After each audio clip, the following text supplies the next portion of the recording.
There we go, this should work. Hello, hello! And after such a long time, I guess. I say such a long time, it's been 2 weeks. We are back with Ace Attorney. And I think we're finally at a... Oh, Switch, you're liking me today. Yes, we keep forgetting that this is on the Switch. We are playing Ace Attorney Apollo Justice, game number 4. I can't believe this has taken me like a month. But then again, when I'm playing Date Everything and we're only doing this once a week rather than twice like we usually do, we are getting through this a little bit slower. I think once we stop doing Date Everything at the end of August, because I think that's probably when the game will get done, with the fact that we've already like talked to half of the data boss and stuff like that, we will finally get going with getting here twice a week, which means we probably will finish games 5 and 6 at the end of the year, which will be really good. Which means we get through basically all of it, besides the Chronicles, which we'll play at maybe some other point, once we've done Ghost Trick and AI the Somnium Files, because that game just came out, No Sleep for Kaname Date. And I've managed to remain unspoiled this entire time, so for all of the AI games. So I'm super excited to get to play those either later this year or maybe next year. There's also Professor Layton, which apparently is coming out this year, but they never specified a date, because thanks Nintendo Direct for not putting level 5 anywhere in your partner showcase so I can find out things. Anyways, let us continue where we were. We were investigating... I think it is a real trial, actually, so... let's hope that I saved correctly. Hey Bean, how you doing? Oh, are we liking it today? Yay! What have we got in our thing again? An attorney's badge, magic show ticket, $70. Jeez. You ready, Apollo? Ready for what? For the Trick Grammar Grand Magic Show.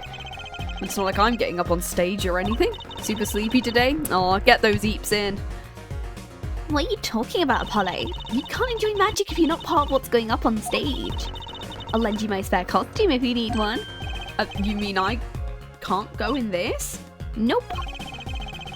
Doesn't get more straightforward than that. Okay, cool. So $70. Ooh. Sunshine Coliseum, doors open at 10. Okay, cool. So that's basically the same as, yeah, that's the same as thingy. Magic, we've got a wax seal here, which I think we have actually... Okay, I don't think we can examine this until we can open it, which is a while. Verima Sham. Drew Studio, I can't read that. What a pretty business card. Looks like a postcard almost. And on the back, just a name. Seems odd to me. What does? Why write your name on the front and back? Why not use the space in the back for a self-portrait or a caricature? Then people will remember what you look like. Well, that's not a bad idea, actually. Give me one of your cards, Apollo. She's drawing something? My hair's not that spiky. That's more like Phoenix. Alright, cool. Sorry if I'm sounding a little bit bleh today. Got hay fever, so funsies. Oh yes, drink of the day is coffee and a little bit of iced water, because I'm not going with anything fizzy today. But in the middle is supposed to be a person, acrylic, landscape, letterbox. Okay, we can't really do anything with that. Red envelope, coffee cup, hidden painting, tidy frame, Brussels card. Spark brush. I know what this guy looks like. I guess you've got to have a good business card if you work as a freelancer. Really? What's this? A camera lens finder? Do reporters take photos too? Yes. Well, I guess if he's a freelancer, he'd have to. Maybe you should try being a prosecutor and a defense attorney. You'd always win. No, that's what Miles does. Why don't I become a rock star too while I'm at it? Become something like Clavia Gavin. Okay, cool. Oh, he does like have a caricature. Okay, cool.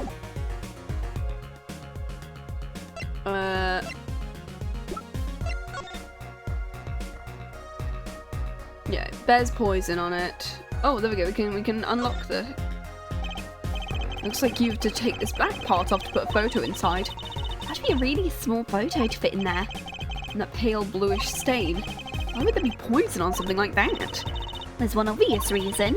Whoever put poison in the coffee rubbed a bit on here. That's not very obvious, Trucy. Okay, cool. Is there anything we can talk to her about? No. Where can we go?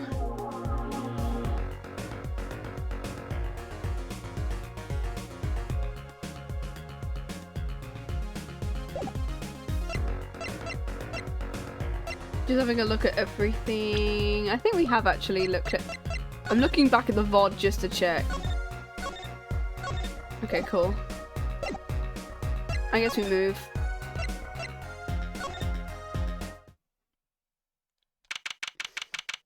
October 7th, Sunshine Coliseum. This is exactly where Simeon did his whole thing.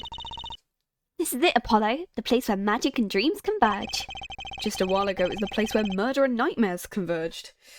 And so many other things. Let's go say hi to Uncle Valent. What about the case?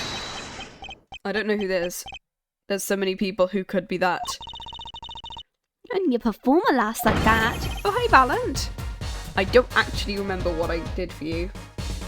Let me pull out your thing.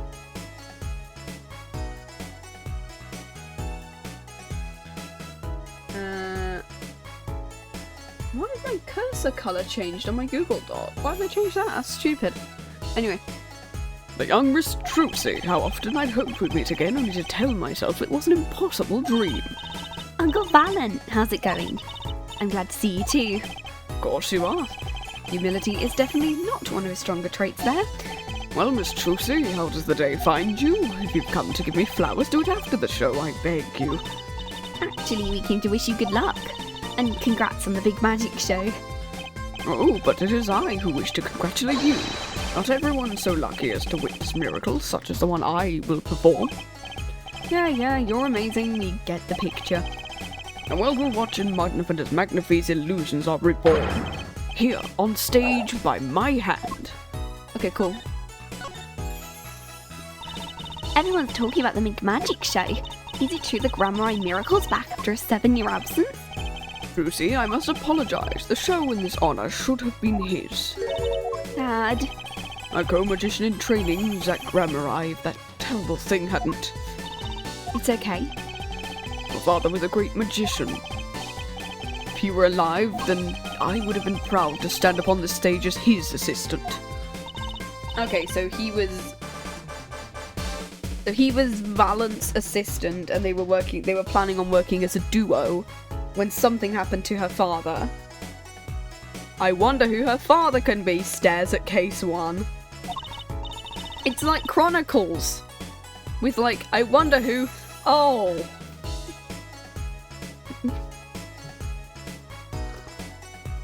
Coffee time.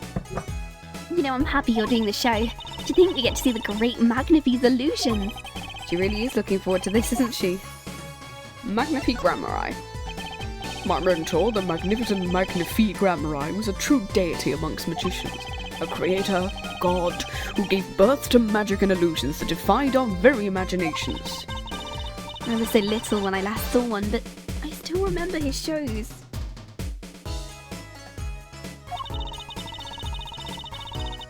He did wheelies in a sports car through the air above the audience and sped off to outer space faster than the speed of sound. I'm gonna just turn my mic up. I might turn the... Yeah, that seems better. I'm just having a check. There we go, that's better. I was having a little bit of a check. I'm guessing that memory was a bit embellished. For 7 long years, the world has been waiting for a miracle to match his. As heir to the Grammari Troupe's secrets, it falls to me to provide one. Apparently it's supposed to be grammary, but it's like, no, the end of it is rye. Like bread. So, I don't know. It is my God-given destiny. You nameless face who speaks for the nameless masses, how can I help you? The world is waiting. Why'd you hold off for 7 long years? I don't know. Is this part of the trick that Phoenix wants to set up? Because this definitely doesn't seem like something that Phoenix definitely wouldn't set up. It appears the lad is uninformed. Perhaps you've heard of the magic known as law, which governs our land? I have, though I'm not sure it qualifies as magic, so could he not perform the trick because of, like... I don't know for what reason. I'm assuming just of the law. The whole, like, 12 years ago, that was 7 years ago, quoted from Langner. The performance of Magnifie's miracle was impossible. A certain law prevented it for 7 years. 7 years? That phrase sure likes to pop up, doesn't it? And why was that? A little matter called performance rights. Performance rights? Can you tell us about these performance rights? Magnifie's magic relied on an incredibly innovative idea. A trick, you will. That trick was considered his property and as such was protected by property laws. Okay, so it's just, yeah, it's patents and shit like that. Intellectual property then.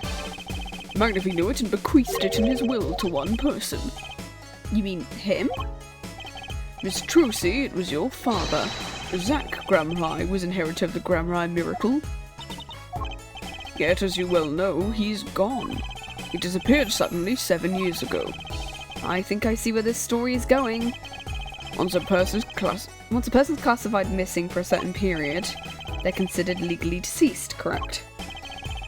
In all absoluteness, the rolled-up sleeves concealed your competence well, young man. That certain period of time in which you speak, 7 years. The obsession with 7 years here, I don't know whether that's actually true. Let me search that up, as in like...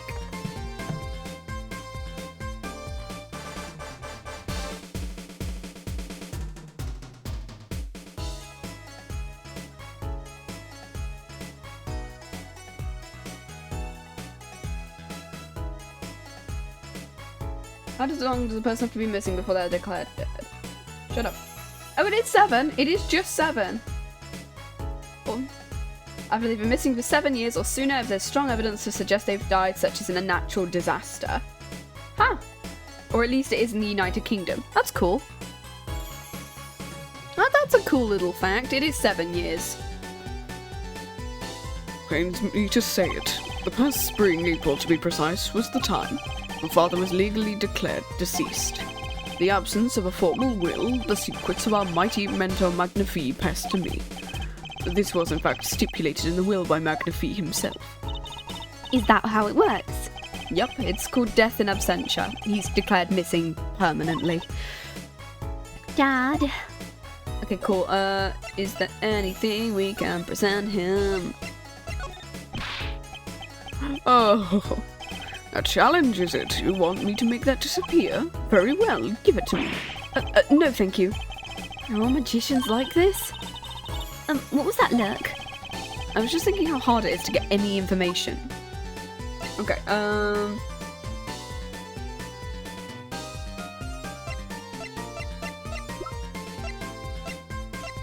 if we randomly no, okay.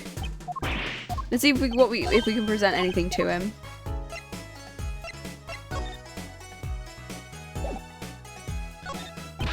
No, not that one. We're just presenting basically anything we can to this guy.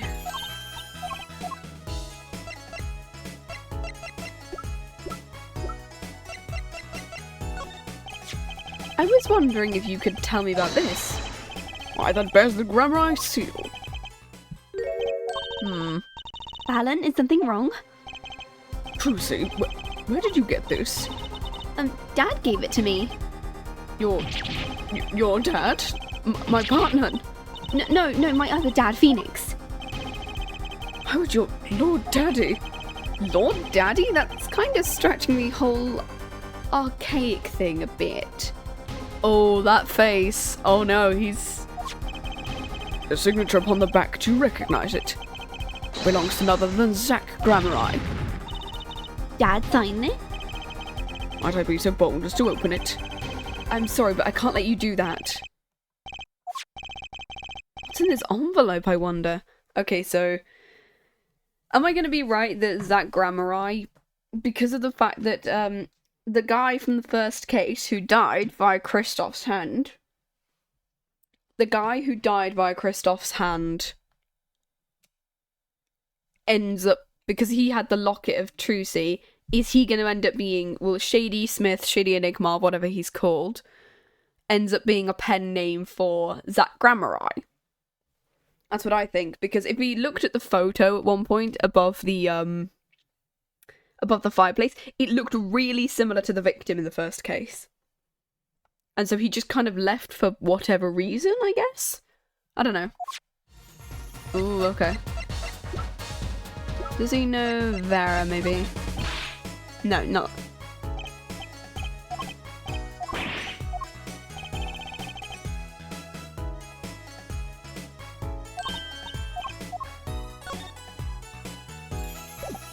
Is there anything else we can...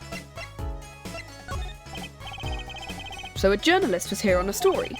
All eyes in the universe are upon my stage. Or pen seek to commit mysteries to paper. His name was Brushel. Brushel.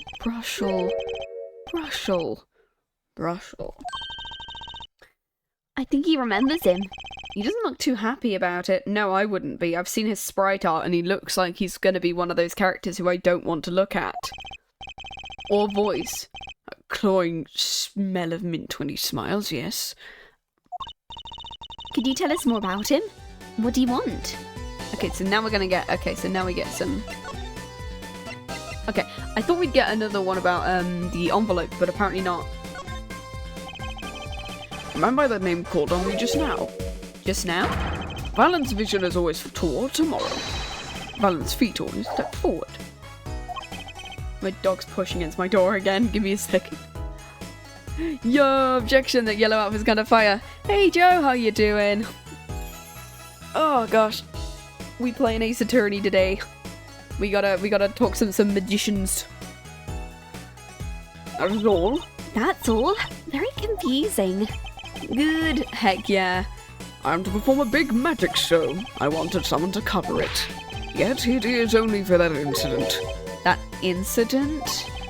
In any case, I requested the rapacious reporter remove himself.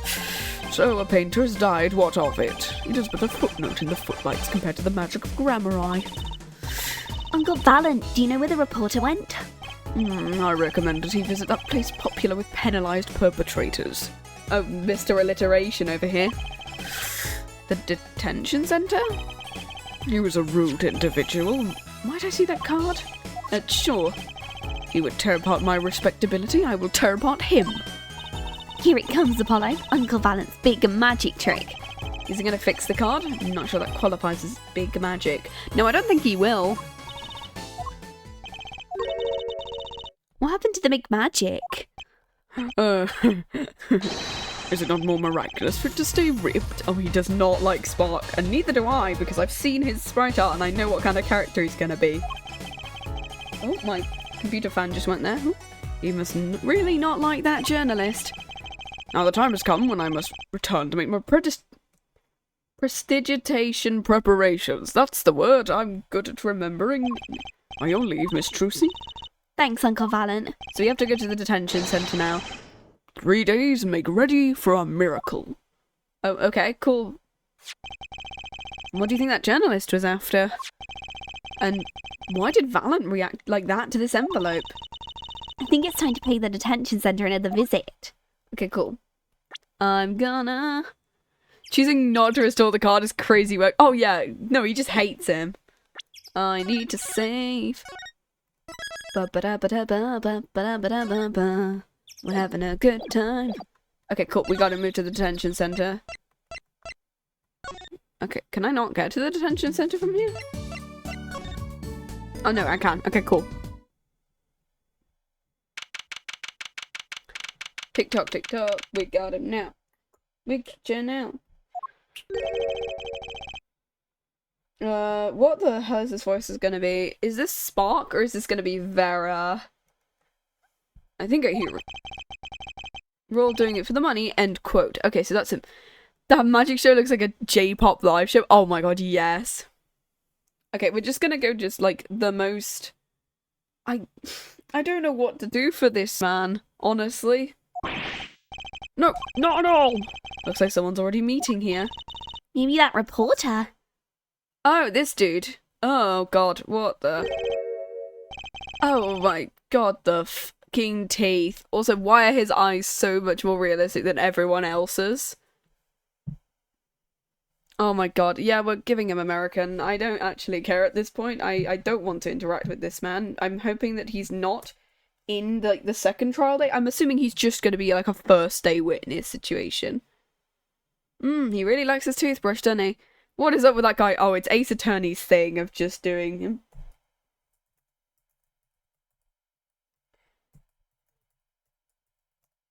There we go, cool. Yep, that's the list. Hey there, how you doing? Who might you be? Sorry, we didn't know someone was already here. I'm Apollo, attorney at law. Talk about a nervous monkey. You, your justice, you! You know me? Do I know you? Of course I know you! Stares down witnesses on stand till they spill beans! End quote. That is not true! What the hell is he writing? Are you a reporter by any chance? Whoa, you're Trucy! Oh god, I hate his, I just don't like his character. Looks like someone who's filmed in a park for nothing. Am I famous? Oh yeah. Trucy Wright hates carrying a bag, puts everything she owns in her panties, end quote. That's so not true. Just hold on to your breeches, I'll wrap up this interview in a jiffy. I hate the fact his teeth are just out there. Like, oh my god. So guard, I think we know what's going on. Guarding rooms is my life, what else could I possibly need? End quote. No! How many times do I... Oh. No, how many times do I have to tell you this? Look, I've got work to do, you deal with him. Did you come in to interview the guard? Ooh-wee, what a pickle. Accused wouldn't talk, had to interview someone or go plumb crazy, end quote. There is not enough room on that arm for him to keep writing exactly. Oh, hey, Vera. I should have guessed. Where are my manners? Name's Brushel, Spark Brushel. Oh, great, it's this guy. I'm not picky. Journalist just closes his eyes and writes, ends quote. What is that nauseatingly strong mint smell every time he grins? Until you've been interviewed by me, you don't know what thrilling is.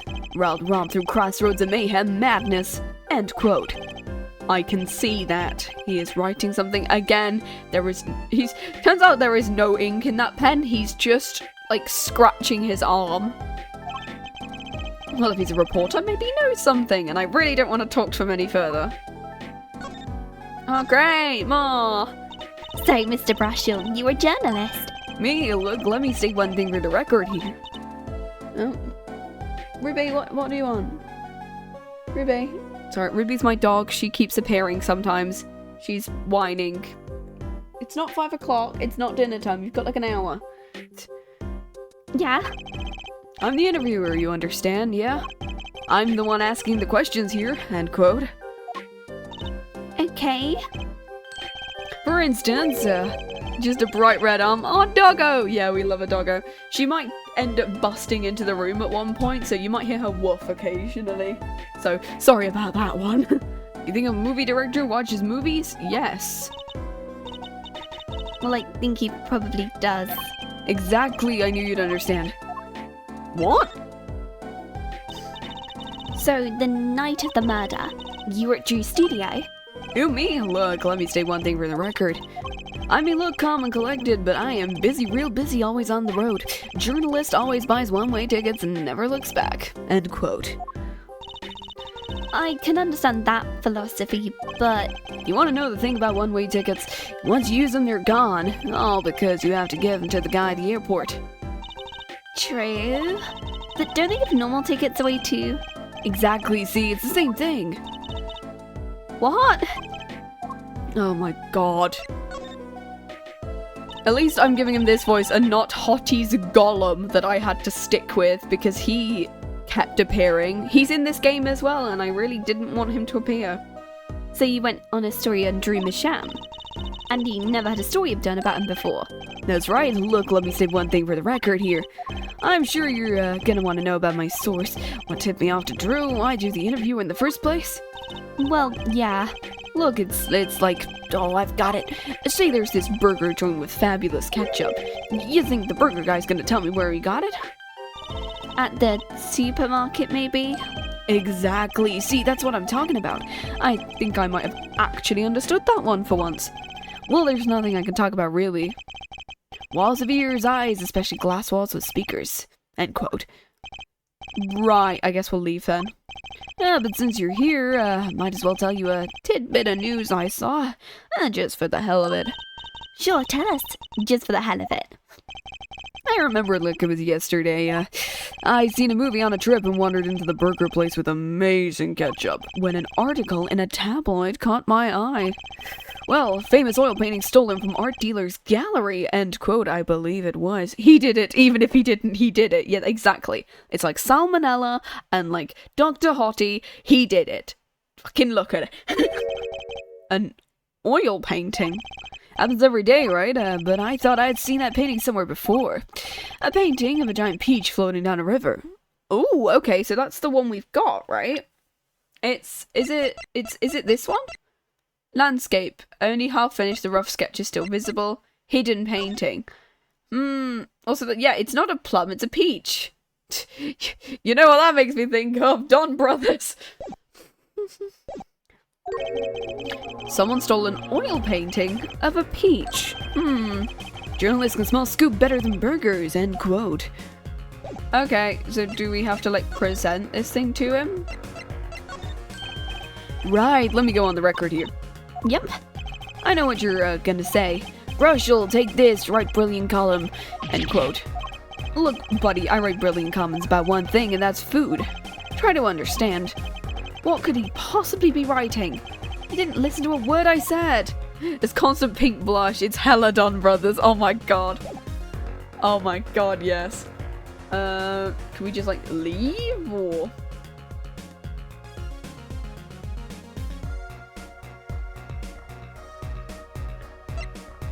Is there anything else we can do?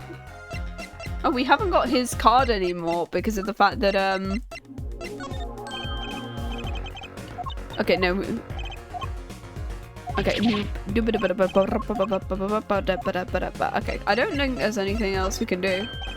Yeah, I don't think we can present him with anything. Okay, I was trying to present him with something that might give him a scoop, but so he'd talk to me, but no. Okay, cool. I guess we'll go back to Emma, maybe? Here we go. How'd it go? Found anything out? Actually, there was one thing I wanted to check with you. And what's with that scary face you're making? And what's with the I know something but I'm not telling face you've got going, Emma?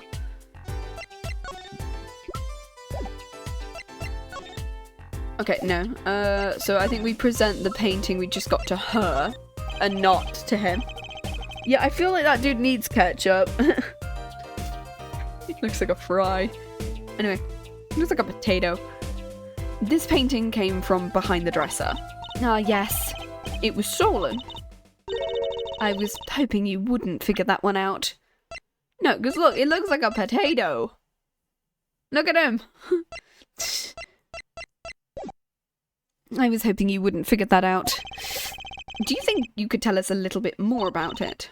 Well, I suppose. It's what you think. Drew Misham was a forger. A forger? Oh, the music from the first case is back. Because this is the music that was playing when, the intro to the first case, when the victim was shown.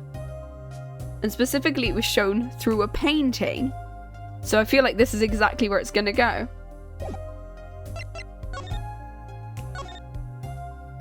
So, what exactly is a forger? Well, basically, it's someone who makes forgeries. Fakes, in other words. Copies of an original.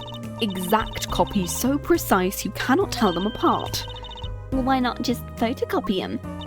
The big problem with forgeries is that people try to sell them as the real article. It's a crime, of course. So Drew Misham was A criminal, I'm afraid so. He received money to create elaborate forgeries to supplement his work in illustration. I see.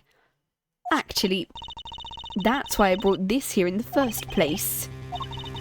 When you're trying to determine if a painting is a forgery, the rough sketch underneath can be a valuable clue. So the rough sketch is like practice for the real thing. A crime in this game that's not murder? It feels weird having like crimes that aren't murders in this game because Ace Attorney's like, oh, the only crime we can do is murder. Despite in the investigations games, you know, there was kidnapping and drugging and like doing all of these things, and the guy who was doing all of these things was like, well, you can't prove I did any of this because I didn't actually kill anyone. And it's like, you drugged and assaulted a 16-year-old girl. I'm fairly sure that's a crime, dude. Like doing a magic trick in front of a mirror before you go on stage. But not in the cage of a forgery. Not necessarily. You know what the finished product is going to look like? I guess he would. That's why I brought this. I'm going to see what's under the paint of the finished pieces. I get it now.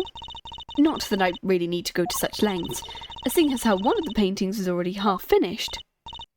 Still, it'd be neat to see Mr. Misham's rough sketches. Kind of like what he was drawing when he thought no one was looking. It's like, nuh-uh, no proof, objection, I didn't murder him. Welcome to Ace Attorney. True, that would be interesting and maybe valuable for our case. You should try buttering her up, Apollo. Flattery will get you everywhere. Maybe I should ask Emma to help us out. I guess we start with the one that already has the rough sketch underneath it then. I kind of wanted to see the rough sketch under this painting, and I was wondering if your tool might do the trick. Fine, just this time though. We're gonna do it with all three. Let's do this one, because of the fact that this one already has a bit of a rough sketch. Oh, I forgot how to... Oh, I forgot you could do this.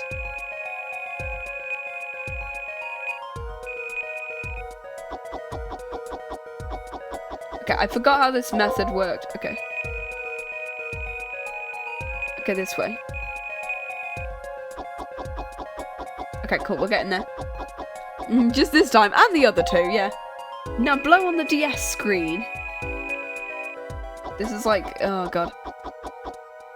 I'm glad that this is the method now, instead of having to blow on the DS screen.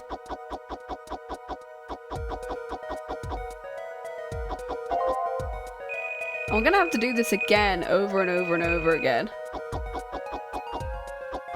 Oh, there's something underneath it. Let's print this one out.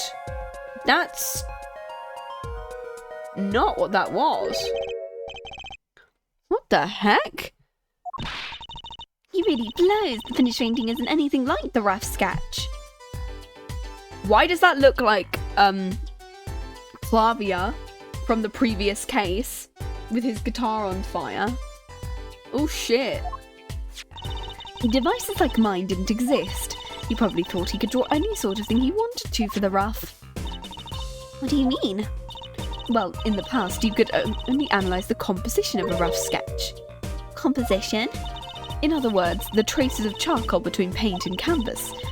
So you could tell if there'd been a rough sketch, but not what it looked like. I think I follow you. So in essence, it wouldn't matter what was underneath the finished painting. Some pros would actually paint a rough sketch entirely, then do a completely new painting on top of that. I keep seeing somebody online who does that, like she does one painting and then stacks another painting on top of it and then stacks another one. And so she's just seeing like how many paintings she can do and how many layers of like oil and acrylic she can make. So Mr. Misham was drawing whatever he wanted before painting over them. Possibly. Is there a problem with that? Not particularly, but something about the sketch itself is kind of odd. You're awfully silent, Apollo. You think we could check out one of the other paintings? Sure, you like this detection stuff, don't you? Okay, we'll do this one then. I think this one, judging by the canvas, this one is going to show off case number 1. I think this one is going to show off case number 1 and it's going to be like, oh, I have a VP and on and I saw the craziest ads. Oh no.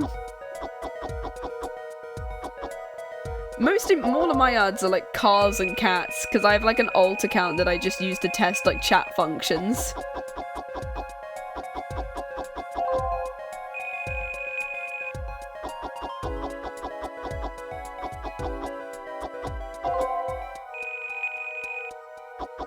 What's this? It is! It is case number 1! Oh shit, yeah, this is case number 1!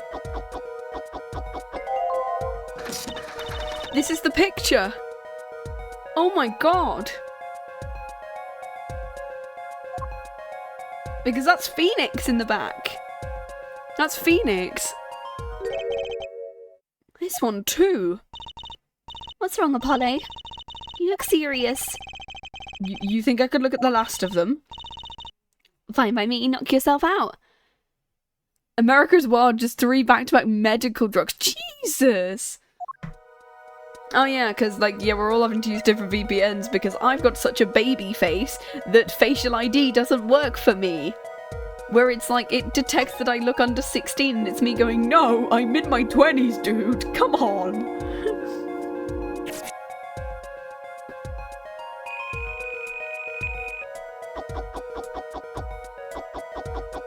Is this going to be case number 2? I think it is. It's going to be case number 2. Or it's going to be the lampshade from case number 2.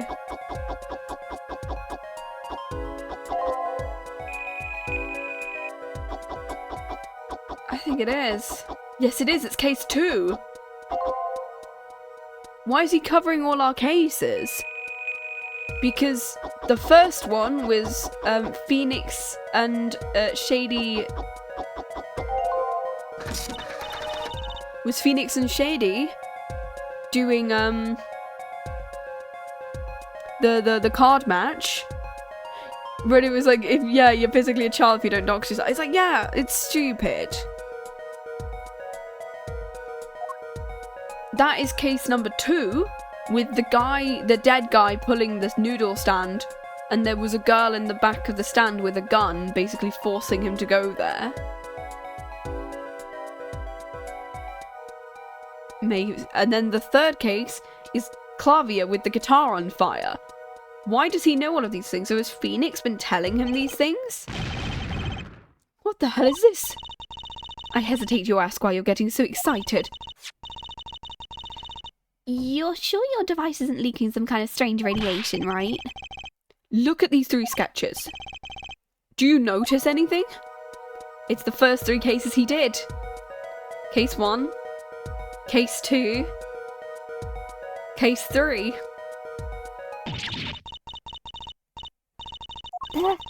Now you're both white as sheets. What's going on? Hey Marcos, how you doing? We're playing Ace Attorney. These sketches are of the 3 cases I worked on.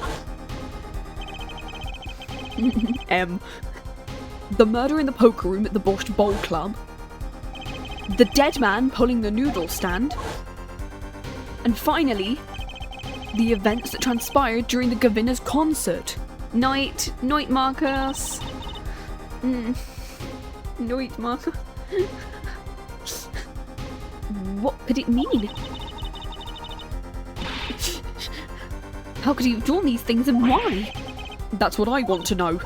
Wait, is Drew a sham? Your father? Give me a break. Does that even seem remotely possible to you? I mean, considering like how much bullshit Apollo has to go through in the next 2 games, I wouldn't be surprised. Oh yeah, and his mother just never tells him that she's like his mother at all, I'm fairly sure, in these games. And we don't even know, I don't even know who his, I think I know who his father is? It's weird. This game is weird. They decided to come up with every backstory possible for him. I'd never even heard of Drew Masham before. I hadn't even seen a picture of him, so Phoenix has probably been going to him to get these 3 like things done. So that something to do with Clavia or something to do with Christoph maybe? But there were my cases, drawn on his canvases, Every single one. It couldn't have been a coincidence. Who was this Drew Sham, and what did he have to do with me? So was he also a court sketch artist or something like that? Because it would make sense if he was a court sketch artist as well as a... Unless Phoenix just told him to be continued. Yep. Oh, I guess we're doing a trial now. Okay, sure.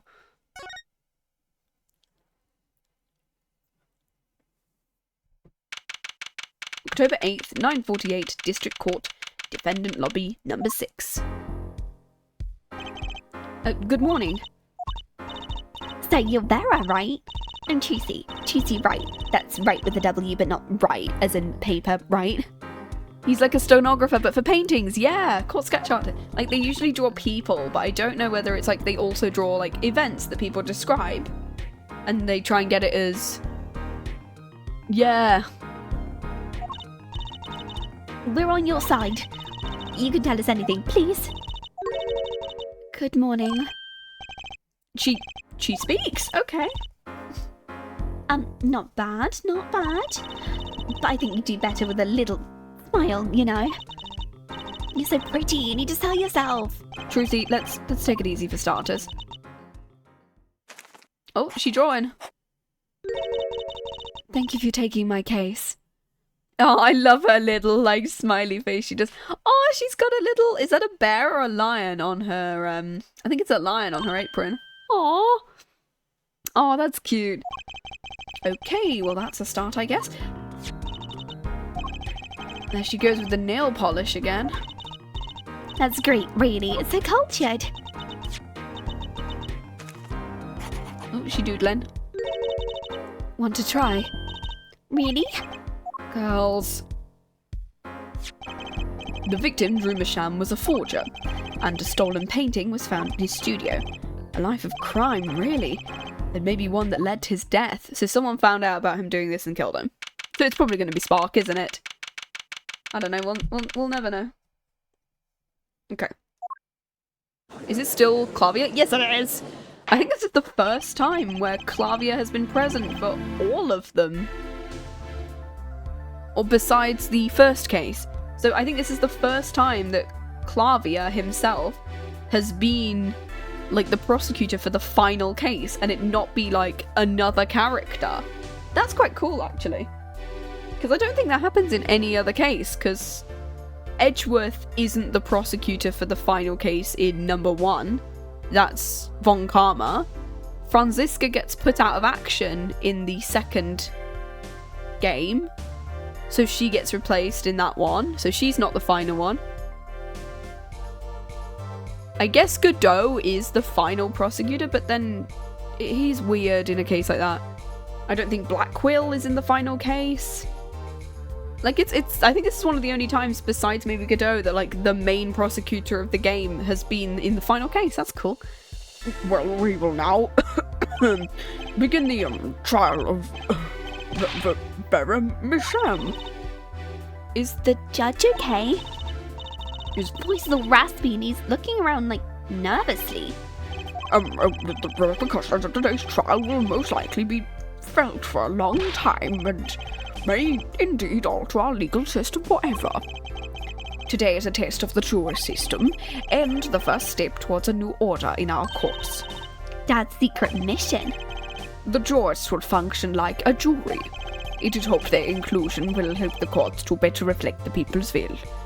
So in the case of this one, it's the same as the Chronicles in the fact that the jury is made up of 6 people instead of 12 like a regular jury. Why aren't there any jurists in the courtroom? 3 closed-circuit cameras watch this courtroom at all times. The jurists have access to everything that transpires. And jurists, Judge Vale and Judge Cool.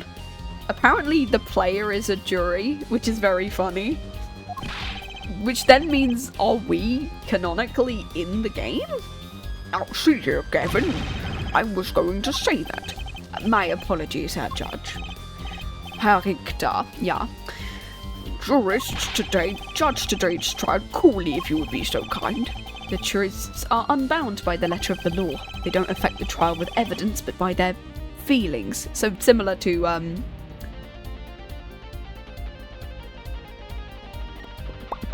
thingy. Chronicles, yeah. I still love the fact that his theme, Guilty Love, is very good, because the fact that that's the song that plays in the third case. And we're about to find out just what effect they're going to have. Very well, Prosecutor Gavin. The details of the case, if you would.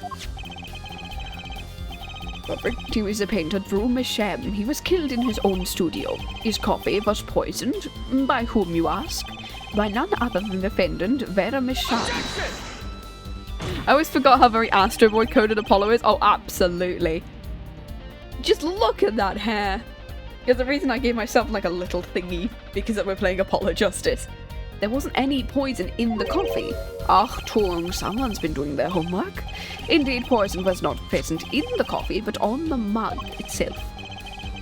The mug? Residue was found on the rim.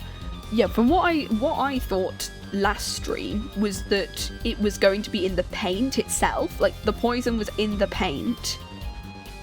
And he did what the Radium girls did, which is he put his mouth on the paintbrush in order to straighten it out. Because I've done that with non-toxic paint before, like making sure my acrylic is non-toxic. And yeah, because it's got residue on his lips and residue in his mouth, that's gonna kill him. The autopsy report describes the manner of our victim's death. The court accepts this as evidence.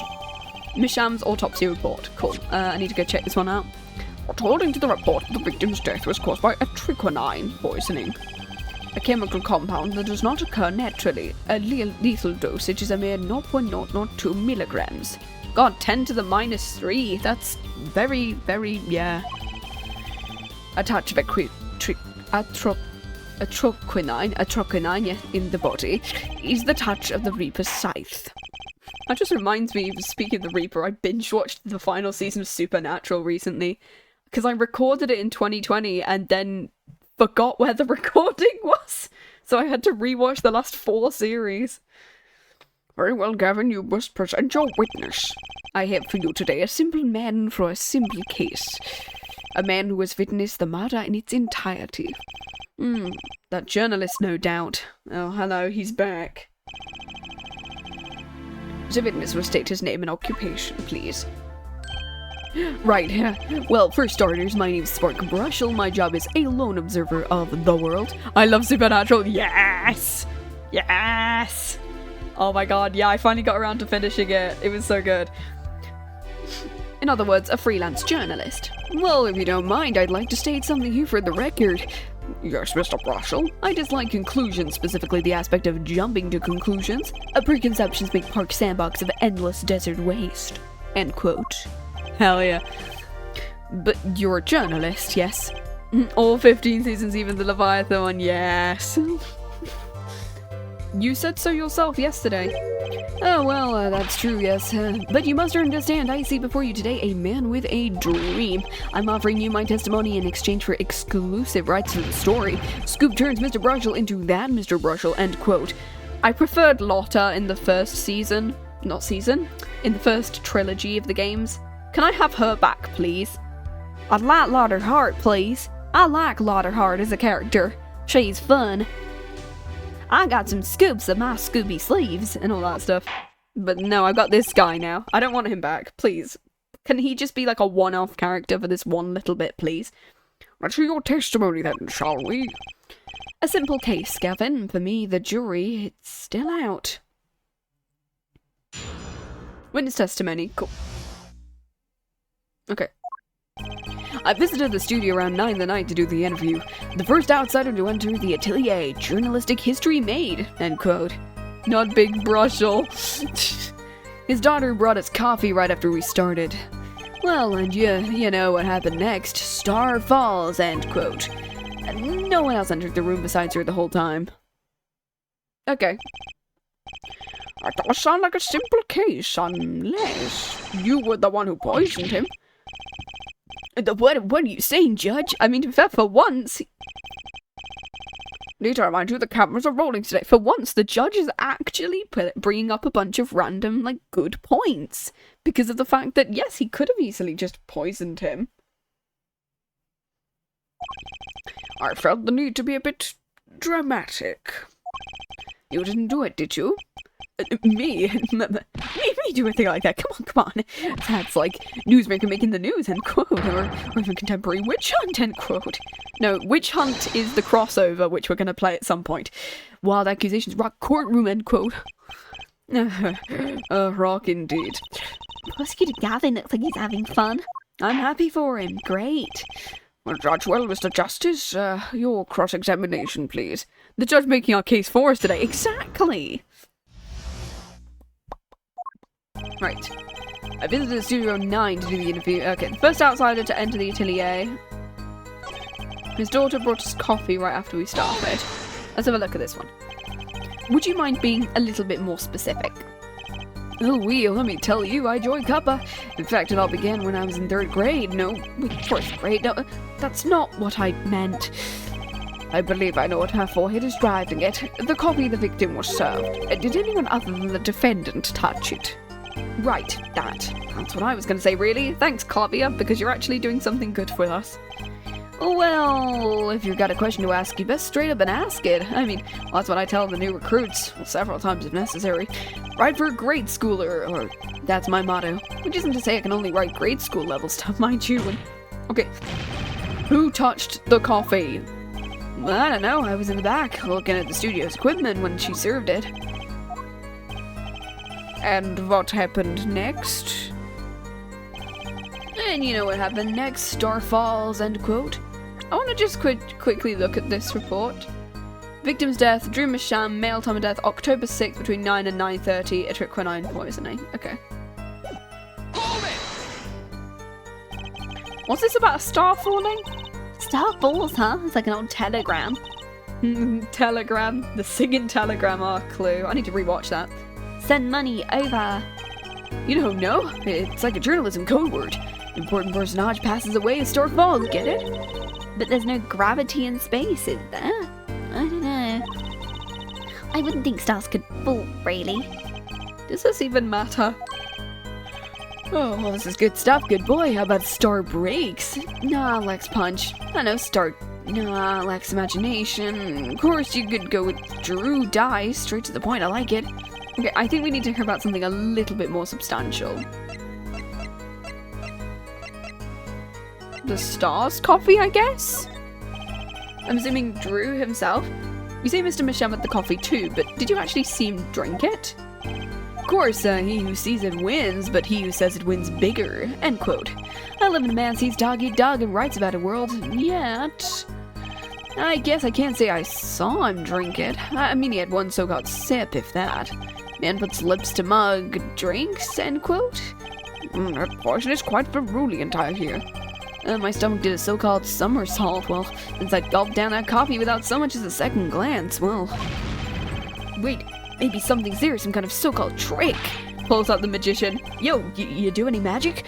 Anyone venture a guess for the record? Does this guy even have a pause button? Well, Mr. Justice, did you find the testimony valuable? Yes, I'm gonna just say it so he can amend it. The victim drank his coffee, then immediately fell over. Oh yeah, you can go to the press with that one. But because of the fact that you didn't die after drinking it, so it was specifically in his... Your Honour, this is a vital piece of information. Please add it to the testimony. I live in a man sees man and writes about it world is so Twitter-coded. Oh my god, yeah. Oh my lord, it is so Twitter-coded. Don't know why I switched to Southern for that one. I'm not even there. As witness will add this to the testimony. Vital, right? Well, he had one sip, if that. Next moment, he was on the floor. You know what else entered the room? Okay, so... Next moment, he was on the floor. Okay, I'm gonna save here, because I want to see whether I can present something, or whether I need to press it. Let's have a look.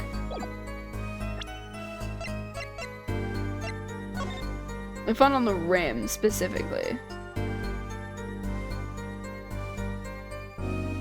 We've got this. See that? That's poison. Don't lick it, Apollo. Don't worry, I'll be fine. No, you won't. You'll die. Because Phoenix has a habit of drinking poison for no reason. I know, I mean I won't lick it. Knows what you do when I'm not watching. The concern is touching, really. Next thing you know, she'll be telling me not to drink coffee. Oh gosh. Speaking of, I need to drink my coffee, guys. Immediately dies from poison. Anyway. So that's where he drank it from. He's right-handed because he picked up the cup with his right hand, if you can see where that is from. So you can tell Drew's right-handed. Oh, slow-acting deadly poison. I've only just realised he had one sip of that. No, because he wouldn't have one sip and it not be... You know what I have a problem with? A particular property of the poison used. A triquinine.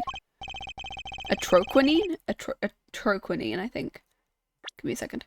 A troquinine. Yeah, a troquinine. A troquinine? How's it pronounced? Let me casually... Because they do use actual poisons. They do in Agatha Christie use actual poisons in these things because strychnine is an absolute... Strychnine? The second it's drank. Yeah, it's not fast acting at all. A troquinine. What is... Oh no, it's a fiction... Oh, it's not actually a...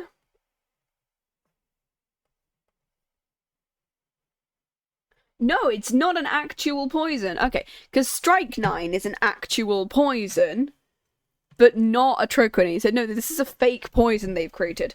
Oh, and it was in the first game as well. Oh, okay, I'm stupid. Yeah, so this is a fake poison they've created, so it's not an actual one. Okay, I can just pronounce it how the hell I want. Senator Gavin is quite clear about the poison. A lethal dosage of 0.02 milligrams paralyzes the central nervous system. If you drank it, even you, Mr. Justice, would be reduced to a quivering pile. Why using me as an example? Well, did he, like, lick the little painting? I don't know. He weren't told everything. There was a vital omission in Prosecutor Gavin's information. An omission? A troquinine is as virulent as he says. That's my fear of this poison alleviated. Yeah, it's a fake one. Whereas strychnine, I think, is completely real, right? Yeah, strychnine is completely real. But death doesn't come upon ingestion, at least not immediately. That's because a troquinine is slow acting. They could have, like, used an actual poison for this, I'm fairly sure. But okay. According to one forensic scientist... Yep, that one. It takes at least 15 minutes from the time of ingestion. So it's at least a 15-minute gap. So unless you... Because even if you didn't see him drink it... If we were supposed the moment Mr. Masham sipped the coffee was when he sealed his fate, then he would still have had time left to enjoy his last cup of joe. Oh god, he is thin as hell, I've only just realised. What is the meaning of this if what the defence says is correct? Why? That contradicts the entire testimony. Well, Mr. Brushell, anything to say on the record? Slow acting, S-L-O-W-A-C-T-I-N-G, was virulent, alright. Even then, it had already begun digging its claws into the journalists. Thank you for the head pats. Hey, Mexan, how you doing? Oh shit, today is Friday. Yeah, today is a Friday, and I'm actually streaming for once. It's not like it hasn't been 2 weeks or anything, it's fine. Even then, it had already been digging its claws into the journalist. He's working on his scoop. Objection! Oh hey, how you doing, Clavia? I love the fact he just bangs his fist against the back instead of on the desk. It's Brushell, yeah. Brushell, let's take a trip down memory lane. Huh? Does the victim really die the instant he took a sip? No, because Clavia is actually being just... He's a decent prosecutor at this point. He's doing his job and he's bringing up questions that will actually impact this whole thing. Rather than, like, Von Karma who forges autopsy reports, or a bunch of other people, like, in the prosecution world, who either get framed for stuff or actually do murder. He's just a chill guy who likes playing guitar. Greetings, Nexon, how you doing? Think it over. This is vital. You know what I think? I think that was A not so subliminal a suggestion, end quote. Think of the head pats. I admit, it does cause a problem if he died when you say he died. I would be forced to say auf Wiedersehen to my simple case, and you would both be forced to say very well to your article. Come again? You can't write a story based on conjecture, can you? And as the case drags on, other reporters will pick up this end, and you'll be forced to kiss your exclusive scoop goodbye. Scoop. Oh, why is he... Why is he brushing his tongue? Look, wait, just a second. We're waiting. I think I just recalled a so-called important detail, you know, a revival, a recollection, quote, a story survival, end quote. Attorney utterly confused, end quote. Well, actually, I did notice something when I visited the studio. I heard of poison that takes sweet time, see? But not what I've been saying for the last few minutes, apparently. Oh. No, kitchen gun isn't working! No! No! Dang it. I thought I got that one to work! No! Also, is it just one now? That's slightly annoying. I thought that one was working. I need to check with the DVD bounce. Okay, DVD bounce is working now, but not kitchen gun. Okay, kitchen gun does not like me at the moment. But not what I've been saying for the last few minutes, apparently. Mr. Brussel, you saying you noticed something that explains what happened. Okay, so I need to work kitchen gun in the next week. I need to make it work alongside live and learns ooh, except it never stops ooh. You bet I am. The antidote for a poisonous contradiction. End quote, you might say. Oh, I still have no idea what you're talking about. End quote. Have I told you how much I hate using oil to protect the wood? Oh no. Yeah, because it gets everywhere and it stains really badly, doesn't it? I figured it out, but only after an in-depth interview. See, thanks to my journalism skills, I know who poisoned the coffee. Okay. I do imagine him just talking super fast, but then I talk way too fast for my life, to be fair. Order. As far as I can tell, the witness is standing by his testimony that Mr. Misham died the instant after he drank. Of course I'm standing by my testimony, my dream exclusive writes the story. I suppose it was too much to hope for. Of course he wouldn't choose a simple case, not him. A Phoenix Wright, who else? Tonga Brussel, report for us, if you would. What is it you noticed? I hate his smile. I speak at a million miles. Yeah, I'm sure we gathered last time we chatted. Oh god, yeah. I talk way too fast for my own good, and it's me going, I don't know what I'm doing, huh? The court is a critical trial of the jury system. The case of the wood sucks the oil like sands with a ketchup bottle. Oh, okay. Yeah, I keep thinking of grease. I keep getting oil and grease mixed up, and I don't know why I get that mixed up. I'm supposed to be decent at woodworking. Apparently not. I'm afraid no room for doubt is permissible. Oh god, yeah. You'll testify about what you noticed. Oh, thanks, Ruby. I can hear you in the back. She's oohing at me now. You know you can mix both? Ooh, okay. When I arrived at the studio, Mr. Misham was at his desk. He seemed to be writing a letter, but he was quickly sealed the envelope. I thought nothing of it, of course. Well, now I think about it, what if he was writing a suicide note? No, he wasn't, because we already know what the envelope is. Yeah, there's a look on his face. Man's face inscrutable as a quadratic equation, end quote. Do you want me to write the quadratic formula down? Okay. Poor Mr. Misham. That means Vera's innocent. Did someone commit suicide in the middle of an interview? Maybe. You may begin your cross-examination. Bob. Ruby, what are you doing? Dog has reappeared, sorry. It's just me getting really confused when my dog just appears. Okay, cool. When I arrived at the studio, he was at his desk. He seemed to be writing a letter, but he quickly sealed the envelope. Thought nothing of it at the time. What if he was writing a suicide note? Which one do we present the envelope on? Because we know what the envelope says. I just don't know which thing we should present it on.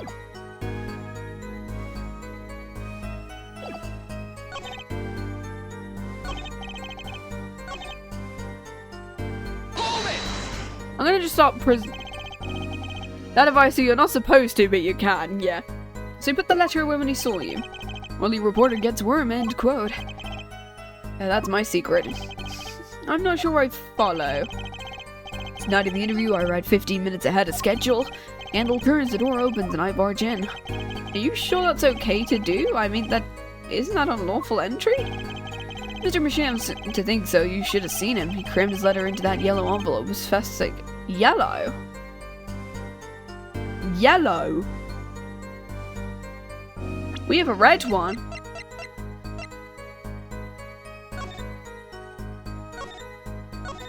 Where's the yellow envelope? Oh, okay, that's a new one. Like an autopsy report?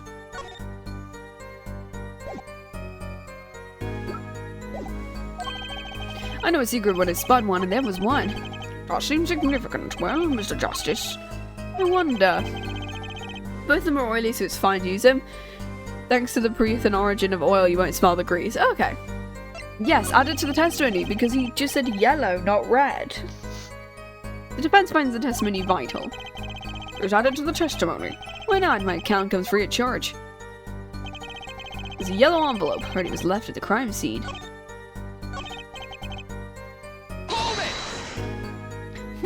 Yellow. A suicide note.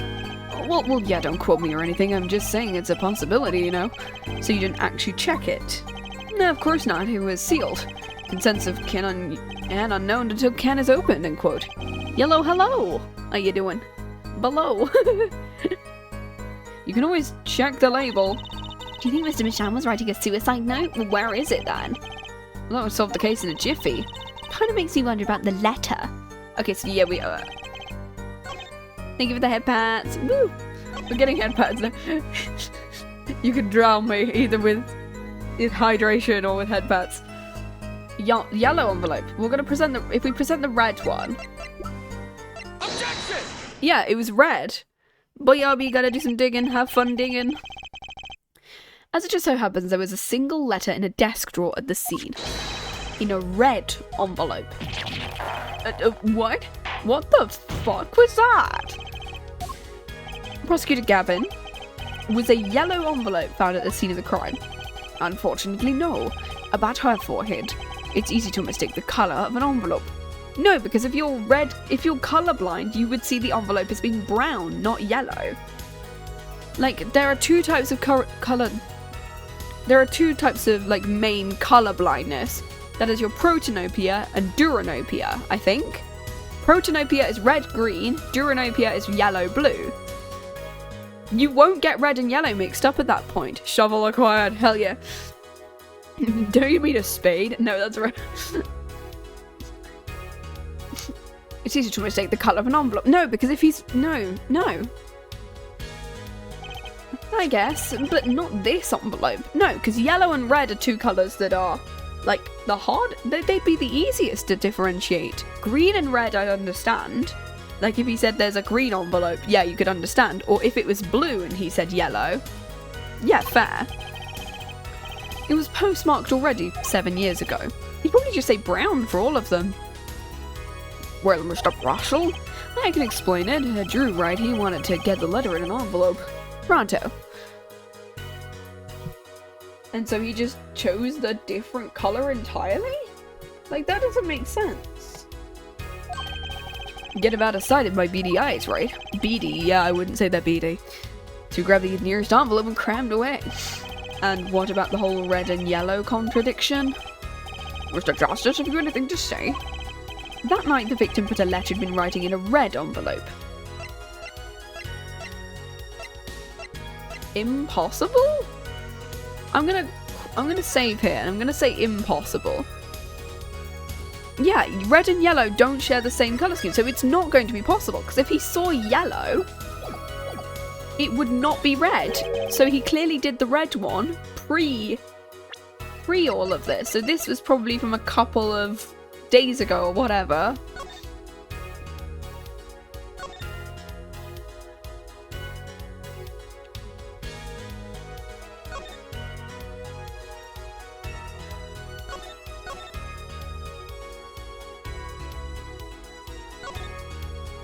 What I'm assuming is that maybe he didn't, I tell you.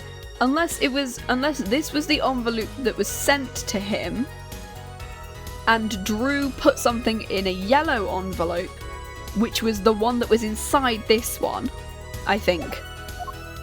I think that's right? I like your expression, so full of confidence. It's simple, really. As it just so happens, the defense team investigated the contents of the envelope, with the assistance of a forensic scientist. Note that the letter is addressed to Drew Masham. Why would he address a letter to himself? Yeah, he got, if he saw a yellow one, I'm assuming that's the one that was inside his thing. Let alone send a suicide note to himself. What the? I hate that sprite, it's just not like... Huh?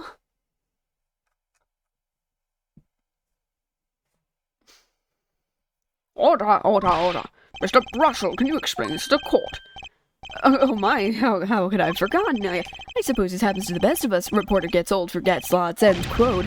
Well, you know, that tongue didn't watch shiz. Yeah, is that his tongue or his tie or both? I think that's his tie. But, like, it's the same colour. There's the thing, after you put the letter in the envelope, Masham sat there searching his desk for something. His desk drawer. A stamp, a so-called postage stamp, end quote. A stamp? Whatever for?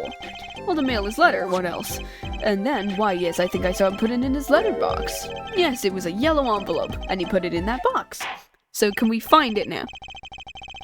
Apparently this yellow letter has no... Oh, how I wish it did. Just think about if that were a suicide note, what a story. Star writes suicide note in front of reporter and falls. End quote. As I was saying, that has nothing to do with the... that said, yes, Your Honor. Give me a second. Phone, are we turning back on, please? I use that for my chat, and it's like, phone, please, work today. Makes me wonder about the contents of the red envelope.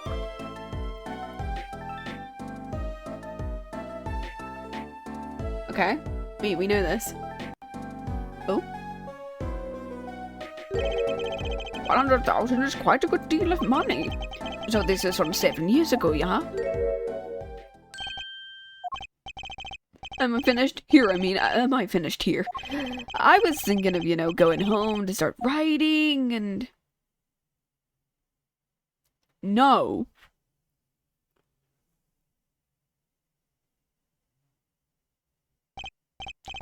I hate to state what should be pretty obvious to anyone, but, when you catch the scent of a story, you make that a rather unique face.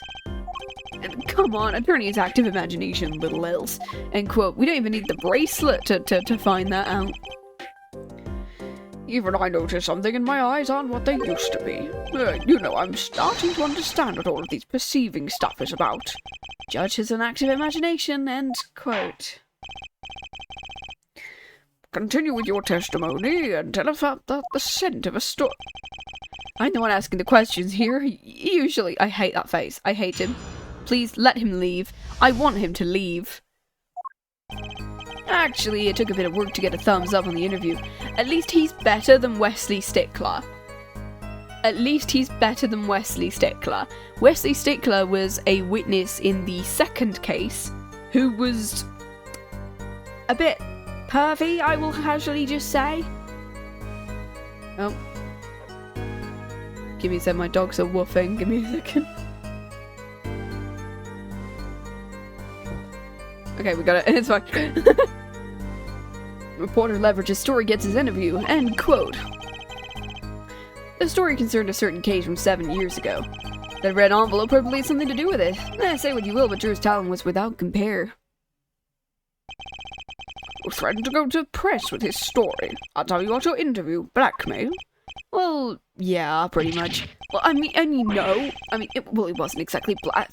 I'm not, Something wrong, Brussel? Look, this is my story, my tidbit. Journalist info is livelihood, end quote. Yeah, creepy is sure better than pervy, yeah.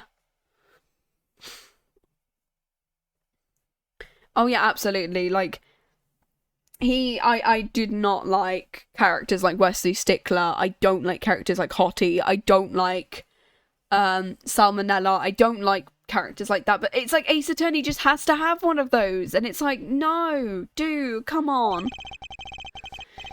Well, leave me chatting away in here. What's going on out there? Wonder some Wally Wordsmith or Sally Scooper gets wind of my story. Well, they could be going to the press while I'm going to waste, or Nicole Swift from... Not Nicole Swift, Tabby Lloyd, her name is now. The court feels your fade, Mr. Brassel. Mr. Justice, let's pick up the pace. A certain case 7 years ago. Wait, 7 years ago? Again. Not 7 years ago, again. Okay. Oh, we got the bracelet, so we got the bracelet out, which means we got to perceive now. Wesley Stickler looks like a JoJo character drawn wrong. Yeah, he does give off the JoJo vibes. And he's obsessed with Trucy's magic tricks, so he tries to steal a bunch of her stuff. That's all I'm gonna say. It took a bit of work to get a thumbs up on the interview. Reporter leverage the story gets his interview. The story concerned a certain case from 7 years ago. That red envelope probably had something to do with it. Say what you will, but Drew's talent was out compare.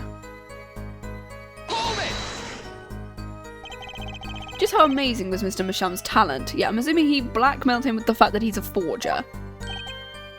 Huh? Oh, wee boy, I mean, hey, he's a star man. The flow of his brush is like a great undulating river across the canvas. Artists paint light up the studio with the sun, end quote. This guy's full of wacky gestures, but that one just now was wackier than usual. He looks kind of nervous. I'm sensing something different than before here. Maybe it's time to bring out you-know-what. That testimony left a bad taste in my mouth.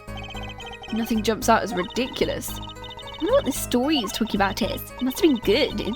Get an interview with a famous recluse. Something powerful enough to drag him out of hiding, I wonder. Maybe it's something to do with Mr. Masham's art, so it is the last one. Yeah, it's the last one, so what we want is the last one.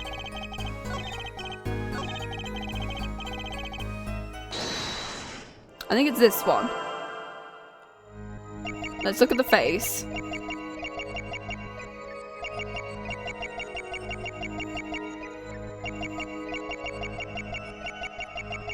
No, it's not the face.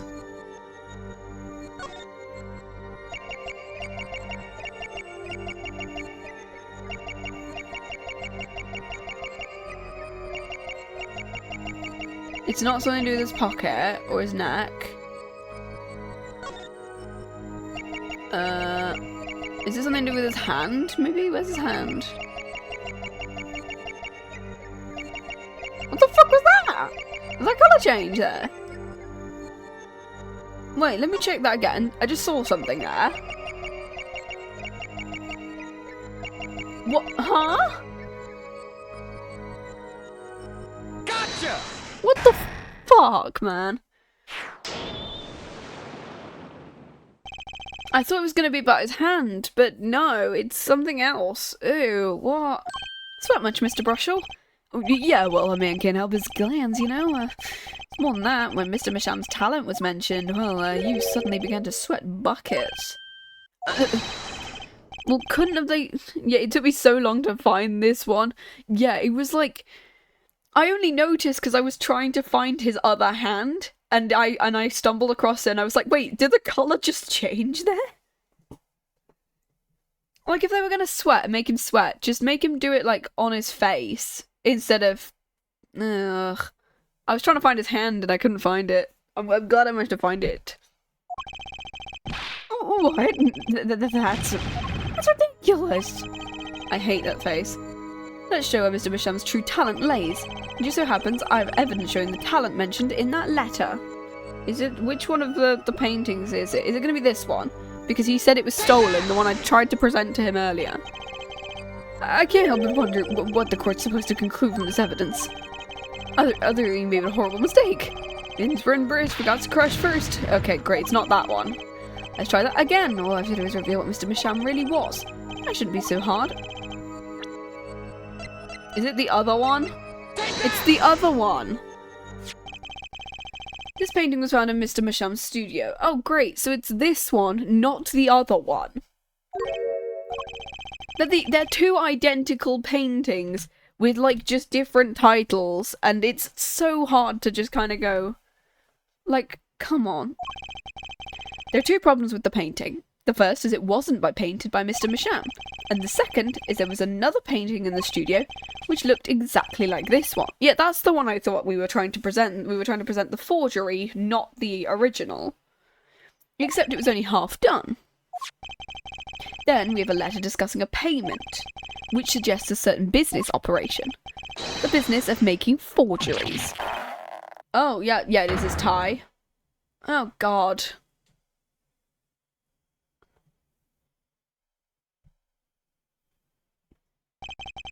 That is all, Your Honour. He looks like he belongs in something like Baldi's Basics, and I can't unsee that now. And everyone, please, everyone, can we keep this private, please? This is my story, my scoop. Forgery, that's a serious crime. Drew Sham's known as an artist these days, but he looks like a Dark Souls boss, especially from the back. He looks like something you'd find in Dark Souls, or Silent Hill, or, like, that one jump scare game that I want to play at some point. Spooky's Jump Scare Mansion. He looks like one of the, like, spooky characters from that one.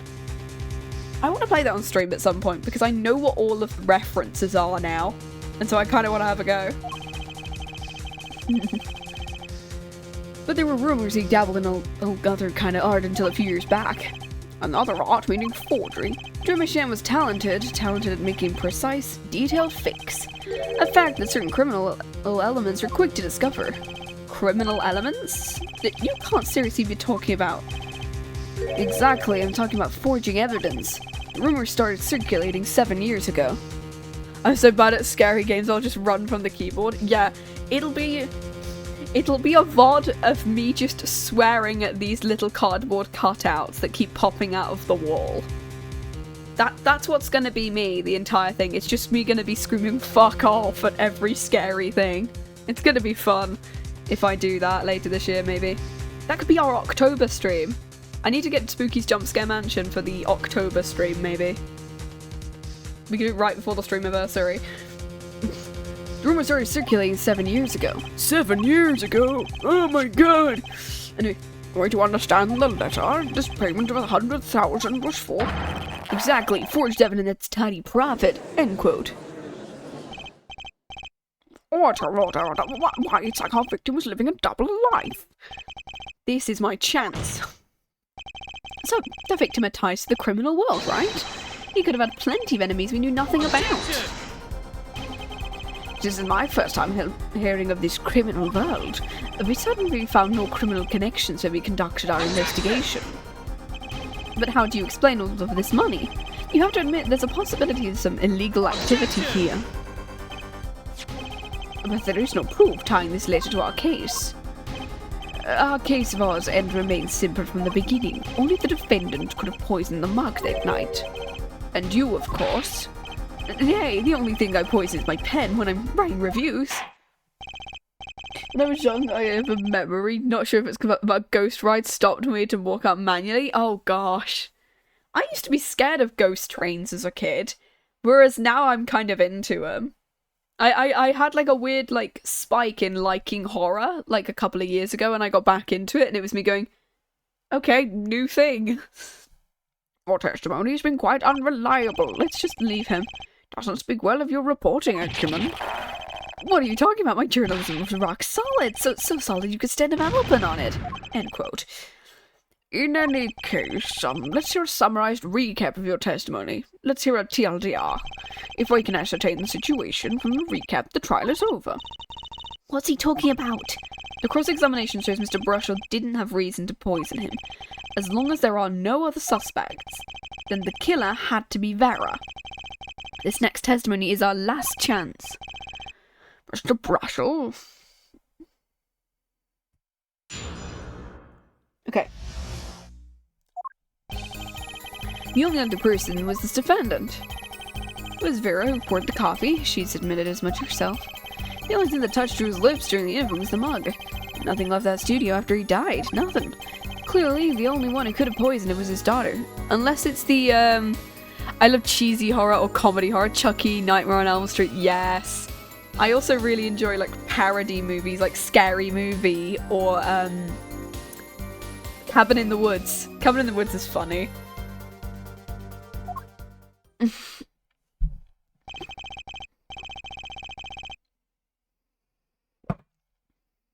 It's just a play on all the horror tropes.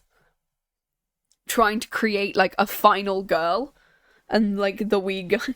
Scary Movie 1 will never be topped. Oh god, no. No, Scary Movie 1 will never be topped. Give me a segundo. Grabbing my other drink.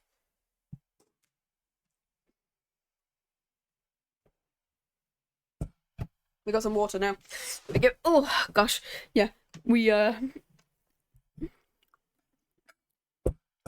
we go, cool. I've drank my coffee. Hopefully I don't die in 15 minutes like Ace Attorney. A nice testimony, clear, succinct, and without room for doubt. Ah, shucks, you really think so? I believe this clarifies the situation that night. Very well, Mr. Justice, you may begin your final cross-examination. This feels weird. This definitely isn't where we're ending. Because we need to do the whole... We need to wrap up the whole 7 years ago stuff. And we need to do all the magician stuff as well.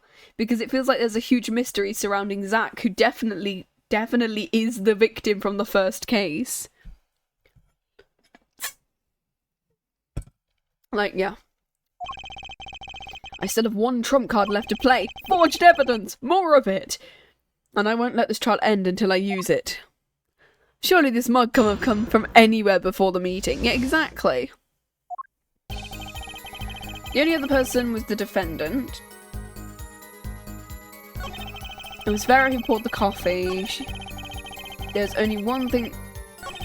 Nothing left that studio after he died. Hold it! You're sure about that? Well, to be really, really precise, I was busy gobbling mint candies the whole time. Okay, so no wonder the mint. One of those candies might have been poisoned. Yet at the time of the autopsy, no fresh fragrance of mint filled the room, and no mint residue was found. It was a long shot anyway. Don't tell me you're still trying to prove this. You think the victim ate, drank, or otherwise ingested something other than coffee? Yes! I literally said right at the beginning, I think it's the paint, or something in the art supplies that somebody went in and tainted, and tainted with. And then they did what the Radium Girls did, and dipped the pen in his mouth or something. Or he just ate charcoal. The possibility is there, I can feel it, just maybe not prove it. And possibility isn't going to cut it, not now. Mr. Misham ingested that poison root other than coffee. I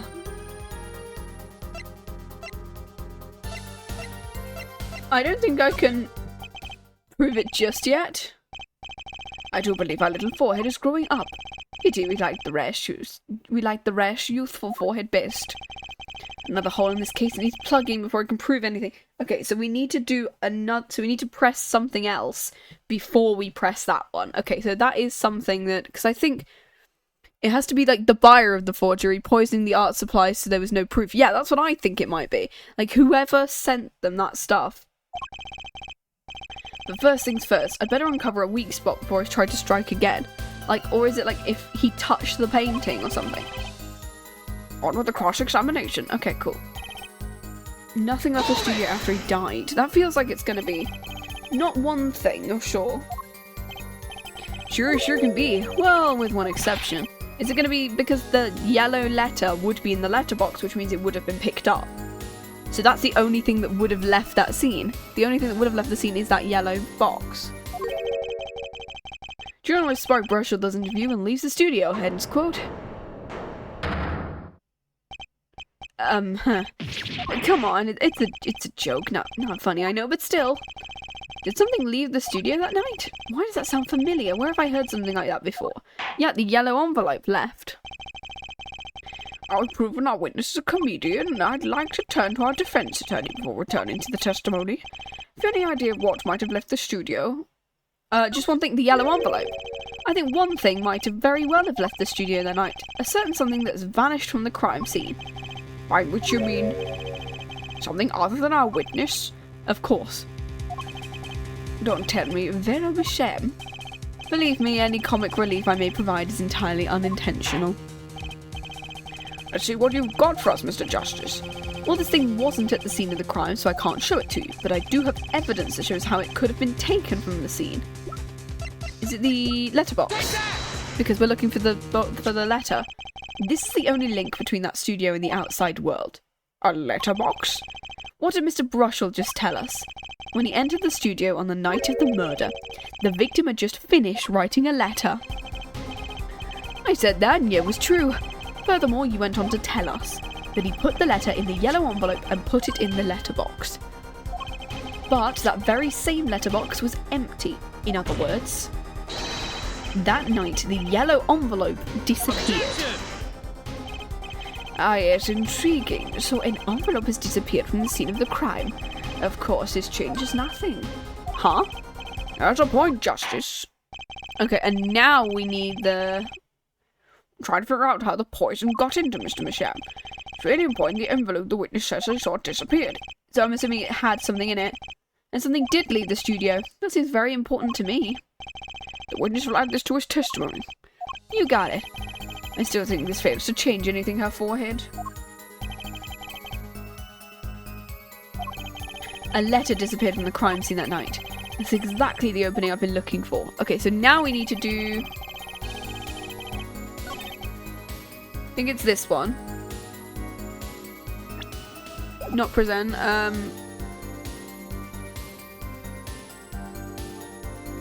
think we go through and prove it.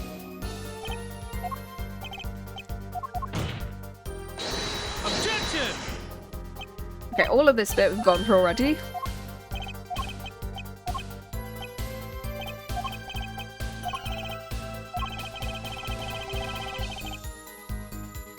Let's see whether we can prove it. Proof is possible. Here goes nothing. Let's save it, because I think we've gone down 2 at the moment. Yeah, I think this is a good thing. You do understand what we need, yeah? Prove her forehead, not possibilities. There's something with the poison on that isn't the cup. Let me see whether we got... Oh, we do have the frame. Bears traces. Did he lick the frame? I think something's inside the frame there. So we need to take whatever's out of there, out of the frame. I'm ready to give you that proof. What? I proved the disappearing envelope. I saw him writing a letter. Which was picked up by the mail, and I assume? Of course, which means that envelope has a stamp on it. The stamp was poisoned? The stamp was poisoned. Oh my god. That's insane. So the person, yeah, the buyer of the forgery, you were right. It is whoever bought the forgery. As we all know, stamps come with dried glue. In order to use the glue, you have to wet it by licking the stamp. See, this is why, like, rolls of stamps are easier to get, because they're just, like, stickers now, rather than glue. Not me never licking a stamp again. Yeah, I use the ones that are, like, rolls of stamps. Like, I buy, like, rolls of them. Like, rolls of second-class ones, where it's, like... And then they're more like stickers, rather than you having to lick them. Like, that's a lot easier to do. No one worth talking actually licks stamps in this day and age. Apart from him, because he was a recluse, probably. Even if you wanted to talk to him, you couldn't. He's dead, after all. Objection! So he licked the stamp, but wait, how does that explain the etriquinine on the rim of the coffee mug? Because it's off his tongue. If he licked the back of a poison stamp, the poison would get on his tongue, yes? What would then happen if he put the coffee mug to his mouth? Those traces of on the mug weren't the killer's doing, it was the other way around. The coffee mug didn't poison Mr. Masham. Mr. Masham poisoned the coffee mug himself.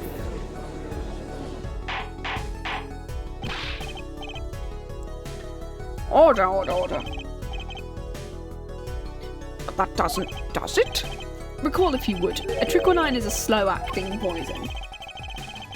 The poison entered his body when he put the stamp on the envelope. But his time wasn't up until the very moment he touched his lips to that cup of joe. Ooh. Ooh. Ooh. Anyway.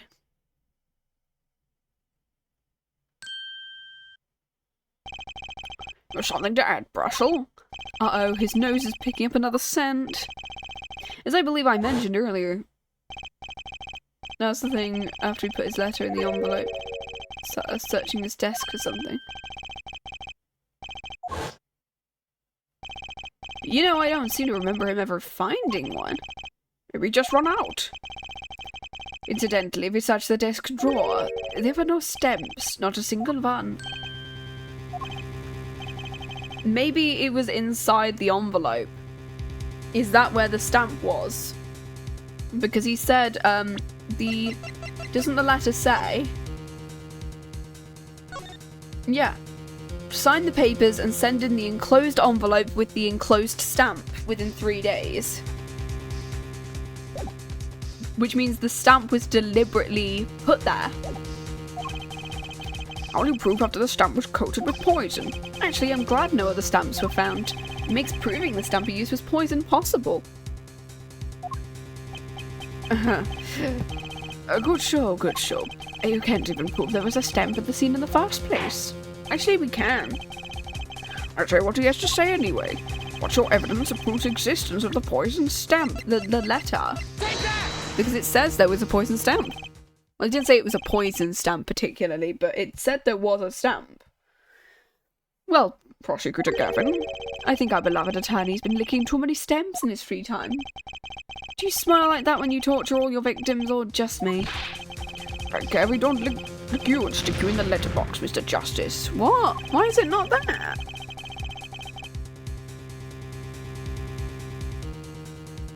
Why is it not there? A stamp would have led a smaller atriquinine residue, but what? Oh, so it's the... Okay. So you want me to present the red envelope after you want me to present the little... Okay. It's this. It's this one, and then we're gonna have to present the envelope, right? It's like, it's these two little pieces of evidence in this particular order. And no other order. You're not allowed to do that. That's fucking stupid. Anyway, it was on the victim's desk, Your Honour. Quite empty, as you can see for yourself. I noticed that too during my inspection, so what? Apparently you weren't as observant as you should have been. You see, when you saw this frame, it was missing something quite important. Missing? A pale bluish stain on the inside of the frame. Atriquinine residue. What? Why wasn't I told? Emma just fucking hates you, that's why. The frame's only 2 inches square. The face of the frame is even smaller. Maybe an inch wide at most. You aren't saying. Oh, but I am. Tell me, what fits in such a small frame? A commemorative stamp, perhaps?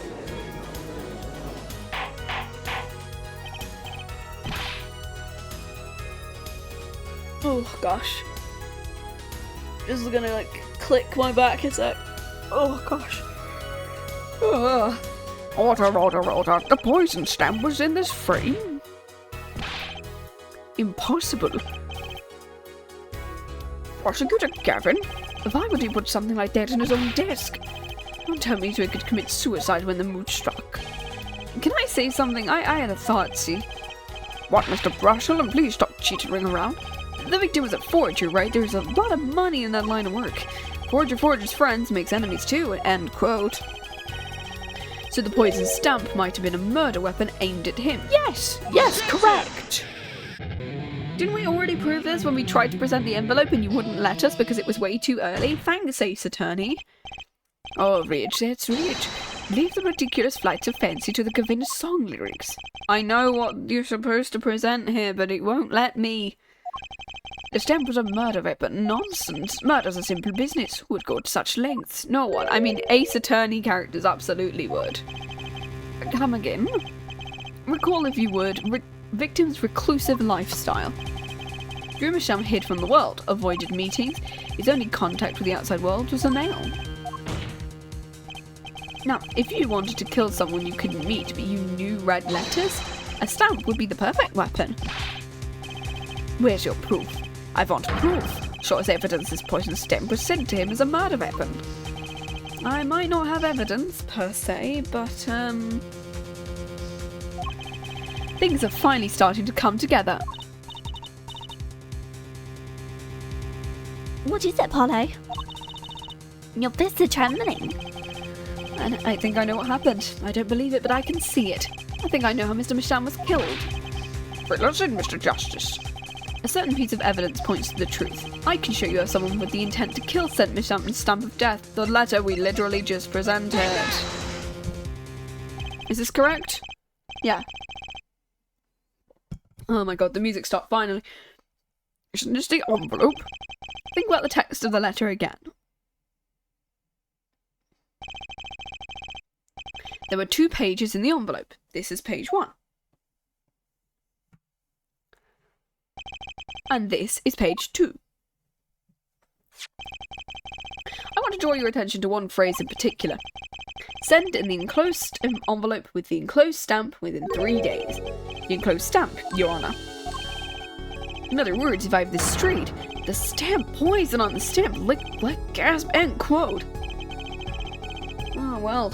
Now, what have you done exactly as the letter asked? You would sign the document, put in the envelope, and put the stamp on it, right? Then he would put it in his letterbox. 15 minutes wouldn't have elapsed between affixing the stamp and mailing the letter. But the clock started ticking when the time came he drew his last breath, and the murder weapon would be taken away from the scene. Quite conveniently, thanks to the postal system.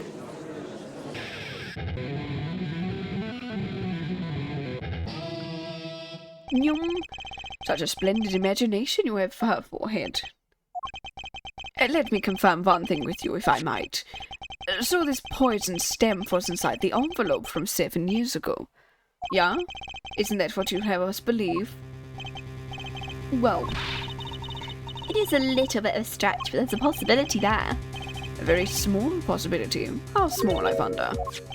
A poison stamp in this envelope. A stamp that became the murder weapon. How does that prove this seeming coincidence? No, it was 7 years ago and we don't even know who sent the letter. Enter silence. I see. I move to...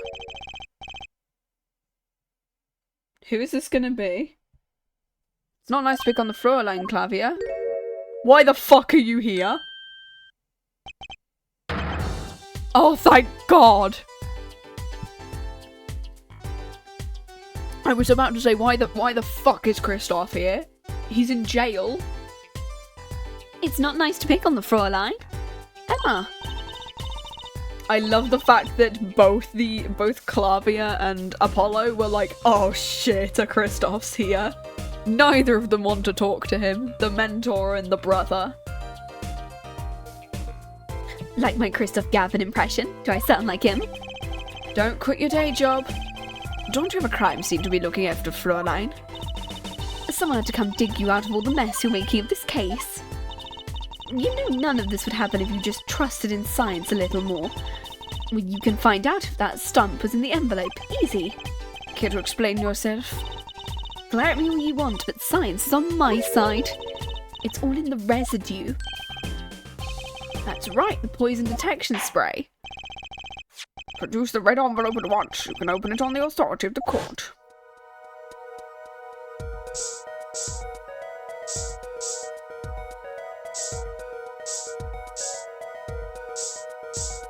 It is.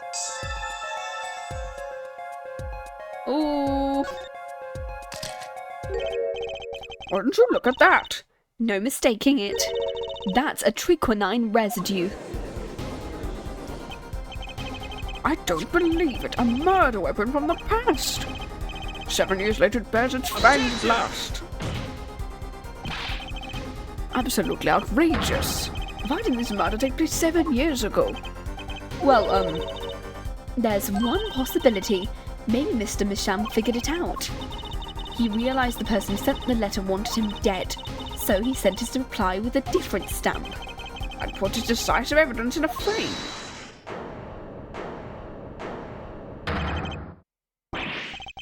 You're still here? Can I make a statement here on the record?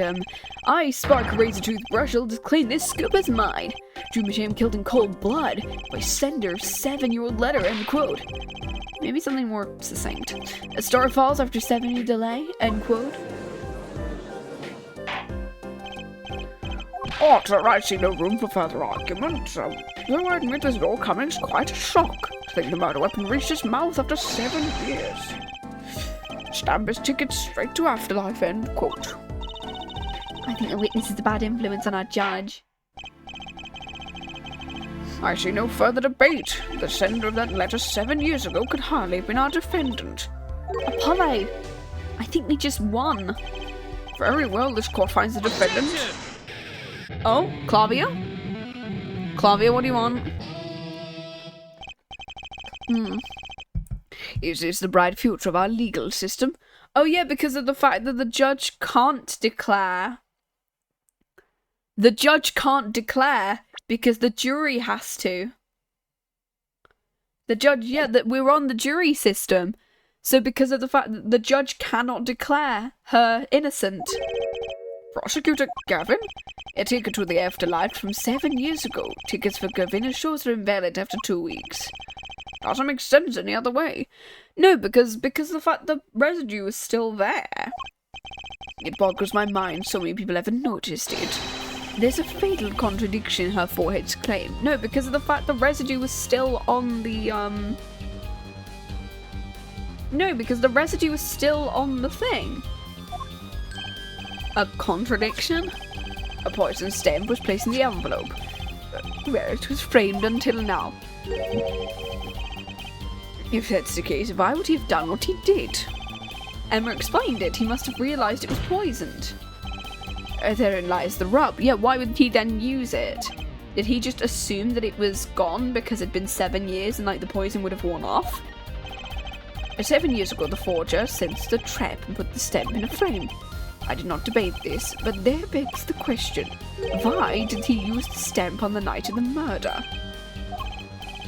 Surely you don't mean to suggest Mr. Masham simply forgot?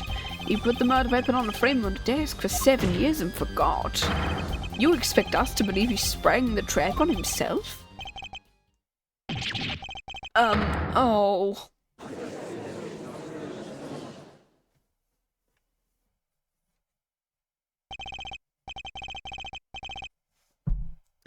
I admit it is quite shocking. It does seem highly unlikely he would fall afoul of a trap.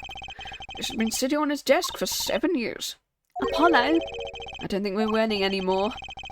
Did someone say winning? No, you're not in this game anymore. I'm glad to see you all back in the real world now. Welcome back to reality. We've been waiting for you. Objection! Okay, so how do you explain the poison stamp that was in this envelope? The poison stamp. Where exactly is this poison stamp? Have you brought it to court? Well, we'll find the envelope. We need to find out who he sent it to. I see no proof that such a thing existed. The fucking residue. What about the residue? Well, I agree there does seem to be a triquinine residue, but, her forehead, it's certainly no stamp. Ah, yes, but, even if your precious poison stamp did exist, Drew would have never used it. That is all. Unless Vera mistakenly used it, and so accidentally killed her father. I don't know. Because she was like, shit, we don't have a stamp. I guess we're gonna have to use it here. I believe we've come to a conclusion again. Were we wrong the whole time? I can't believe it. The poison traces match. It can't be coincidence. I'd like to bring some closure to this issue sometime this year. Yeah, I refuse. It can't be her. It can't be Vera. Like, unless she mistakenly took the stamp out going, oh, we don't have a stamp, I guess we'll use this one, because of the fact her father didn't tell her. Like, that's the only reason. Yes, Your Honour. Let's review the facts and see where we stand. 7 years ago, Drew Masham received a red envelope. There were traces of the poison atroquinine. Atroquinine on the document inside the envelope. I keep mistake. This is gonna be in like when I actually put something on my actual YouTube channel, it's just gonna be me mistaking words over and over and over again. There's gonna be a chess compilation for the Ace Attorney Investigations games when we played those. And then I want one that's just me pronouncing things wrong every single time. Like Lameroir's name, I keep pronouncing differently, and every time I try and produce a triquinine, a troquinine? Poison! The blue poison! Rakia jellyfish poison shit. Anyway. A similar trait was also found at the crime scene on this tiny picture. The defense has indicated the possibility of a yellow envelope that left the scene of the crime with a poison stamp on it. So, yeah, so she... I think we need to ask Vera whether she saw the envelope herself. Even if this envelope contained a poison stamp, and Drew Masham, knowing this, put it in a frame, he never would have used the stamp. I'm afraid you're right, which means there is a fatal flaw. I haven't been on the wrong track this whole time, I'm sure of it. The traces of a troquinine, the envelope, the frame, and Drew Masham's mysterious death, they're all connected somehow. Well, Mr. Justice, you have a conclusion? The defense stands by its case, Your Honor. We've seen the logical outcome of the evidence makes no sense, which means that one of our clues must be a fake. A fake clue? Fascinating. Oh, so we're gonna have to ask Vera because maybe she took up the thing of forging. If we find this fake, your wild fantasy will prove quite reasonable, yeah? The fake clue that's shown us off the poison's trail is none other than... Drew himself? Because I don't think the frame is fake. The red envelope I don't think is going to be fake.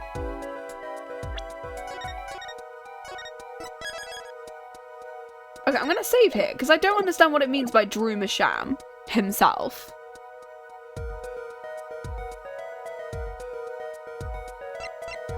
The red envelope I don't think is fake, because we already have...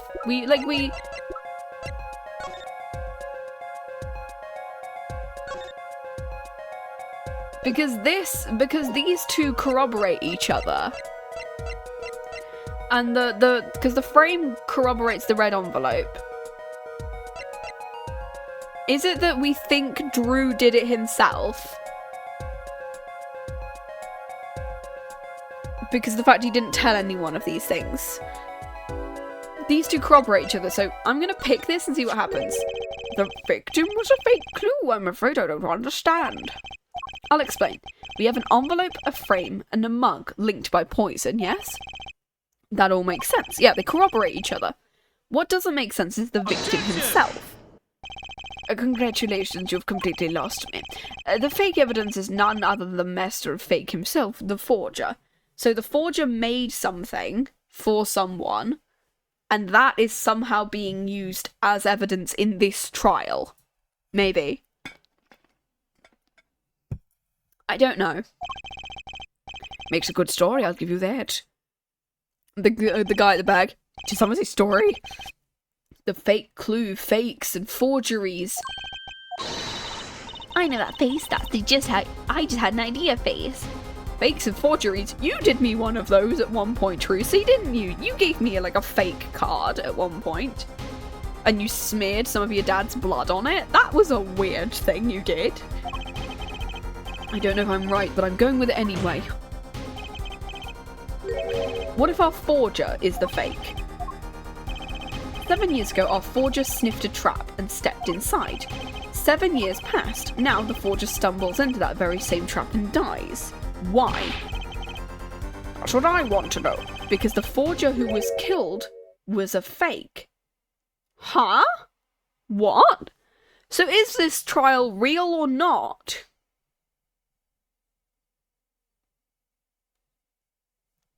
Is the trial real or not? Because... Oh, she's 36. Okay. The fact that, like...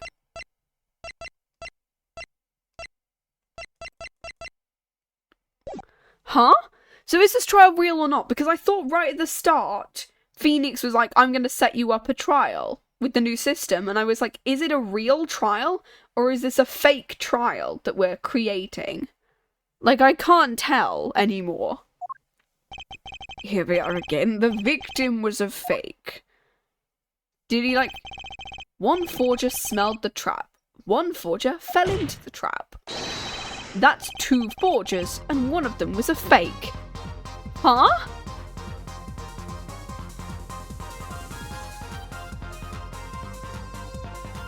Do you, like, make a mannequin of himself and she, like, pushed him over to make him look like he died?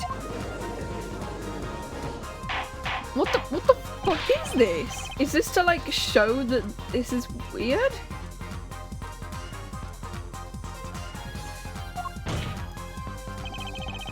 You're telling us Drew Mishem, the victim, was a fake. Well, if he was the fake, who was the real forger?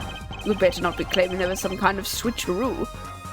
So I think Vera's now forging instead. I think, yeah, Vera is the one who forged all the things. I don't think Drew was the forger at all. He was deliberately using his name so that his daughter wouldn't be found out. That's what I think it means by a fake. So Vera herself is the forger, the 20-year-old artist girl. She's the one who's doing all the stuff. Afraid you're going to have to back up your story, Mr. Justice. Assure us who the real Drew Misham was. If Drew wasn't the forger, there's only one other person it could have been, so Vera's the forger. Understood, Your Honor. Forger Drew Misham was himself a forgery. The real forger was Vera, his daughter, and he used his name in order to protect her. There can really only be one explanation. The real identity of the forger, known as Drew Misham, is none other than his only daughter, Vera.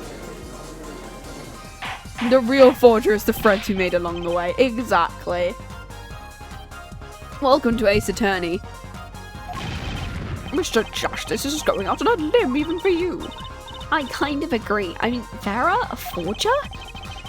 Let's consider it before you write it off entirely.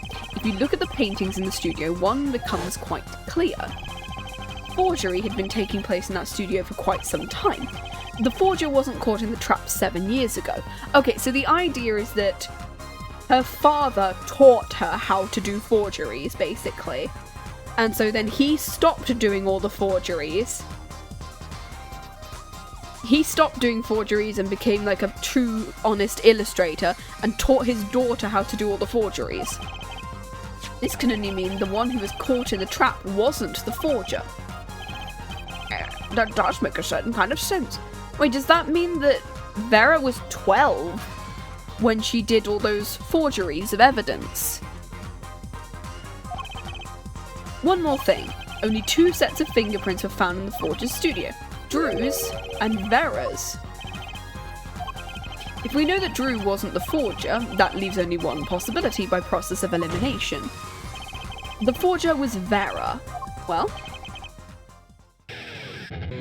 I'm playing my guitar. Fascinating. Hi, Vera. Very Misham. You've been paying attention to the trial so far? Let's just ask her and be done with it. Who are you? Who is the forger? Drew Misham. Oh, she's got some light in her eyes now. Was that an expression of emotion I saw? She's staring holes into Prosecutor Gavin's face. I'm used to being stared at by Fräuleins, believe me, though they usually talk to me too. Tell us, were you the one who forged those works of art?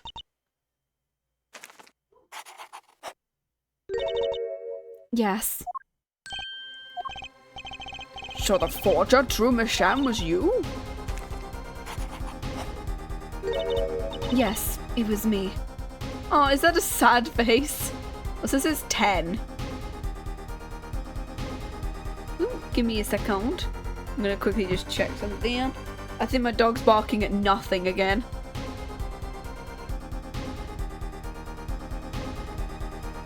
I'm not gonna BRB, I'm just gonna stare out the window.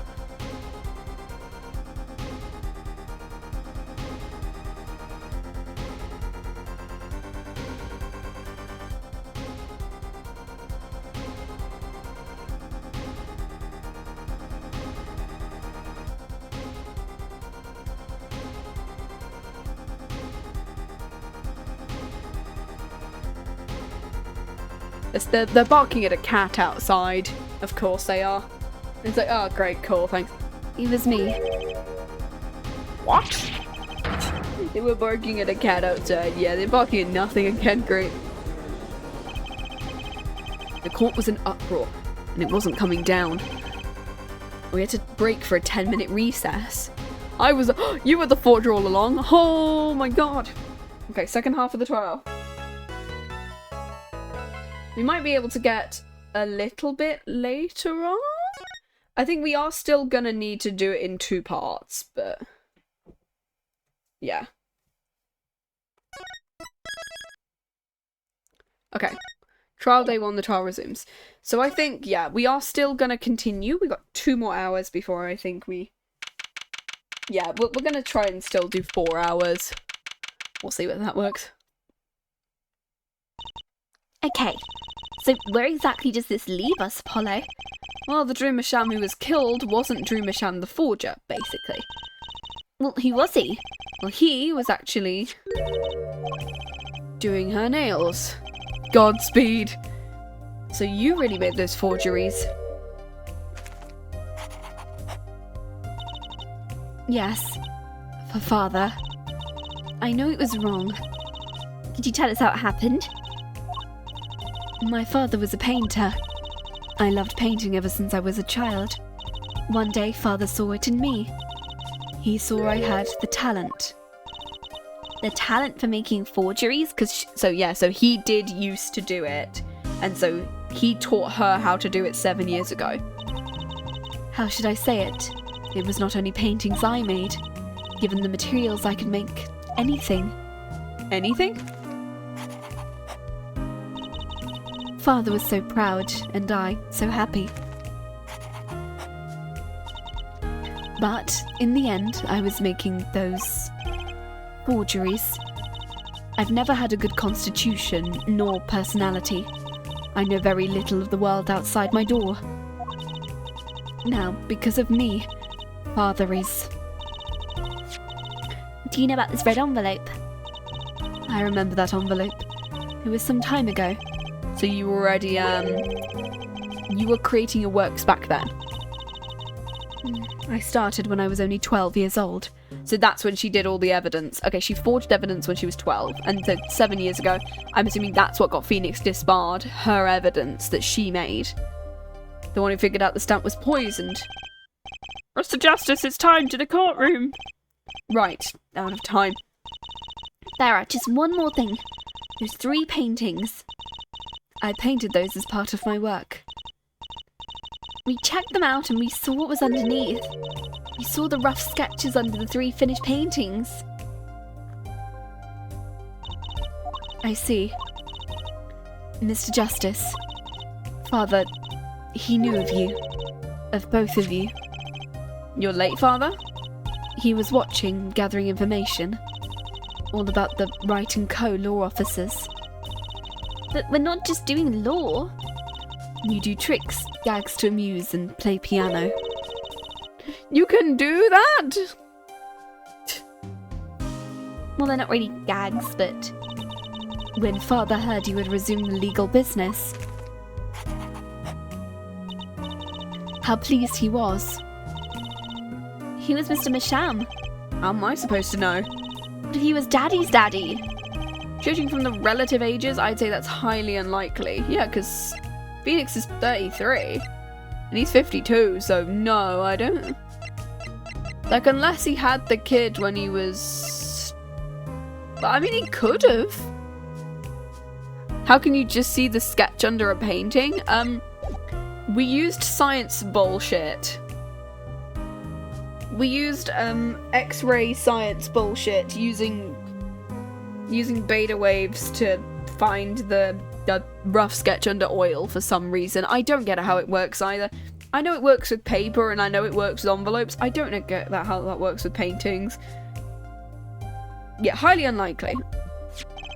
Things already enough with all these daddies running around. Hey yo. I mean, yeah, you've got like, what, 2, 3 of them at this point, Apollo? You've been looked after by a lot of people. We know the victim's daughter, Vera, was the forger. What does that mean for the case? I guess we're about to find out. October 8th, District Court, courtroom number 3. Okay, cool. Science bullshit, aka magic, exactly. We love just the little sparkles, we love them. Court is now back in session. Vera seems pretty tense. She's practically chewing her fingernails clean off. Perhaps you could begin by telling us how it worked. How did you set up this sham forger persona? Is that stare again? She's drilling more holes into his head. I know it's hard for you, but hey, he's a handsome guy. What's hard? What's hard? What's hard? Ayo? Very well, miss, if you would. Did you really make those detestable forgeries? Perhaps you'd rather answer my question. Were you the one who painted the painting? Yes. I painted it, yes. Father praised me quite highly for it. She was the one who made the forgeries. Yet, she did not wish to reveal the truth of their operation, so the victim was a stand-in, a decoy. To the world at large, he was the forger, not her. I've done a bad thing. I have, haven't I? Regardless, we need a little more information about, for instance, this. Yeah, I'm glad we're keeping the trend of having LGBT protagonists. Exactly! The amount of people I see shipping this guy with Clavia, it's like, yeah, I get it. They're only a couple of years apart, I think. Because he's 24 and Apollo is, what, 21, 22? Like, I think he's 22. They're literally only 2 years apart. BL, yes! The Ace Attorney BL. We love Ace Attorney BL. And we get GL as well with Athena in the next game, because I see a lot of people shipping her with Juniper Woods. And also, her mother has GL with someone else as well, who is a bit of a spoiler, so I'm not going to talk about them just yet. You've seen this before, yeah? Oh, and Mia Fey is also GL. It was in the desk drawer. You may proceed with your testimony. Tell us everything you know about the envelope. I keep going into German, because I do the same with Von Karma. Von Karma sounds like this. He's a little bit at bottom, but he won't appear again because he's dead. Yeah, Von Karma dead, unfortunately. He died. I created things and Father sold them. This envelope came after my first work. That was other than a painting. Father handled the deal, all of it. So someone wanted him to forge evidence. I received the stamp that was in the envelope. It was after that job that we moved to the current studio. So she just drew what the stamp looked like. Okay. I suddenly was much of great interest in your testimony. Not that the witness realizes it. Very well, let's begin the cross-examination. Okay. I need more information about this forger. It's Drew Sham. His name is Drew Sham because he's a forger. Okay, I like that as name. Drew and then Sham. He's a sham drawer. He's a forger. I don't know what Vera is in terms of, like, pun name, but I'm not going to search her up because I don't want to get spoiled on what happens. Like, if she's actually guilty or whether. What does she create other than paintings? These things you're making, you mean paintings identical to other paintings? The closer they were, the happier Father was. I was happy too. Still, you're quite young. When did you begin this work? My first painting sold when I was 12. Your Honour, she had no idea what she was doing was illegal. Easy there, little attorney. You're not here to defend her for the crime of forgery. True, please tell us more about this envelope. This envelope that may very well have killed your father.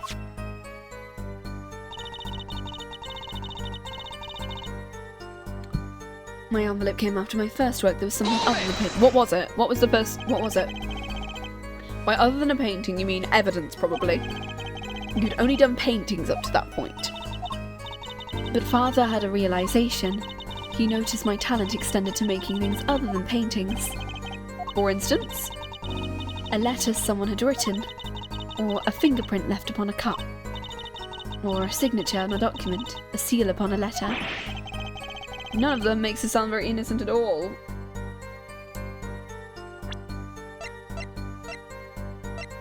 Wait, what is this? I'm gonna casually pull up this thing. I feel like this is gonna be extremely... I feel like this is gonna be what she forged or something like that, and she goes, what the fuck is that? Look here, handwritten signature. It says... I can't read it. Seems odd. And isn't a signature intended to show ownership? What's the use if no one can read it? Isn't it enough if you can't read, if you can read your own? I never thought of it that way. I feel like this is absolutely going to be something to do with it. And because he never opened it, like what happened? Like maybe this was the forged thing, or maybe something else was forged from it. Like a completely different letter was forged from it. And this is the real one, maybe. That's what I think is going to be.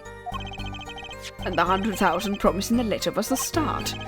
The beginning of a new industry for Sham. A new industry? The creation of items to be used in criminal proceedings. Forging evidence, in other words. Uh-oh. Father handled the deal, all of it. I'm just gonna start just going on every single one because it's a lot easier. You didn't know the things you were making were being used. I enjoy painting very much. I think I understand. The Fräulein has lived in an unusual little world. Can you tell us what happened to the papers that were in the envelope? Father signed them and sent them back, I believe. Did he follow the instructions, sending the enclosed envelope with the stamp? It's a rather important matter. Give your answer some thought. I received the stamp that was in the envelope. Is that the stamp? Is that it? The thing she's just drawn? What do you mean you received it? No, what I thought it was going to be is, that's the stamp, I think. I'm just drinking a lot now. Did I do something wrong? No, you didn't use that stamp because it was too dangerous, correct? Deadly poison on the back. A tryptonine. A moment I've forehead. You can't force an answer upon the witness. Now, perhaps, you would tell me, Fräulein Vera, why did you receive the stamp? Probably because after she was done with the, after she was done with the whole thing, whoever sent it her was trying to kill her to keep away the whole thing. Maybe? I don't know. It was beautiful. You mean it was one of those commemorative ones? She's drawing the same one over and over again. Yes, I think it was. So you didn't know about the poison?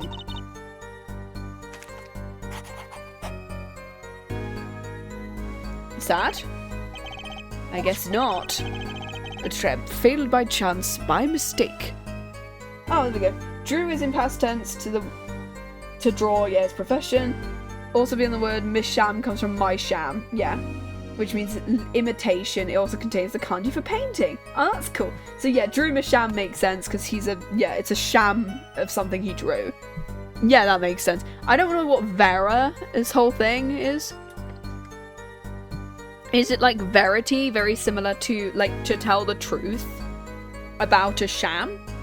That's what I think it might be. Because Vera is often used in that kind of context in Ace Attorney. The trap failed by chance, by mistake. Thanks to this commemorative stamp.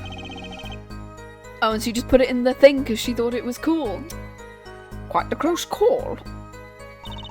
It was after that job we moved to the current studio. So they've moved. You moved to where the current Drew studio is. We saw very few people there. I began drawing picture books. A single job tied them to the criminal underworld. I think Miss Sham wished to reduce their visibility in the world at large. We had to meet someone for some reason. Father posed as the creator of the work.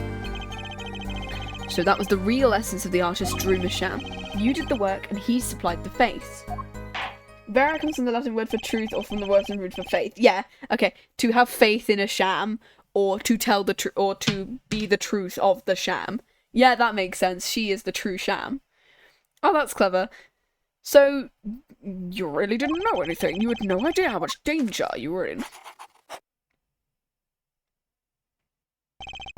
Apparently not. About this commemorative stamp, could you tell us more about it? She's going to draw it again and go, this is what it looked like. It was very pretty, and more than that.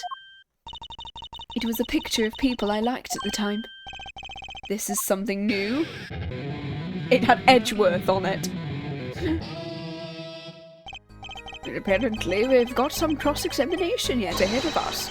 You'd be so kind as to continue our testimony. So who was on it? Who was on it? The stamp was a picture of my favourite magicians, so I kept it. Magicians? Magicians? I love mysterious things. I always have. Even though she fainted when she saw Mr. Hat. You're confusing mysterious with freaky. Father took me when I was very young. It was a great magic show. I loved it so much. See, isn't magic great? Fine, great, yeah, sure, no need to get all excited. But the magic troupe was disbanded soon after. So she went to see the Grammar Eyes, okay. I was quite sad. Did she just say what I think she said? Magic troupe. Now, where have I heard that before? The red envelope came after she completed her first job. That makes it a letter from her client, whoever wanted a forgery made. We're close, we just need to piece together the parts. A deadly weapon in a red envelope, and the path it took to take Drew Masham's life. Okay, so it is the last one, I think.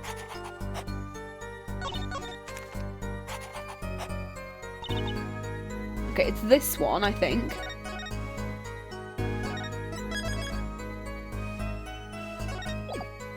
What have we got that... I mean, it could be this one. Because I don't think we want to present that yet. Yeah, it's gonna be this.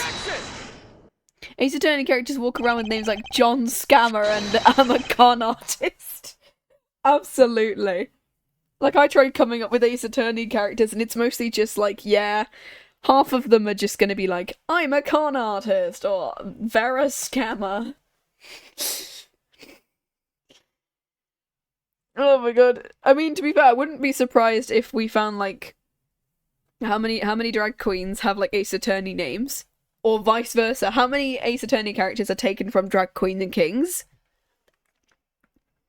Because I wouldn't be surprised.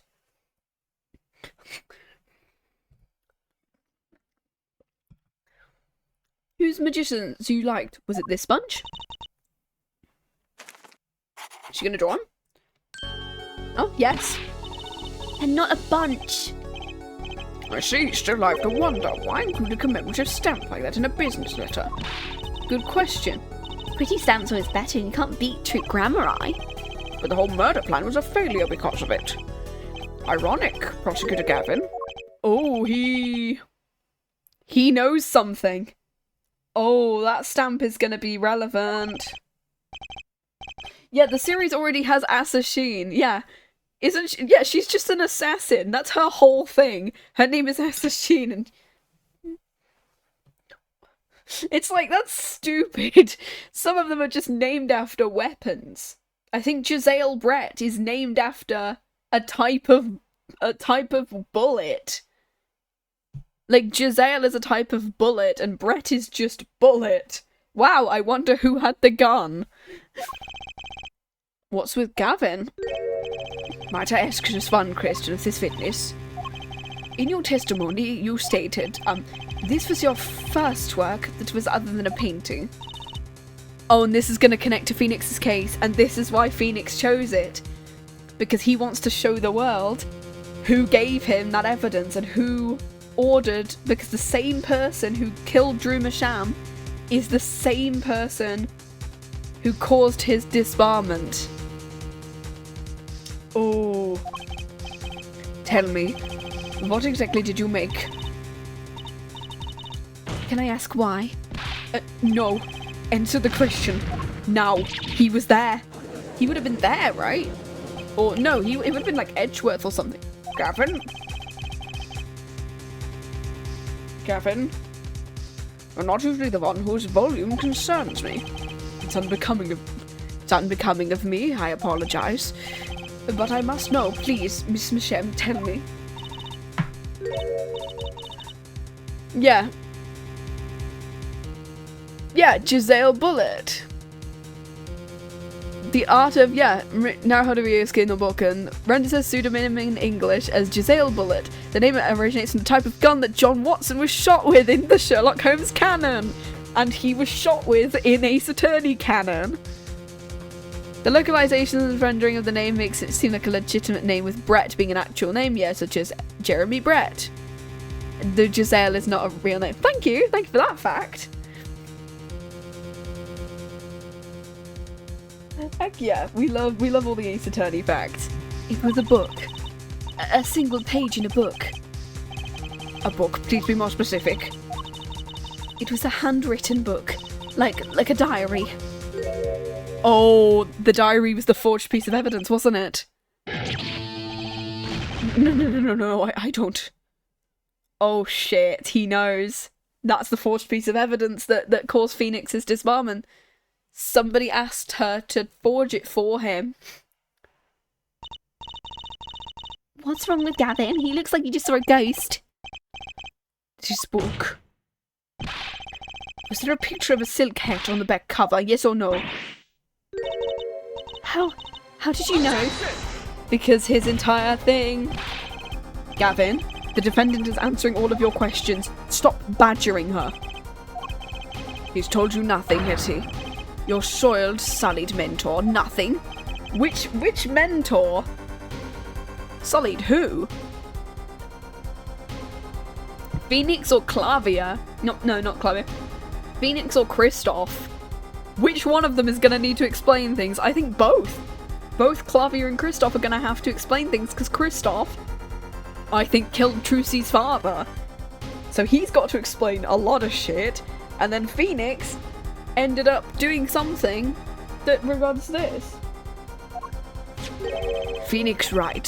Who else? Well, I thought of Kristoff immediately, so... Dad? He never told you about the trial 7 years ago.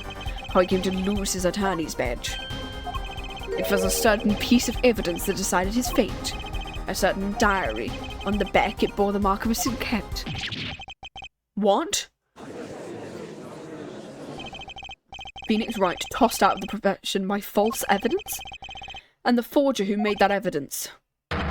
Is this girl standing right in front of me? Vera, you must tell us. The evidence you made was used in a trial 7 years ago. Who asked Drew Masham, you, to forge that evidence? For all of our sakes, who asked you? Oh. I wonder how other characters react to Phoenix using forged evidence.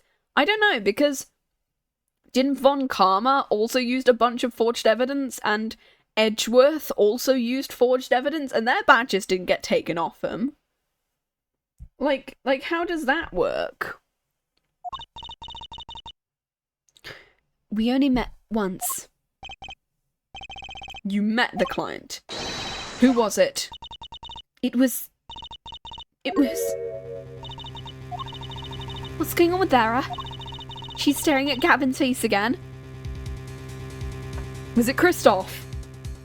There's a bunch of ejection.lols about videos about Phoenix's disbarment. Oh, that's cool. I think we're gonna find out, though.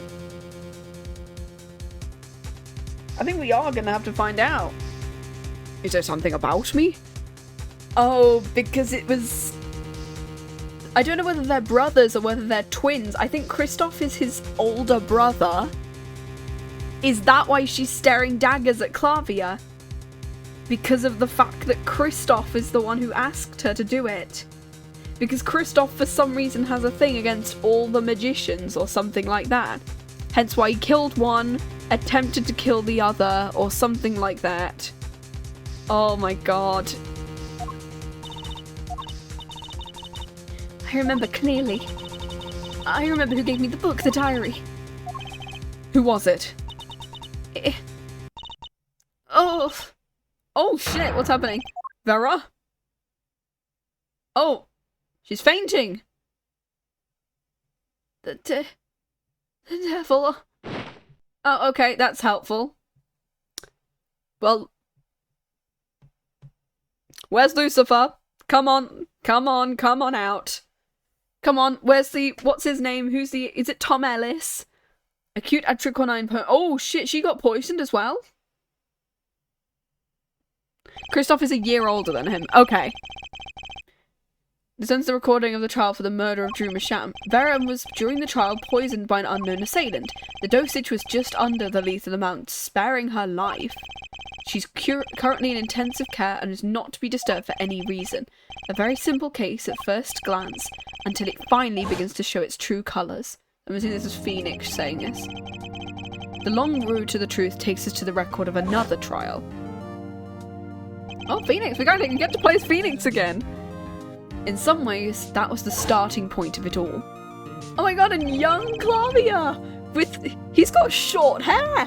Holy shit! 8 years older. Okay, yeah. So he's 8 years older at this point. And that is where we must go. Holy shit, younger Clavia! Oh my god, he's got... Also, he's 24 here, which would mean that he's 19? Wow, young prosecutor. He would be young.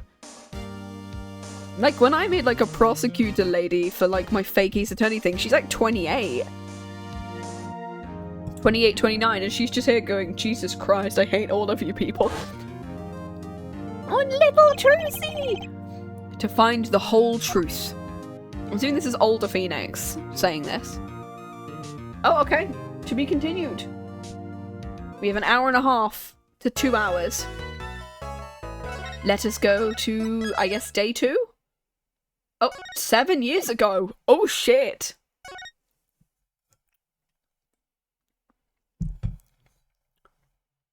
Let us continue. Showdown time. Oh. What? I lost. It's only a game of poker. Well, a game I've played for a long time, I guess. And only lost twice. Who was the first? The man I quote-unquote killed, of course. Well, seems I found the partner I've been looking for all along. Yeah, it is these two. Over a game of cards. Well, yes, over a game of cards.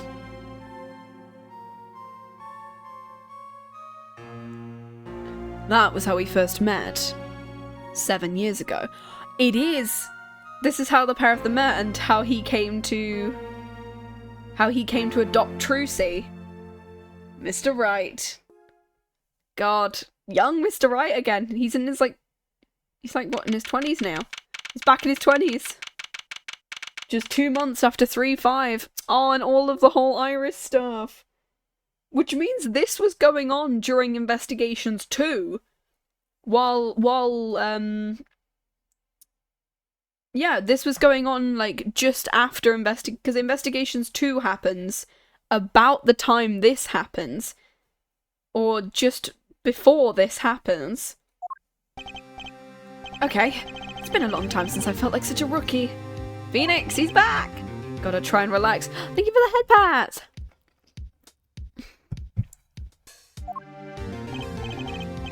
Good morning, Mr. Enigma. His name is Shady Enigma. I was right. Because they said his name was Shady Smith, and I was like, his name is Enigma, and I also love the fact that his face looks like, his beard looks like a diamond shape. And a posture check. Oh, thank you so much. Thank you, Maxon. Oh, thank you for the posture check. Oh, gosh. Good morning, Mr. Enigma. This is his actual name.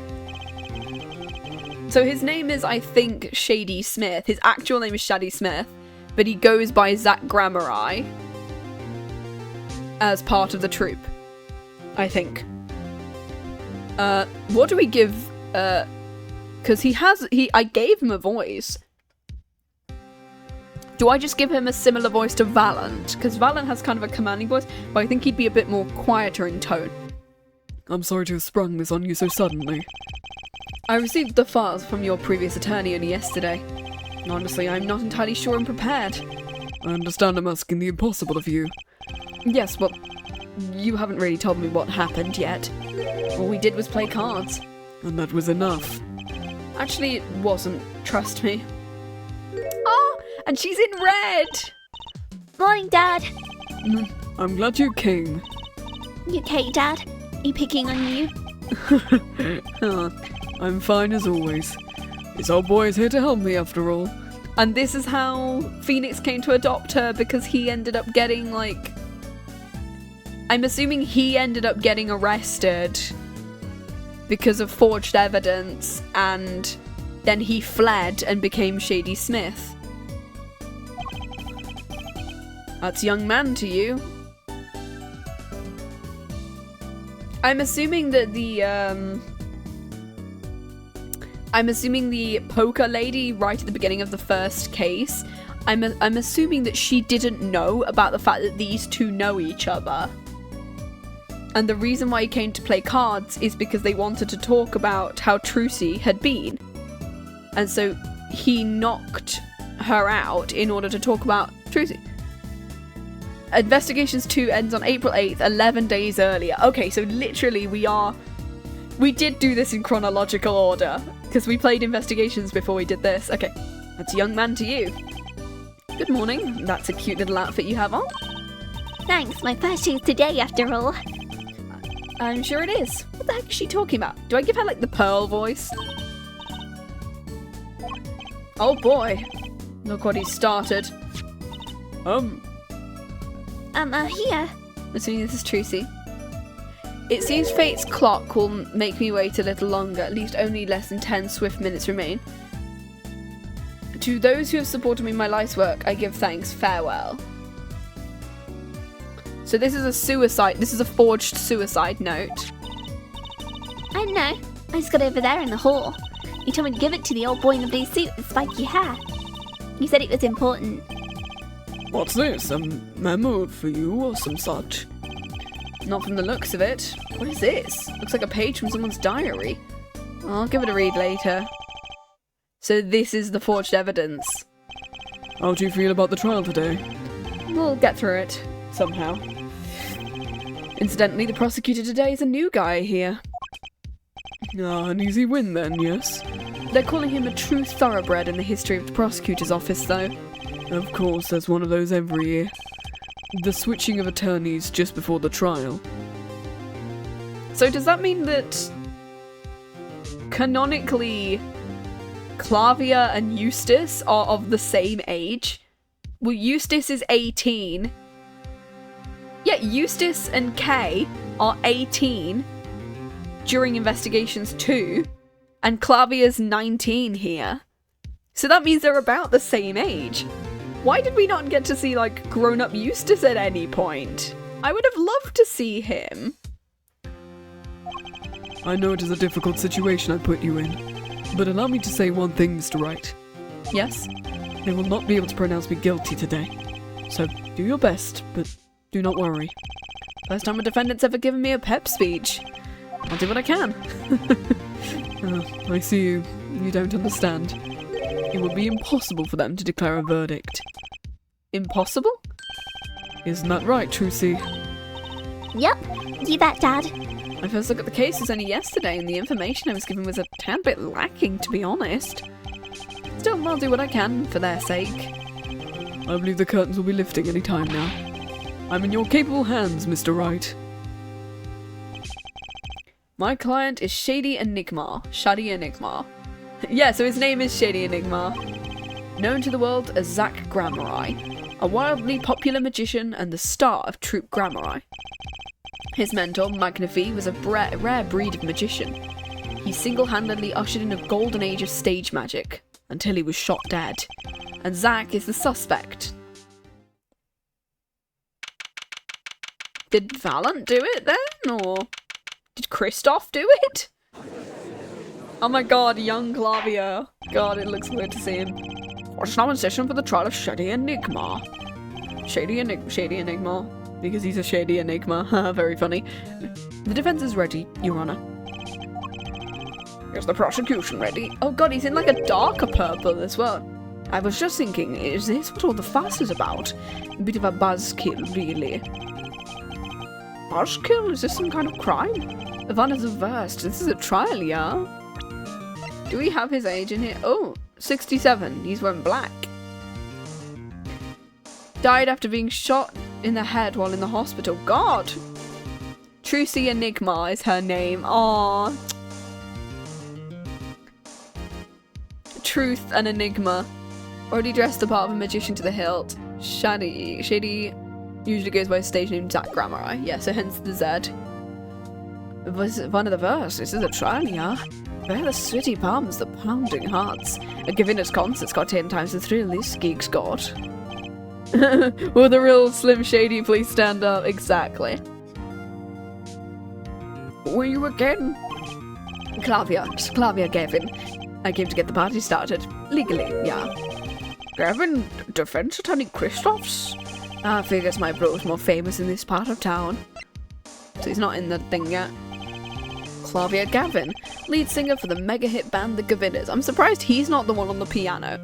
It feels weird to hear that he's a guitarist and not a pianist. Because Clavia just means piano. I'm not going to mention what the bassoon is in German. You can think of that yourself. You're out of your league, rock boy. I know what you're thinking. You're out of your league, rock boy. True, my debut single, 13 Years Hard Time for Love, went platinum overnight. But that's just a hobby compared to this, yeah? Not the bassoon. Not the... I don't think we could make that an Ace Attorney character. Talkative, aren't you? I like your affected Euro rock accent, by the way. I'm just getting warmed up. Oh, Tony Bite. I like your European accent. Thanks. Which country do you think I'm from? I don't know. Japanifornia? I'm from Germany, dipshit. Anyway. Perhaps you would be so kind as to fill us in. Achtung, baby, time to go on the opening act. How old is the judge, by the way? Yes!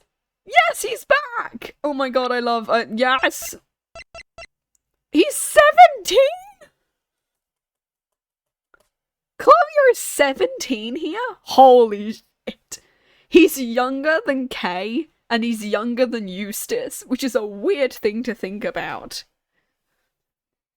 Also, Gumshoe, Gumshoe, Gumshoe, Gumshoe, he's back. Yes, one of my favourite characters from the trilogy, he's back. What was his name? Detective Gumshoe, hit it. Yes! Yes! My dude, he's back! And you are? You were the one who called me up here, sir. Name's Dick Gumshoe. I'm a homicide detective down at the precinct. Detective Gumshoe.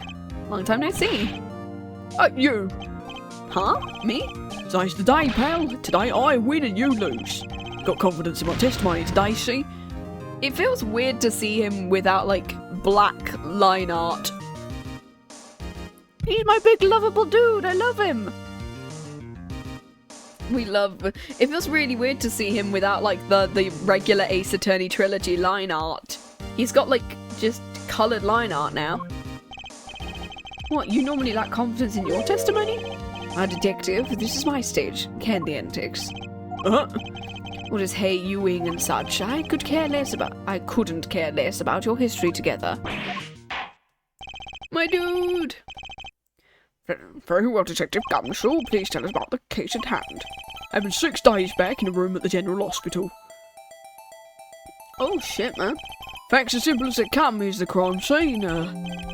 Shoutouts to Grand Blue Fantasy for crediting someone for playing the other word for bassoon, except they mistyped it now. Looks like they hate the person in particular. They forgot the second T. They forgot the second T in the instrument. The victim was a patient, asleep in a hospital bed. Killer comes in, puts a pistol to his forehead and bam, lights out. There's also a pistol hole in the clown as well. What is this? It was the facts. So if you, like, put a pistol to the clown, you kill him? What is this? Fucking jigsaw? Saw... Which one is it with the shotgun collar? Is it Saw 3 or 4? I can't tell. There's one where a dude has to, like, get rid of all of his kids' possessions to get over the fact he's grieving over his child? And then his wife has to save someone, but if she can't save him, it's a weird...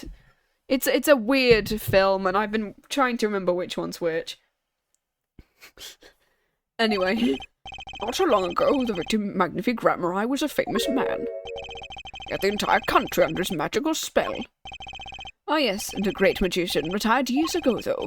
Say the name Magnifique to one of my generation, you'd be lucky to get a blank stare.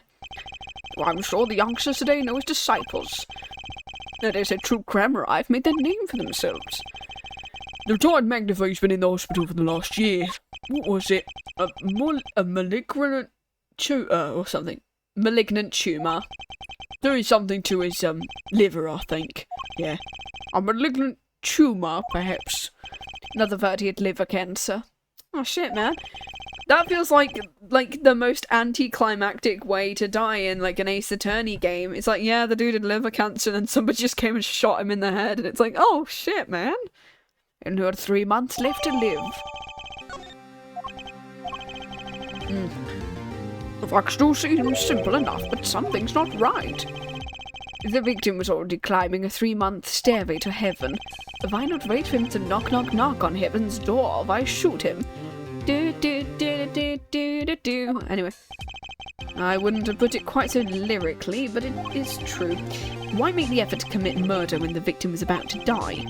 Incidentally, the victim had a serious case of diabetes. In fact, he was about to shoot up with insulin. Type 1 or 2? Because that's gonna very much mix which one that is. He was about to shoot up with insulin. Okay, so you need an insulin pump, I'm assuming 1. Then he was shot with a pistol. The syringe was found at the crime scene. 2 then. Is it 1 or 2? I can't... Because, yeah, shoot up is crazy. Chronic diabetes and cancer. As much as it pains me to say, the victim was clearly at the end of his life. Yeah, shoot up is a bit crazy. That's why you know when the games were made, because they use words that you probably wouldn't put in a game now. He's about to shoot up some insulin.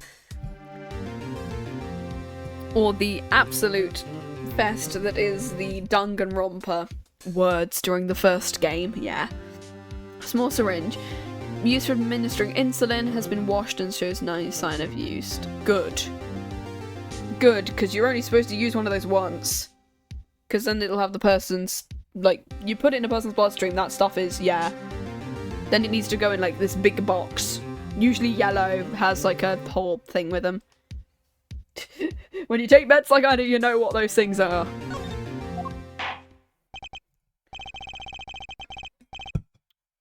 I believe the question before us is clear. Why'd the killer have to shoot this dying man? What reason could he have? Very well, Detective. Perhaps you can enlighten us as to the circumstances of the shooting. Yes, sir. Okay, witness testimony. Woo. Also, oh my gosh, it's the original, like, testimony. I take hella meds, but I'm glad no needles. Yeah, I wish I didn't have to do those. I'm gonna quickly BRB. I'm gonna take a quick bathroom break, since we've not actually had a bathroom break. It's this, like, entire thing. So, I'm gonna quickly BRB. Give me a segundo. I'm doing great at typing today.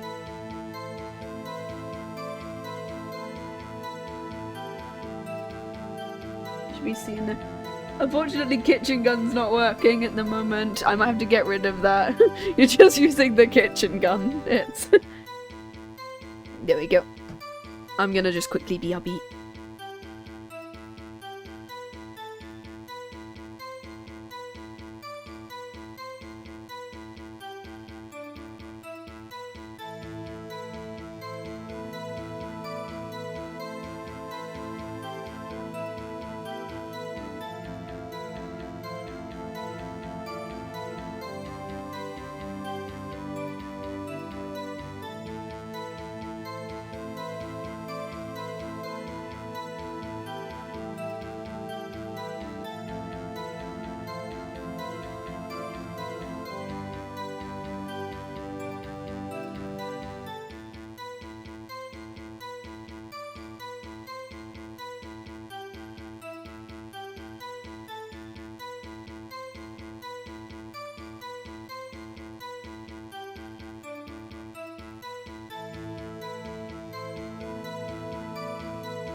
There we go, we're back. Oh, sorry. I'll give you a DVD bounce using my own points so it doesn't feel like you wasted yours. Oh. It's on cooldown, give me a minute. it'll be back in a sec. It'll be fine. The victim kind of ordered the defendant to do him in. A few days before it happened, the victim sent a letter ordering his own murder. Oh.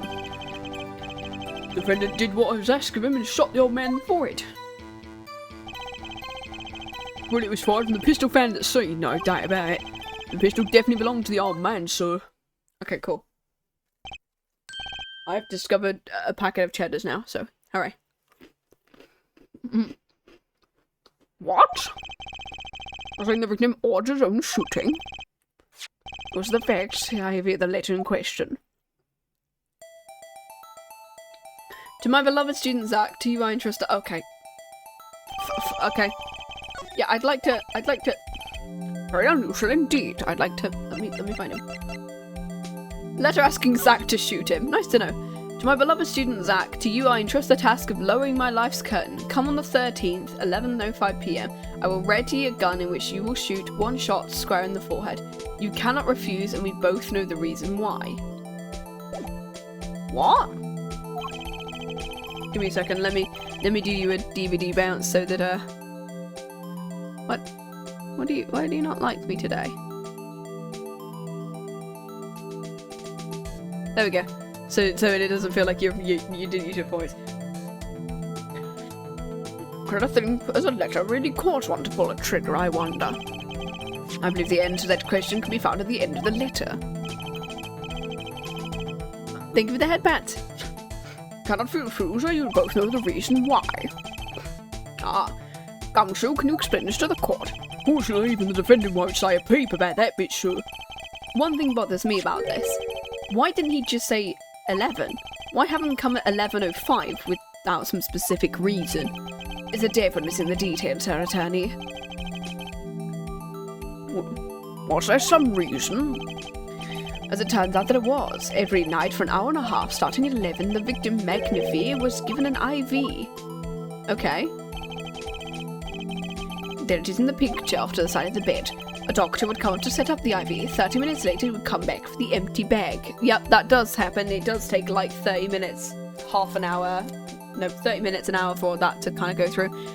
Also, like, for some reason, to me, I can only drink coffee if I ever have that done. It's weird. It just tastes weird. I don't know why. Oh my god. Anyway. It happened every night without fail. So that was the only time they could meet without the chance of an untimely interruption. During his IV. Shall we begin? Mr. Wright, your cross-examination, if you would. What's his reason he couldn't refuse, I wonder? He could have at least mentioned it to me. Oh. Okay.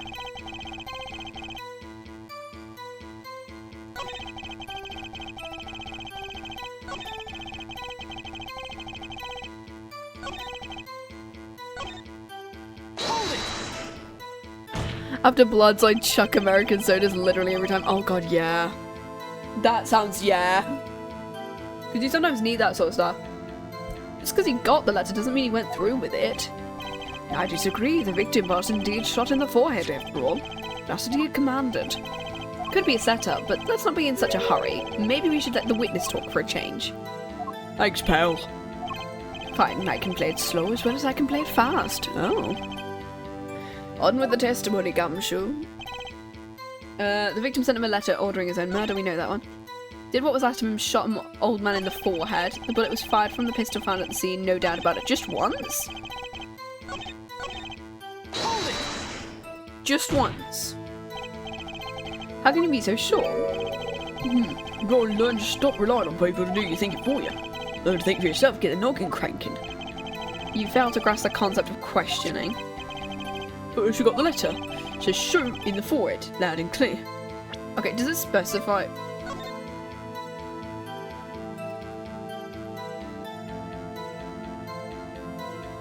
I will ready a gun with you or shoot one shot square in the forehead. You cannot refuse, and we both know the reason why. Very horrible for me, but a Mountain Dew Baja Blast or a Fanta Grape gives me that a good American steroid sugar. I mean, yeah, if you need to get your sugars back up, then yeah. There's also... Wait, didn't we literally say there's like a clown thing over here?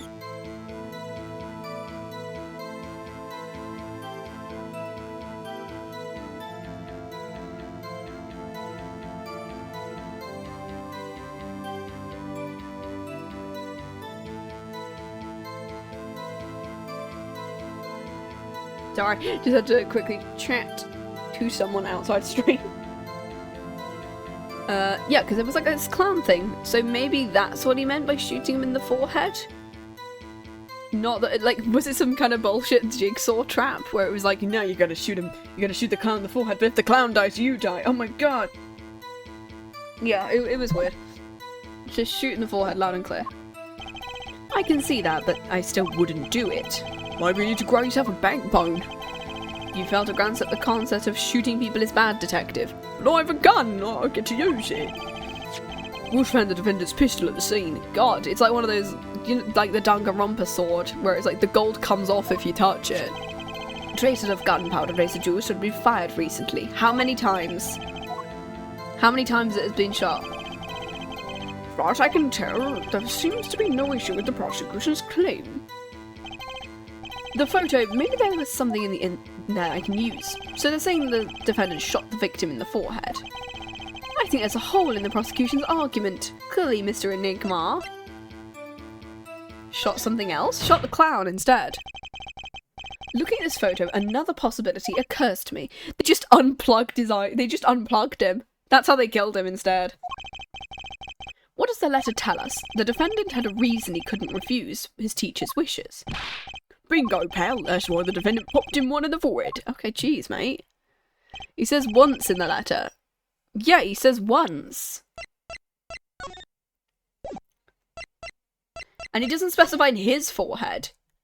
You will shoot one shot square in the forehead.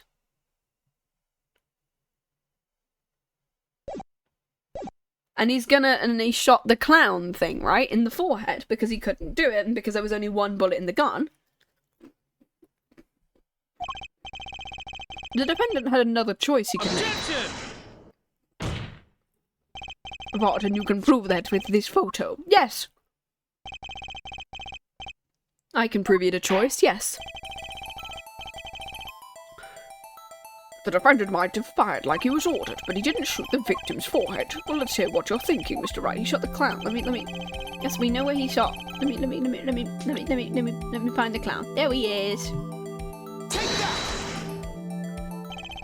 He says once in the letter. The clown doll? Take a closer look. See, it's been shot in the forehead too. There's a hole in its forehead. And a hole in the prosecution's claim. I suppose you have a reason why I shoot the clown. Nope. He didn't just shoot the doll, he shot the doll's forehead. His forehead? Ah! Let's read the orders once more, shall we? You will shoot 1 shot square in the forehead. Which is exactly what he did. He shot the clown doll square in the forehead. Defendants raised an intriguing possibility. That hole in the clown's forehead, it definitely looks like it was shot. Send someone to investigate the matter. Oh, I admit I'm impressed, but I expected nothing less. This doesn't mean he didn't shoot the victim. Oh god, yeah, that's a Sam Riegel objection. Not a, I can't remember who the original voice actor was, but that's a Sam Riegel objection, because Sam Riegel plays Phoenix Wright in the latter trilogy. God, that feels weird to hear now. Perhaps he did have to shoot a forehead as ordered, but the letter says nothing about whose. This was the only way he had to follow his orders without taking a life. The bullet in the clown doll's forehead does demand an explanation. Might be a clue, yet Prosecutor Gavin is right. Sam Riegel is such a cutie. We love a Sam Riegel. Oh yeah, Mighty 9 coming out soon as well. Oh my god. I need to watch that when it comes out. It alone does not prove the defendant's innocence. No, cannot say for sure the defendant didn't shoot the victim. So sorry, Mr. Wright. How sad it is to see the mighty fall. I'm so hyped. Yes. Oh my god. I watched a little bit of it and I was like, oh my god, I can't wait to see it. Oh my god. How sad it is to see the novice's overconfidence. He doesn't realise just how big this little hole is going to get. Detective Gumshoe, please take this newfound fact into account as you continue your testimony. Well, if he shot the clown, he still shot the victim. No, because it's once.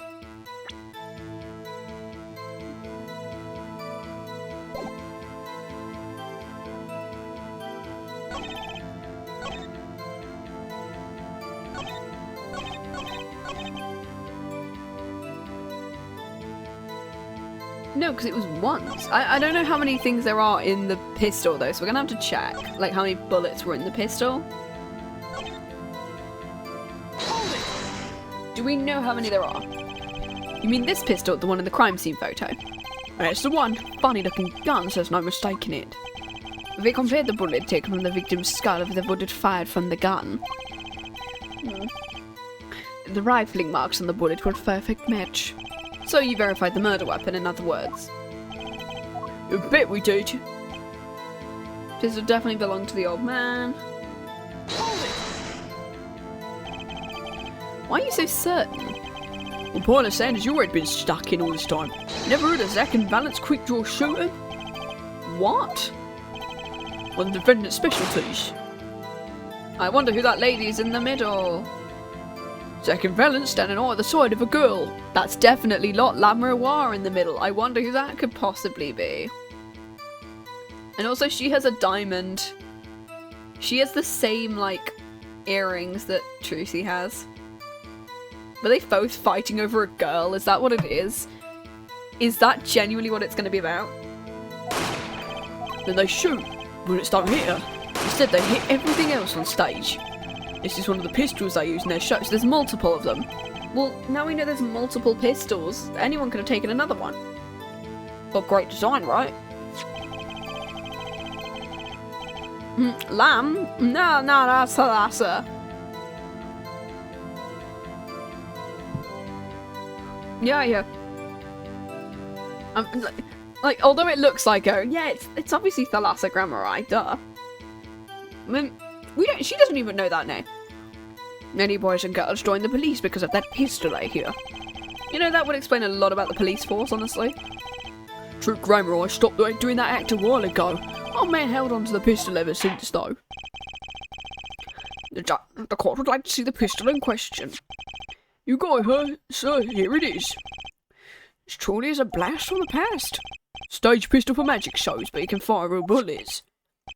Looks so much bigger in real life than on TV. Can only hold one round.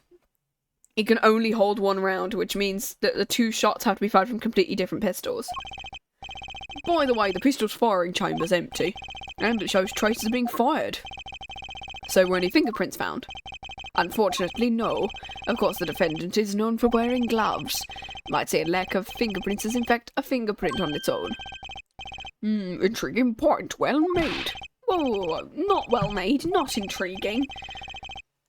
In any case, the court accepts this evidence. And so now we know that only 1 bullet can be fired. We can now present that on the statement we literally just got. My grandchild will get a kick out of seeing this. Now it's time to return to our testimony. Grandchild. Ooh, I need to see that. I want to see who the judge's like grandchild is. Let's see them. Who's this one?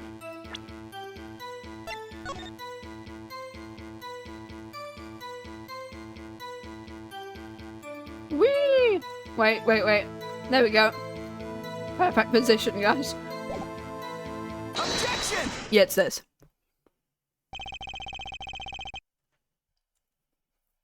The trickiest case is often seen the simplest. Gavin, you missed the bullet hole in the clown's forehead. Dodger's grandchild's just a small child with a giant white beard. Exactly, that's why the judge is the same age throughout this entire series.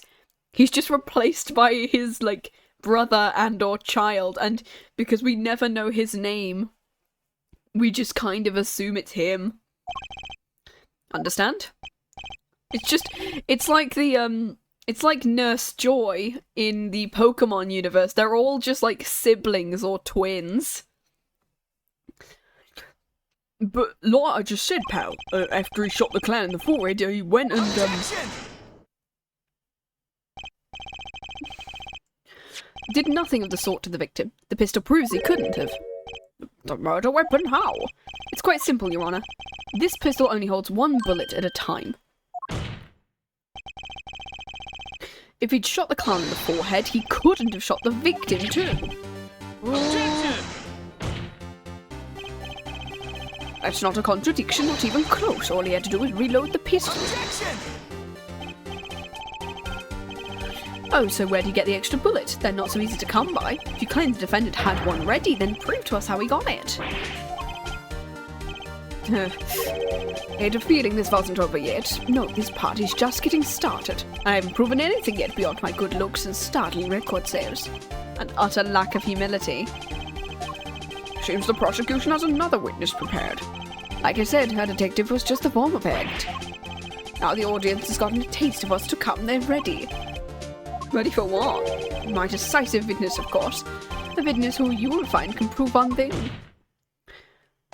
That it was Zach Gramerai who shot the victim.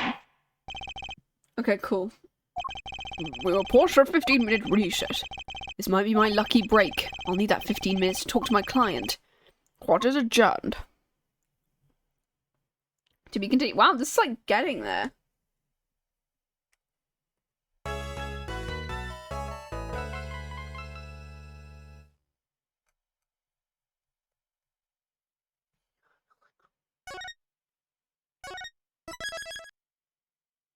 I'm such a Euro party fiend, exactly.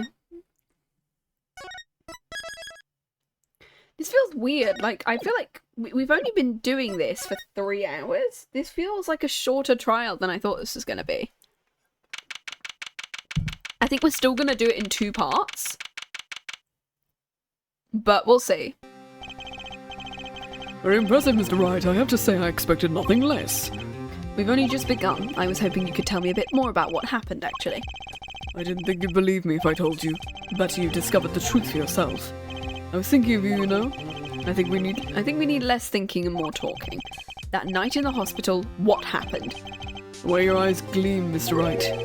You're scared Lucy. Speaking of which, where is she? You've seen the problem yourself, the letter. The 1 shot in the forehead. 1, right? And the reason he speaks of. I couldn't deny my mentor's wishes even if it meant my own death. Why not? This is something I will not say for now, at least. What's this for now business? I've done many things in my life, some well, some poorly. This is a cross we must bear alone to our graves. We? You wanted to know about the night of the incident? Finally, this guy likes to take his time. I had no intention of shooting my mentor. I snuck into his room at the appointed time. I found there, upon his bedside, 2 pistols. 2? Oh, shit.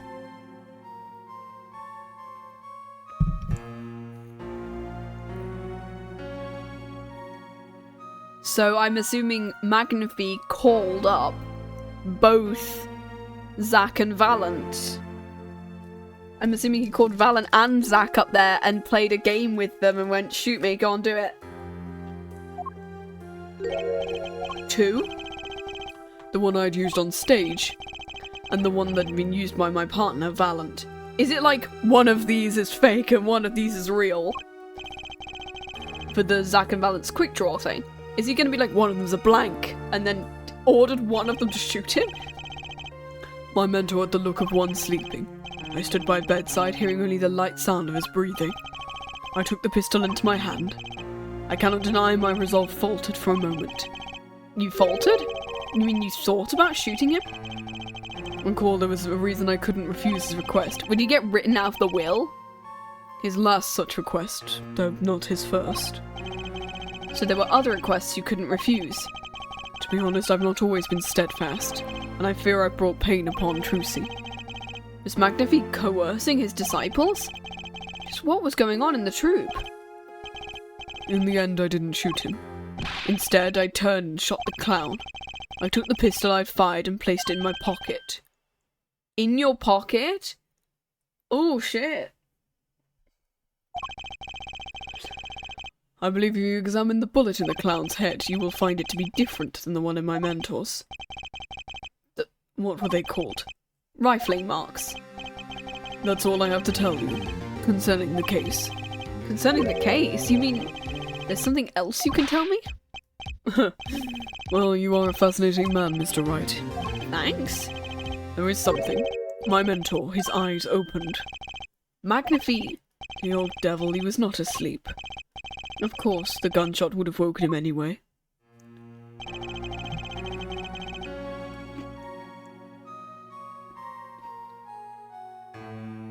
And there we had our last discussion as mentor and pupil. It was not a long discussion, maybe 5-10 minutes or so. What did you talk about?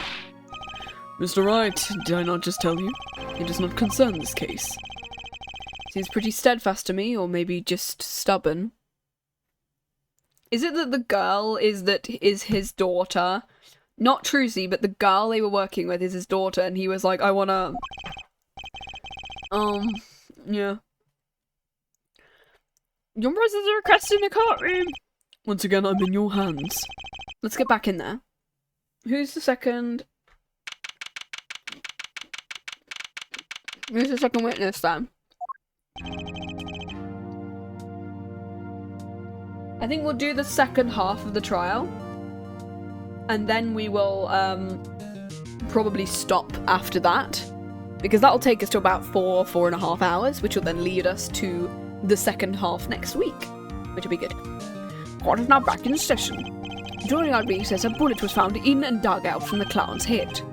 This is news in the rifling marks. There wasn't time to do a detailed analysis, though they did find the weapon type matches the murder weapon. That's not very conclusive, is it? Which is about, I'm about to call a very decisive witness. I'm assuming he's going to call Valent.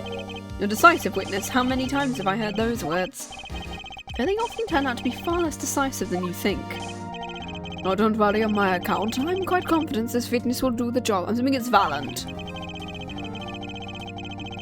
He is intimately acquainted with the players in our little production, being the other half of True Grammar's famous duo, Zach and Valent. Yes, it is. Okay. Valent Grammari. So we get to meet the great Magnify's other disciple. God, he's young there. Feels weird because in 8 years he's gotten his mustache and his grey hair. We're starting to actually go name and occupation. Valent Grammari, magician. And you're the decisive witness, are you? Witness, are you? So he's 37 here. Zach's young partner and understudy. The two of them on stage was a sight to see. So 1437. So these two were...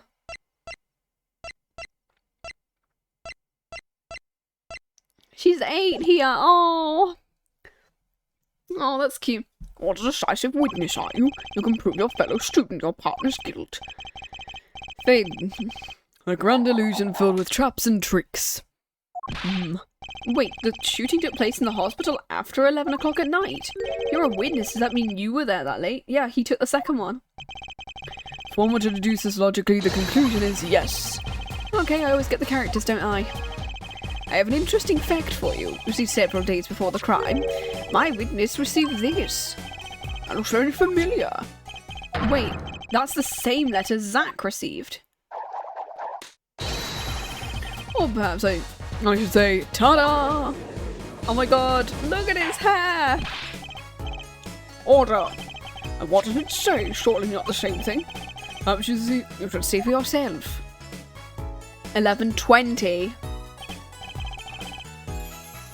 To you I entrust the task of lowering my life's curtain. Come on the 13th at 11:20. One shot straight in the forehead. You cannot refuse, and you know why. Court accepts this as evidence. It's a second letter. This is most unusual. Exactly what was going on with you folks? What exactly was your truth got to? By which you mean? I'm having trouble envisioning a man who would ask his students to kill him. Both of them, no less. It's just my opinion, hard judge, but from his letters I'd say he was coercing them, not asking them. We walked the magician's path together, in so doing shared our lives. When people are so close there is strain, a warping of relations. And yet this has nothing to do with the case at hand. By which you mean you're not going to tell us? Okay. Which makes me wonder even more about the reason they couldn't refuse. Was he gonna kill the girl or something? Was he gonna pull a jigsaw and murder the woman they worked with?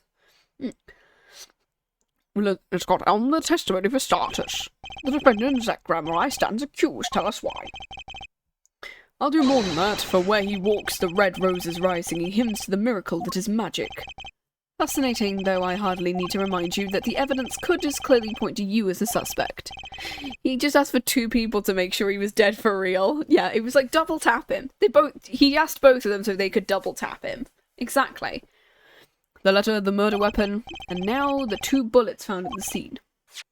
In fact, the only difference seems to be the designated time.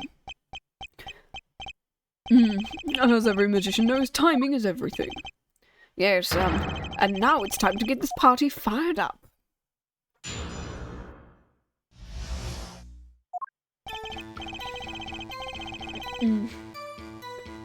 That night I visited the hospital room at the time Magnifer requested. The smell of gunpowder in the room and my mentor had taken his final bow. I'd not imagine my fellow student might have received the same instructions. But to deal with the dead is still a deal. That sweet kiss I gave to the clown. And I informed the doctor and the police. So they both say they hit the clown. Okay. You were the one who reported the crime. I would think this fact alone would clear my name of suspicion. Let's not jump to any conclusions. Cross-examination comes before the conclusions. If your testimony proves to be true, then the defendant, Zach Grammar, is guilty. Unless... okay. Unless it was a third party who replaced the clown, who shot him. So let's just say that he came in at 11:05. He talked to him.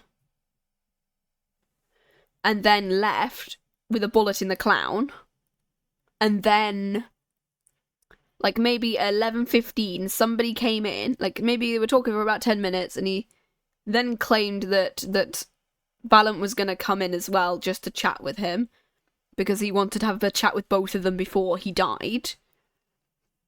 Somebody else who wasn't those 2 came into the room, shot him, replaced the clown, but kept the pistol because they took a third one, maybe.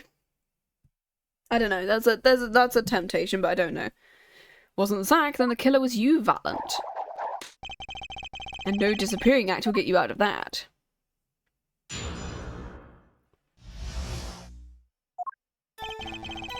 I visited the hospital room at the time requested, so 11:20. full of gunpowder and my mentor had taken his final bow, so he's already dead at that point? So you weren't worried for your own safety? I mean, you smelled gunpowder, yes? What if the shooter was still nearby? Oh. I didn't consider it, to be honest. It's forbidden for a magician to have a good imagination.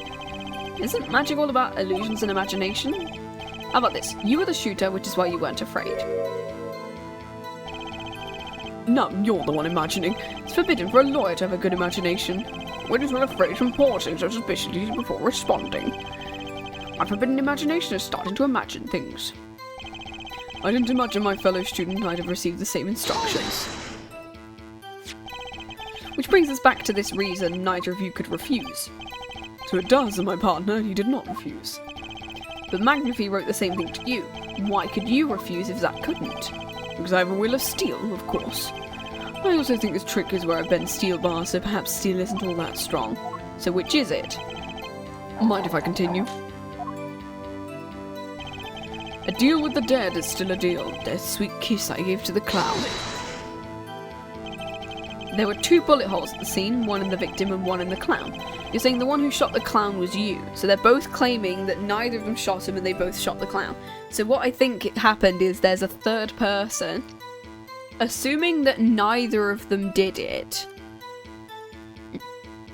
Assuming that neither Zack nor Valent did the murder, a third person came in between when the 2 of them were there.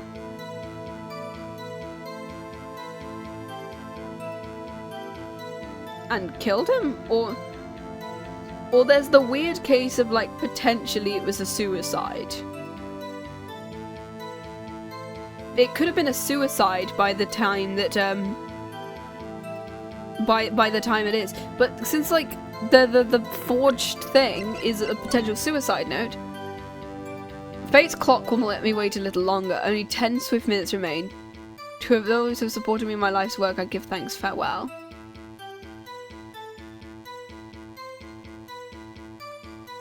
I don't know.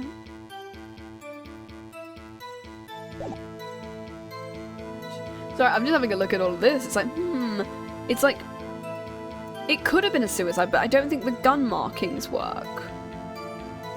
I don't know. I doubt my partner Zack said much of the same thing. Yeah, because whoever didn't shoot the clown committed murder. Unless there's a second clown and somebody, There's a second clown. And they both shot the clown in the forehead, refusing to kill the mentor. But something happened? I don't know. I'd better dig around a bit more. Valent, let me ask you about something else concerning the crime scene. Namely, the number. How many pistols were there when you entered the room? By which you mean what, precisely? 2 pistols were used in the Zack and Valent quick draw shoot-'em. 1 for each of you. You are well informed, yet only one of my old friends sat in the hospital room that night. What did Zack tell me back in the lobby? He took one with him. I had no intention of shooting my mentor. He snuck into his room at night at the appointed time and found there upon his 2 pistols. He found 2. I see no problem with that statement. Only 1 pistol is visible in the photograph of the crime scene. So you picked up that pistol and fired it? Indeed I did. Alakazam. Alakazing, alakaboom. Is the number of pistols so important? Yes, because only 1 pistol. The number of pistols is quite important, Your Honour. Add this detail to your testimony. What can I do but obey? Only 1 pistol was in the hospital room that night. With that I shot the clown. The, pistol, because it only can hold 1 thing. Objection! Yep. According to the defendant Zack Grammari, when he entered the room, there were 2 pistols on that table. True. One of those pistols were used to shoot the clown in the forehead. Then he left with it in his pocket. Of course, this is what he would say. Unlike the helpless clown, we must assume our defendant has some brains. Well, what about Mr. Valent has told us? You see, there's something about his testimony that doesn't make sense. What might that be? I told you I took the pistol that was there and shot the clown. That's your story, at least. But the rifling marks tell a very different story. Mr. Valent, recall what Prosecutor Gavin told us.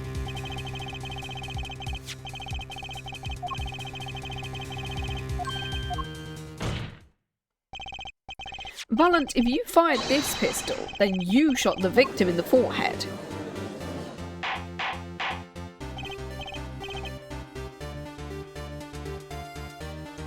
What up? Well, this is all rather sudden. What have I done? Prosecutor Gavin? I owe this court an apology. Sorry. Sorry for what? You see, I was unaware that 2 of these unique pistols were created. The analysis of the rifling marks only proved that type of gun was possible. Give me a sec. Oh. But that's not what you told us before. You said you'd verified the murder weapon. Which is why I'm apologizing to you now, quite sincerely, I may add. Okay, cool. Would you hold me accountable for a mistake made in my use? Give me a secunda. I need to just check something. That was just this morning.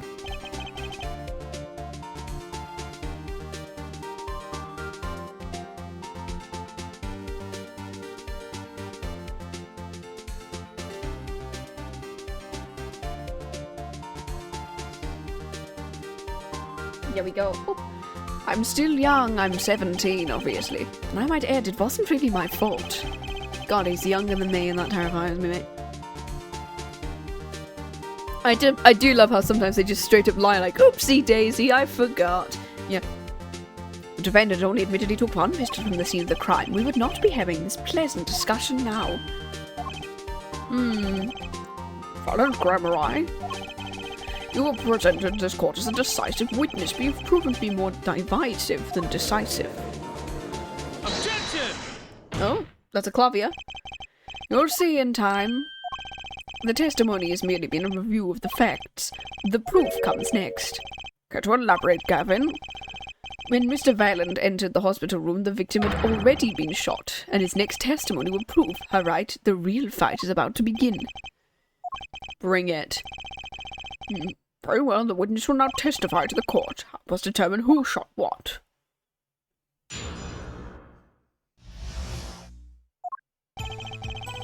I arrived in the hospital room at the appointed time, 11:20. After discovering the body, I fulfilled my obligation, then called in the doctor.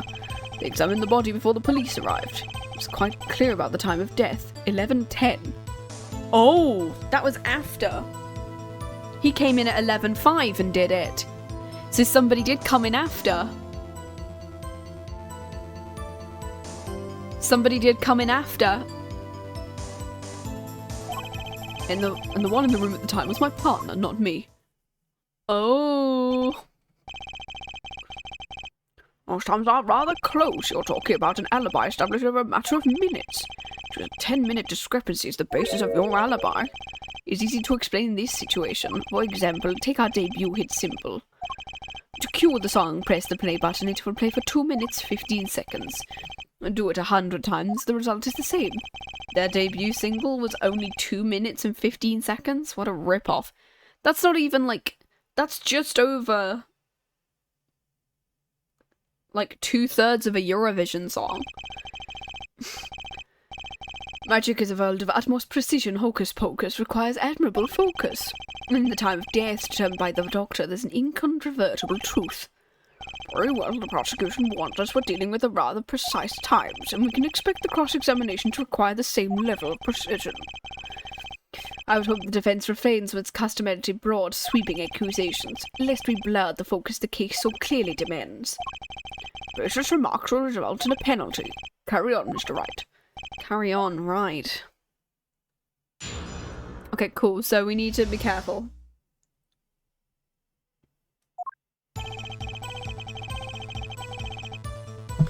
Arrived in the hospital, the appointed time, which is to say 11:20. Okay. After discovering the body, I fulfilled my obligation, then called in the doctor. So he did the thing to the clown, then called the doctor. The doctor examined the body before the police arrived.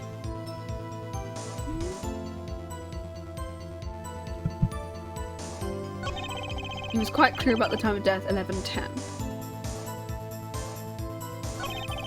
And the one in the room at the time was my partner, not me. Don't examine the body.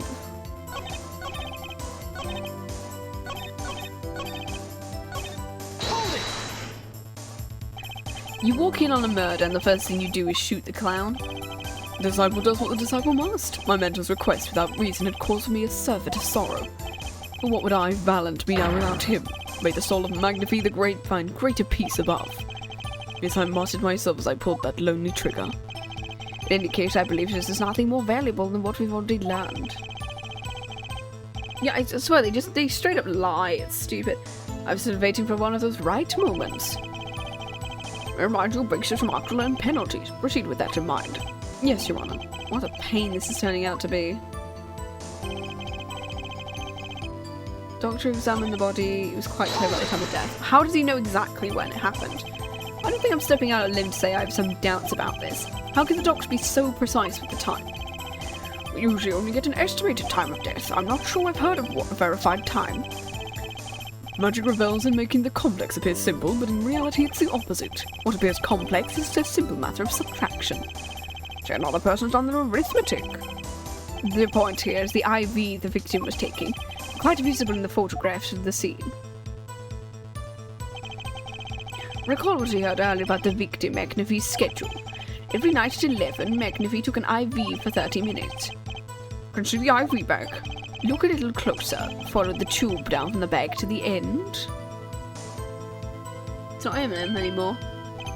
The needle's been removed. Doubtlessly it fell out when he was shot. Yeah, that's definitely how IVs work.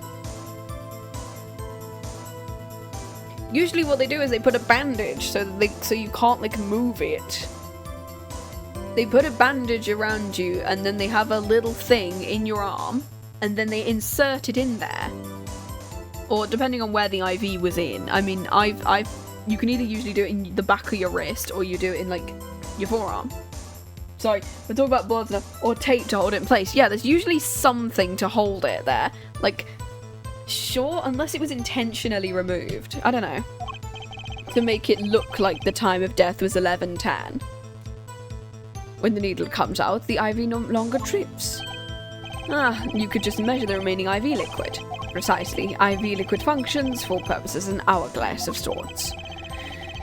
It's how the doctor determined the time of death. Well, they could have taken it out before they shot him. That's what I think might have happened, because it's a lot easier to just remove it than it fall out. That's... okay. From the amount remaining in the bag, it was determined the IV had stopped 10 minutes after the administration began. Okay, yeah. So it was when I, Valent, entered that room. 10 minutes had passed since that horrible crime was committed. And this is proof. Okay. Did that seem important? Yes. Seeing how it is the biggest clue we have to the time of death, I'd say it's pretty important. Agreed, it would be hard to imagine a more precise way to determine the time. Hold the power of arithmetic.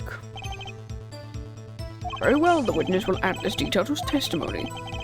Sometimes the most magical thing of all is the truth. The water of life springs eternal. The remaining ID liquid proves my innocence. Okay. Did you notice the IV yourself by any chance? When first I entered that room, the stench of gunpowder assailed me. Next, the mark of death upon my mentor's forehead. And then, in his left arm did I spy a rose drooping and wilted.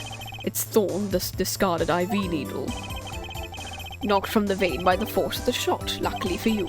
That IV had not been there, why, you might have been a suspect. Indubitably so. I might say it's thanks to my lucky colour. Yellow? Even today. Yellow or red? I can't tell. Okay. Even today I wear it apparently, for it always without fail brings me luck. When Zack and Valent won their first Grand Prix, the very one held by the Association of Eternal Magicians, I was adorned in this entire then too. Now trophy a bust. What day it was. Oh, this is one trip down memory lane nobody needs to be reminded of Turnabout Big Top. Nobody should be reminded of Turnabout Big Top. That is like the worst case of the first trilogy, and we are just gonna skip over it entirely. My lucky colour, indeed. And that IV too, I say, it was huge especially for me, Valent. That does seem to be the case indeed. Well, Mr. Wright, any thoughts on the testimony? Well, Valent sure looks happy with himself. How about this lucky colour testimony? There's a contradiction, because wasn't the ivy green? Yeah, the ivy's green, not yellow. Certainly sounds like your lucky colours brought you plenty of luck, but not this time. Valent, your lucky colours betrayed you. Because of the fact that because he's wearing yellow, and I'm assuming he's thinking that the ivy was yellow, but it's green. It's a different colour now. Your Honour, the witness's testimony just now clearly contradicts the evidence. Yeah, I was about to say, is he colourblind? He's got my warning at the beginning of the cross-examination. Basic accusations will be duly penalised. I do hope this latest accusation is well meant. Don't worry, I've got all your bases right here. I say the claim. Where is your evidence that contradicts the photo, because it's a different colour. The crime scene tells all, Your Honour. photo of the crime scene? Or is this talk of colour has me yearning for black and white, clear-cut simplicity? Me too, honestly. Tell us how right. Where is the contradiction? My pleasure, and I assure you it's quite simple. Oh, my dog's barking again. Is she barking at nothing again? Give me a second.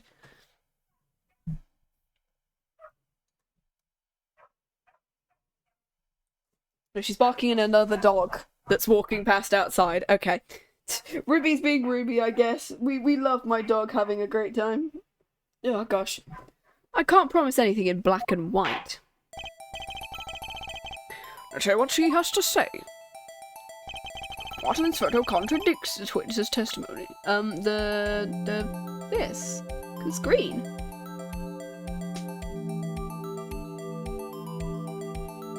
Oh, no, I'm assuming it's... Okay, no, because it's blue. Okay, that makes sense. It's blue, and it's filled with yellow liquid, which means it's in green. Yeah, that makes sense. Valent Grammar, let's get one thing straight about your lucky colour. It's yellow, yes? Kind of takes the mystery out of it, but yes. Something wrong with yellow? Yes, there is. Athena wears it, and she's not been featured in basically any artwork. She gets replaced by Godot. Anyway, no. Decisively wrong, in fact. Take another look at the photo of the crime scene. Yeah, I think it was green if I looked at it. What's this? Confusion, doubt, tell us what your elderly eyes spy. Yeah, because I thought upon first looking at it that it was green. Not yellow, but no, it's blue bag. Could see a problem here, Mr. Valent. Look at that IV bag. What is this? What foul... Oh! It'd be hard to call the IV liquid yellow. I'd say it's green. No magic was involved in the taking of this photograph. Alaka, no! Oh my god! Oh my god, he's got loads of little things!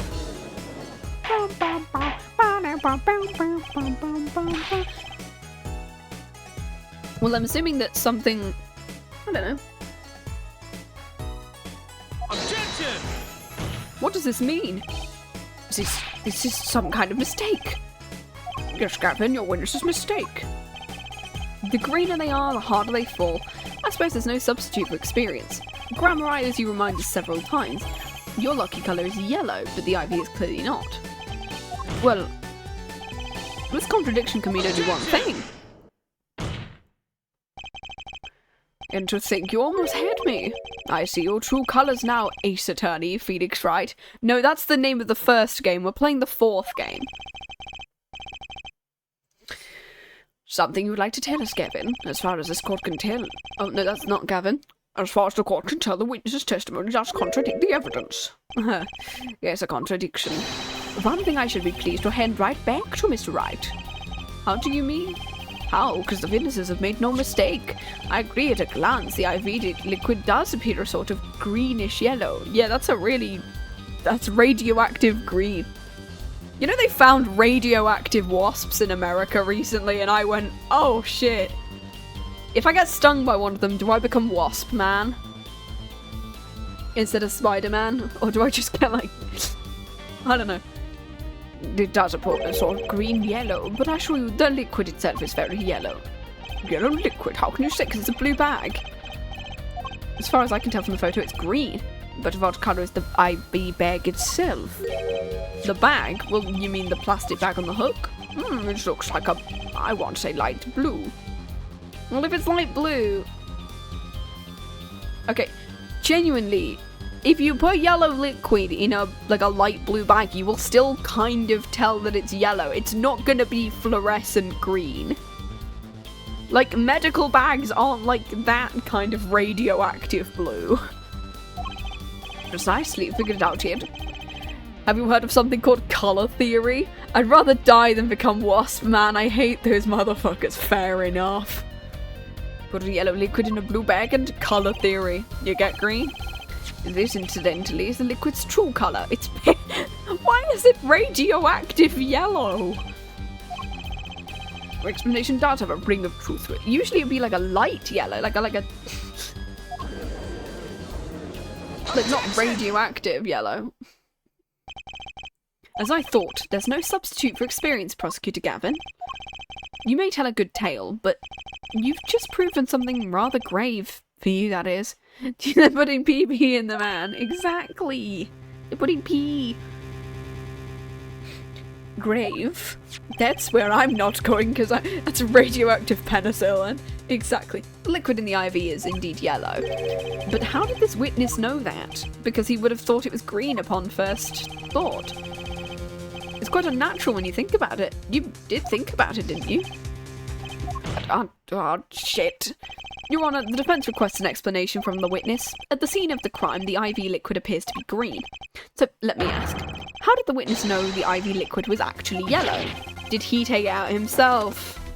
Oh, shit. Did he unplug his mentor? Is that what they did? Mr. Wright, you will explain this. The witness clearly knew the colour of the liquid, so I'm sure it means something, but what? I can think of only one possibility, Your Honour.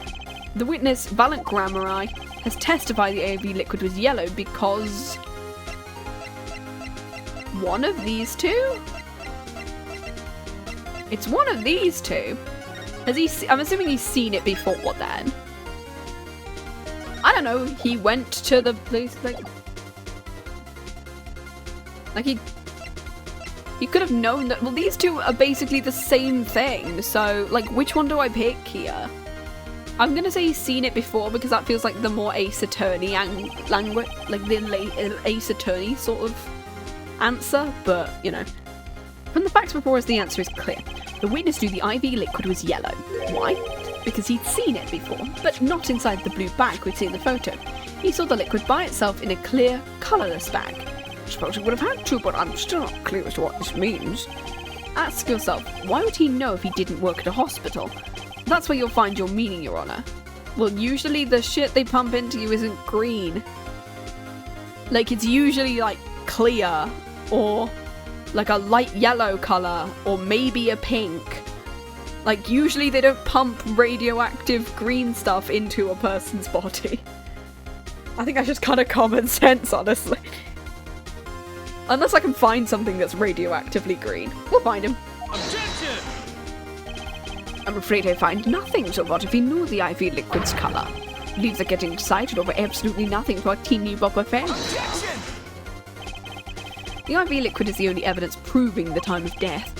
A 30-minute hourglass with 20 minutes worth of sand remaining. Your claim, Prosecutor Gavin. I remember it well. However, there's a critical difference between an hourglass and an IV bag. They don't. Damn, I've been scammed. Damn. Well, not that I know of. I've not seen any radioactive green stuff being pumped into someone before. Unless they're the Hulk. But... like, usually it's just clear, or like a light yellow or a light pink. Or maybe a light blue if the tubes are blue, but I've not seen someone get pumped with green before. I'm gonna have a look after this stream to see whether I can find any radioactive green IVs. An hourglass uses sand, but an IV bag uses liquid. As much as it pains me to say this, Your Honour, no. Unlike the sands through an hourglass, the IV liquid enters the patient's body, at which point, like magic, it disappears. However, what if the amount of IV liquid had increased? You couldn't tell, could you? After all, there's no way of knowing how much went in.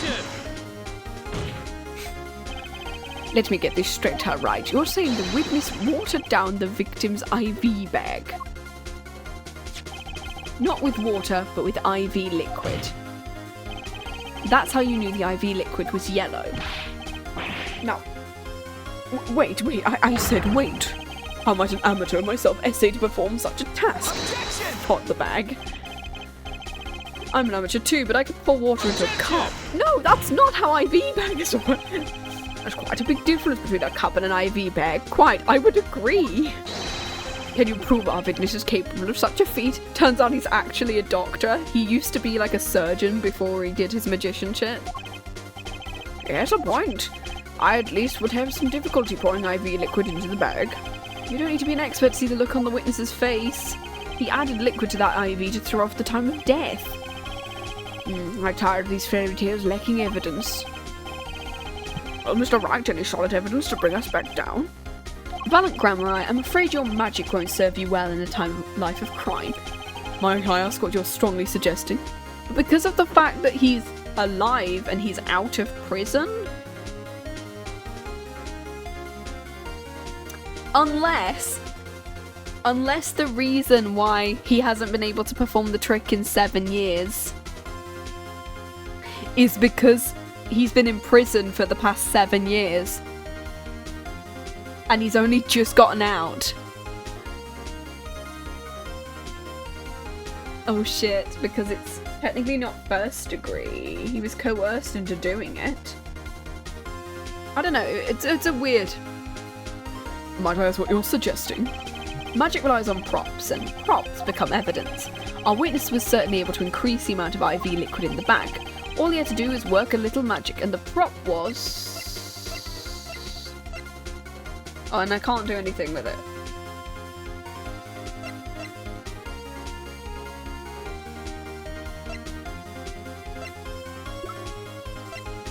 I don't know. It's not gonna be that. It's not that. What's this?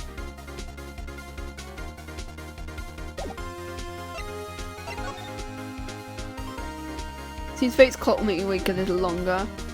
It's only less than 10 swift minutes remain to as a support of me and give thanks, farewell.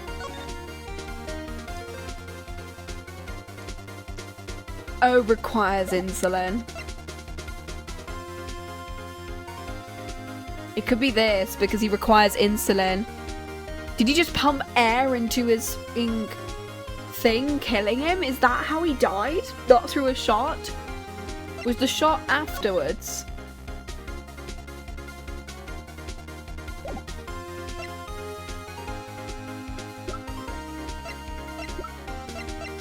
We've not presented this, so I'm assuming it's gonna be this, maybe? Am I right? No.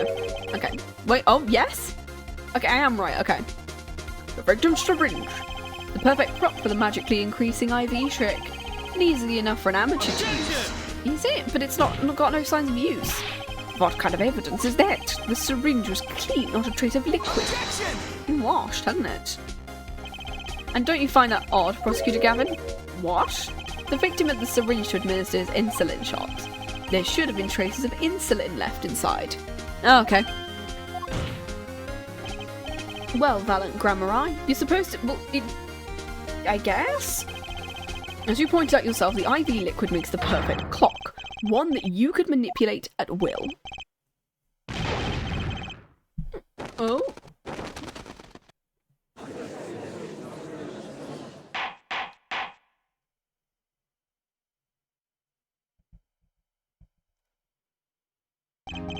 I do believe, well, with this being his first, the burden of this trial has been a bit too much to bear for Prosecutor Gavin. I'm afraid that while there is a doubt as to the amount of IV liquid in that bag, the time of death cannot be proven, and that brings our trial to a close for today. Maybe I can squeeze an extra day out of this. I can do a little much-needed investigation work. Objection! Oh? Oh? What's he presenting? What's he doing? Oh no. Truly, there's no substitute for experience. Nothing blinds one to the truth so effectively. Avert the wise, underestimating the young and the sweep your feet from under you. In a way you'll never ever expect. You see, I know exactly what you're thinking. What's he talking about? You see, the witness used the syringe to manipulate the levels of the IV liquid. There is no proof. There's no proof he didn't do it either. Yes, quite true. He's admitting that? Nor was this witness quite as decisive as I'd hoped. They cite me it, after all, why linger in the past when the future holds so much? You have something in mind, Gavin? Prove her, Judge. I have another way to prove my case. With evidence, no less. This is his diary. Okay, so this is the piece of evidence he pulled out. This is the victim McNabbie Grammarai's diary. After going into the hospital, McNabbie began writing his memoirs, the story's birth, his startling debut, and of meeting his disciples. Intended for the last chapter to end quite appropriately with his death. Wait, that book doesn't say what the reason was, does it? The reason why his disciples couldn't refuse his last request? Sadly, it does not. What's important here is on the last page. The victim wrote in his journal that night, even after the IV had begun. Let's read it, shall we?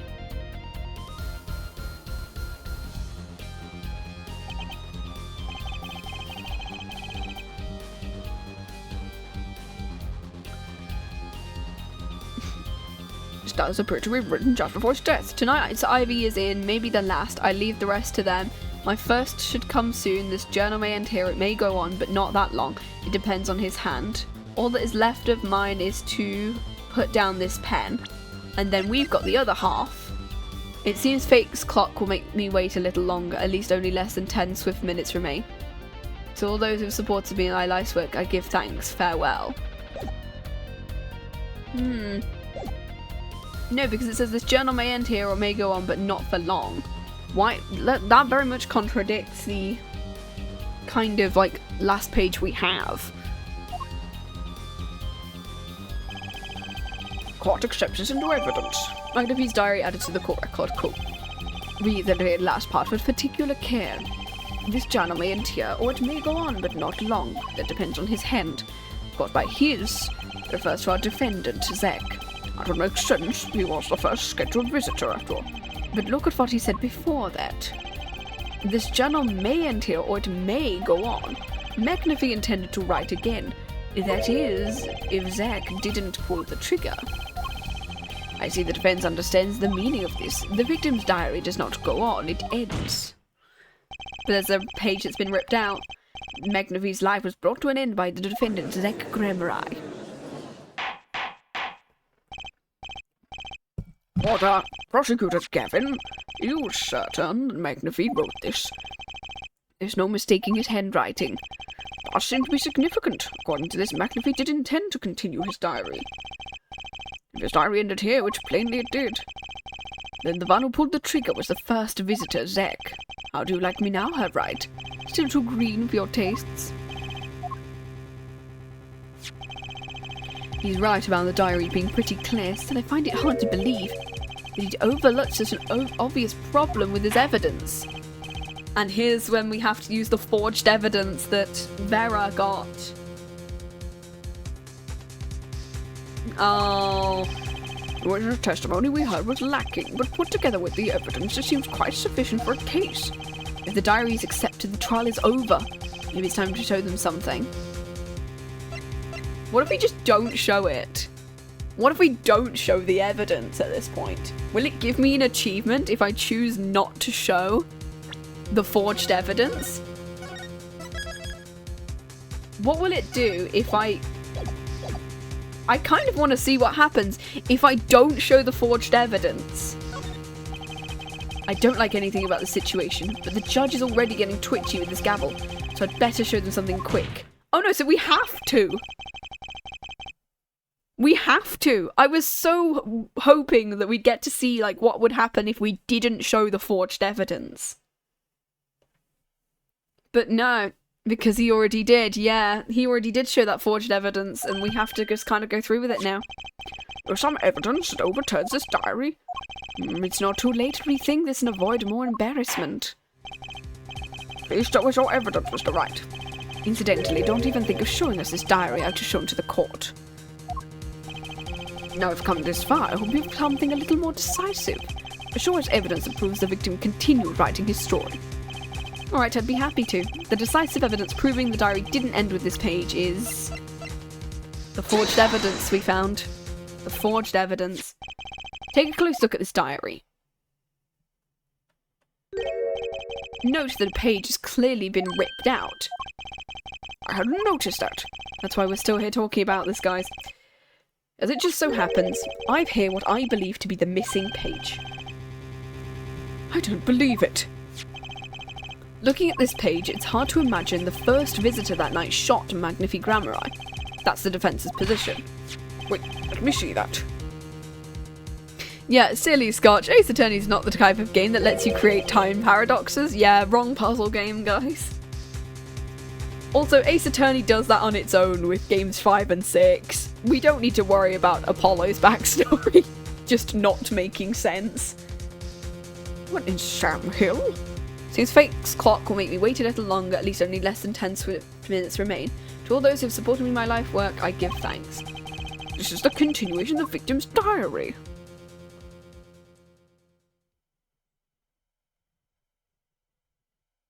Oh.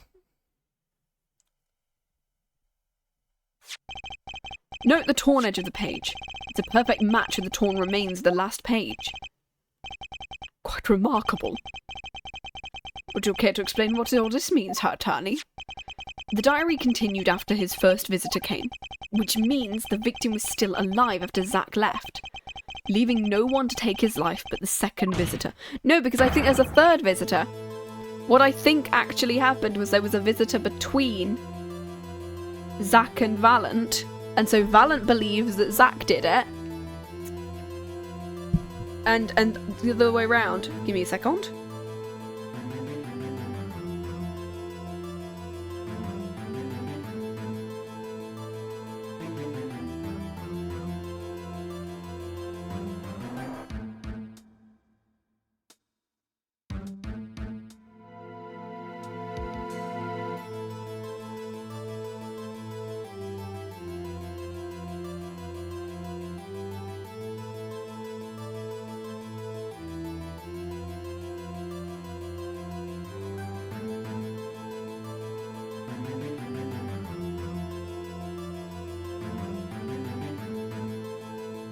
Oops, sorry. Just had to quickly check on my dog. She was barking again. She's a habit of just barking at random things outside, and it's me going, really? We had to do this with like 5 minutes remaining, guys. Valent Grammari. Oh. Oh, he's got more doves. Handwriting too matches that on the other page. As is read out the genuine article. Oh, and this is the forgery. Apollo's backstory doesn't make sense because he got brain damage and can't remember things anywhere. Oh yeah, 5-1. That is technically 5-4? But I'm not even going to argue the continuity of Game 5, because honestly, Game 5's continuity is fucking weird. But wait, this is impossible. That old man couldn't have written that. Objection!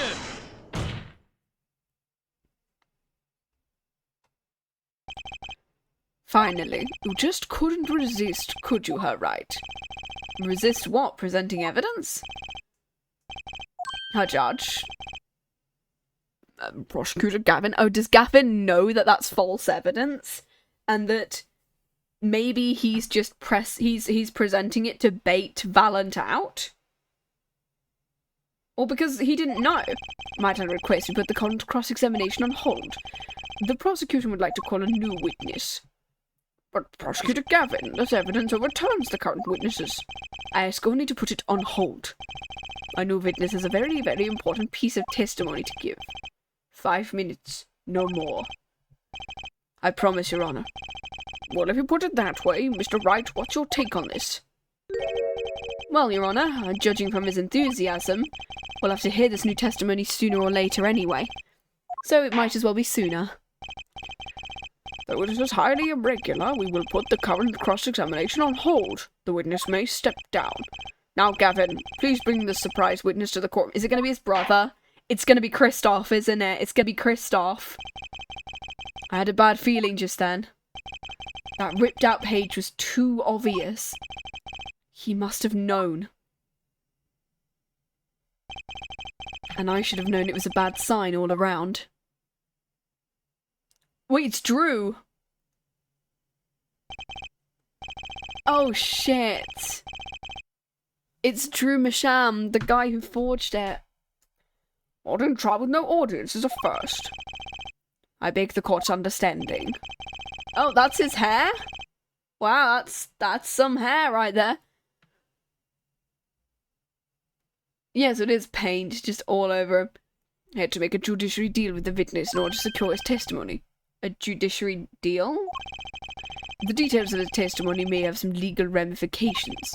I thought it best to contain the information to the room. Very well, and you are the witness, I gather. Yes, sir. State your name and occupation. My name's Drew Misham. I'm a painter. Painter, and you are somehow related to this case? Not per se. I have one simple question for the witness. Mr. Misham, was it? Do you know what this is? Oh, yeah. I know it well. How's that possible? Have you seen this diary page somewhere before? I mean, I made it. You what? You made it? You might call it one of my works. Okay, randomly here, why was Phoenix disbarred for doing this, though? Because if he didn't know that this was a forgery at this point, surely Drew Masham probably should have been... Like, that doesn't make sense here. The prosecutor's office received a tip-off yesterday. Illegal evidence has been provided for the trial of Zach Grammari. Legal evidence? I initiated an investigation and found this witness. A painter to the vault at large. Drew has another side, you might say. He's skilled at making perfect reproductions. Forgeries, in other words. Forgeries? Well, so we are to understand this page here is a fake, prepared by a certain defense attorney. No, because Phoenix didn't know about this. Objection! Objection! Hold it, I didn't prepare this evidence. Objection! So Christoph did. The attorney speaks. I think Christoph did prepare it to deliberately get him disbarred somehow. Because Christoph got pissed off at him for some reason. I don't know for what reason he got, I don't know for what reason, or... Something about this page, I presume, but what is he saying? It makes no sense. After all, it was you who presented this evidence to us, Phoenix, right? I was fucking given it! I don't know what to do with this thing. Mr. Misham, was it? Who requested this forgery? Who is your client? How do you even prove Phoenix? I don't know. What? Most of my clients prefer to remain anonymous, even to me. I make the items they want and receive my payment. That's the extent of my contract. Yeah, how do you even prove Phoenix is the one who got it made? Like, because this guy doesn't know. And if he doesn't want to reveal that Vera, his daughter, is the one doing all the forgeries, then she can't be, like... It's stupid. Objection! But there's no proof this is a fake. It's a fake. To avoid just this sort of problem, I always put a special mark on my works. I can say without a doubt, this is mine.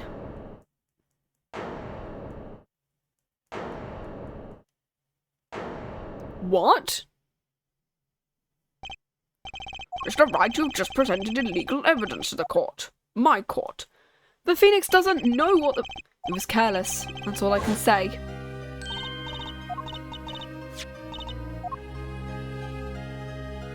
Who calls him old boy?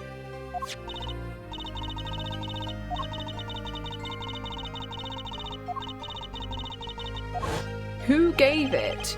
It was all a trap. A fatal trap.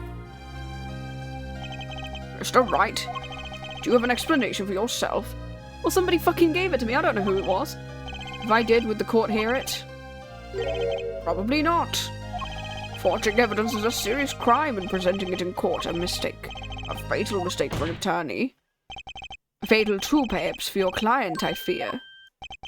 Tell me what kind of defendant relies on forged evidence? The answer is quite clear. A guilty one. Your Honour, wait. I understand that presenting forged evidence in court is a serious crime, but you cannot hold my client responsible for actions I undertook as an individual. Yeah, is a serious crime when the defence does it, but only when the defence does it. Because when Edgeworth does it by manipulating the autopsy report, or when Von Karma does it by manipulating a bunch of other random shit, or when Gant does it with manipulating the vase and pretending that Emma did some stuff that she never did, or when character who's another spoiler, who's like the big bad of another game that I'm not gonna mention because I've not played it on here, forged another piece of evidence. It's like, when they do it, this is the anti-plot armor section, because of the fact that, okay, this is the one gripe I have with Ace Attorney. When the prosecutors and the detectives and the chief people do it, they can do it because they have a bit of power. But when we do it as the protagonist, they're like, fuck you, you don't get to play this game anymore. It's stupid. I mean, to be fair, they did Edgeworth's doing of like finding false evidence and then presenting it and also falsifying autopsy reports. Yeah.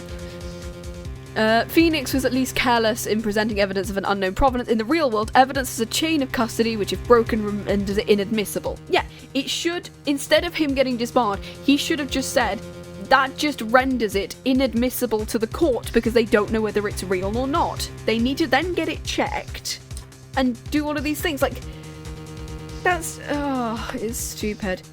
It's like when, that's why I won't grab that Ace Attorney with, like, when you can allow loads of other characters to do it, but when we do it, it's like, oh, great, cool. Your Honour, another close call, I dare say. The prosecutor's office hadn't recovered that hot tip. Everything would have gone the way you wanted it to, yeah. Dude, Kavia, mate, I know you've heard of me. Like, Phoenix has a habit of, like, grabbing a load of people who have forged stuff in court before, a la, like, all of the prosecutors, and have brought them down, or at least told them not to do so. It's like, oh my god, this is stupid. Like, you could probably tell this is an accident, right? Oh my god. Too bad you decided not to think before embarrassing yourself. Well, I didn't know that, so I should no time to further discussion. Spatial witness dismissed. I still don't understand what his hair is doing. Is it like a ponytail, or? Mr. Attorney, could I ask your name? Phoenix Wright. Mr. Wright, I've seen and studied many people, but none like you. I remember you, Mr. Wright. Well, he's dead now, so... Oh. Though I deeply regret having to declare a verdict, this trial is over. You have the right to find a new attorney and make an appeal. This court must... Your Honour, there is one thing I wish to make clear. Today in this courtroom, you cannot declare me guilty. It is impossible. Afraid the defendant is quite mistaken. I most certainly have the authority to declare a verdict.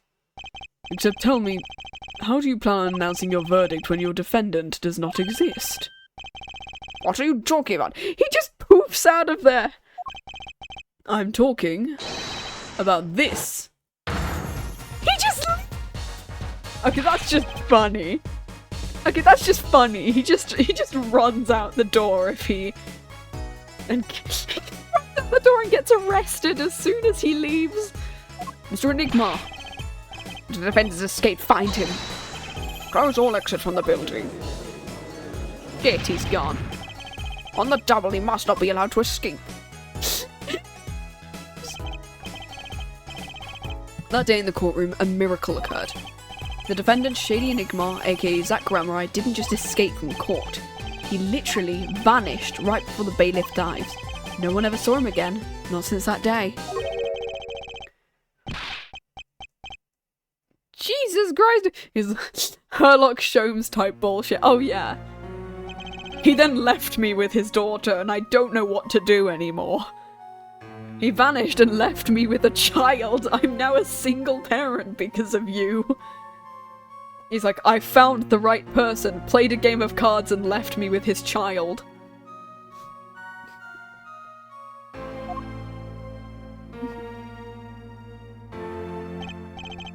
So, what do I do? The defendant didn't exist. This is kind of different with forged evidence. In real cases across America, as entered a countersuit that would make the defense commit an instant conflict of interest to the current case.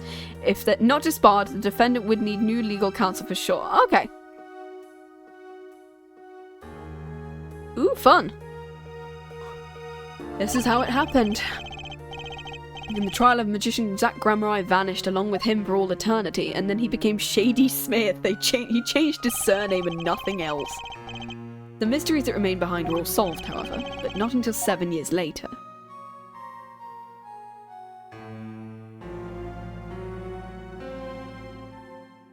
To be continued, woo! I think this is probably where we're going to cut it today. We're going to do the latter half of the trial. We're going to do the latter half of the trial in next week on Friday. And it's been a really good day today. We managed to get to about halfway through, I think. I think that is about halfway / 2/3 of the way through. I'm gonna see if we can raid someone. Let me see whether I can find someone to raid. Let's see who we got. Who have we got?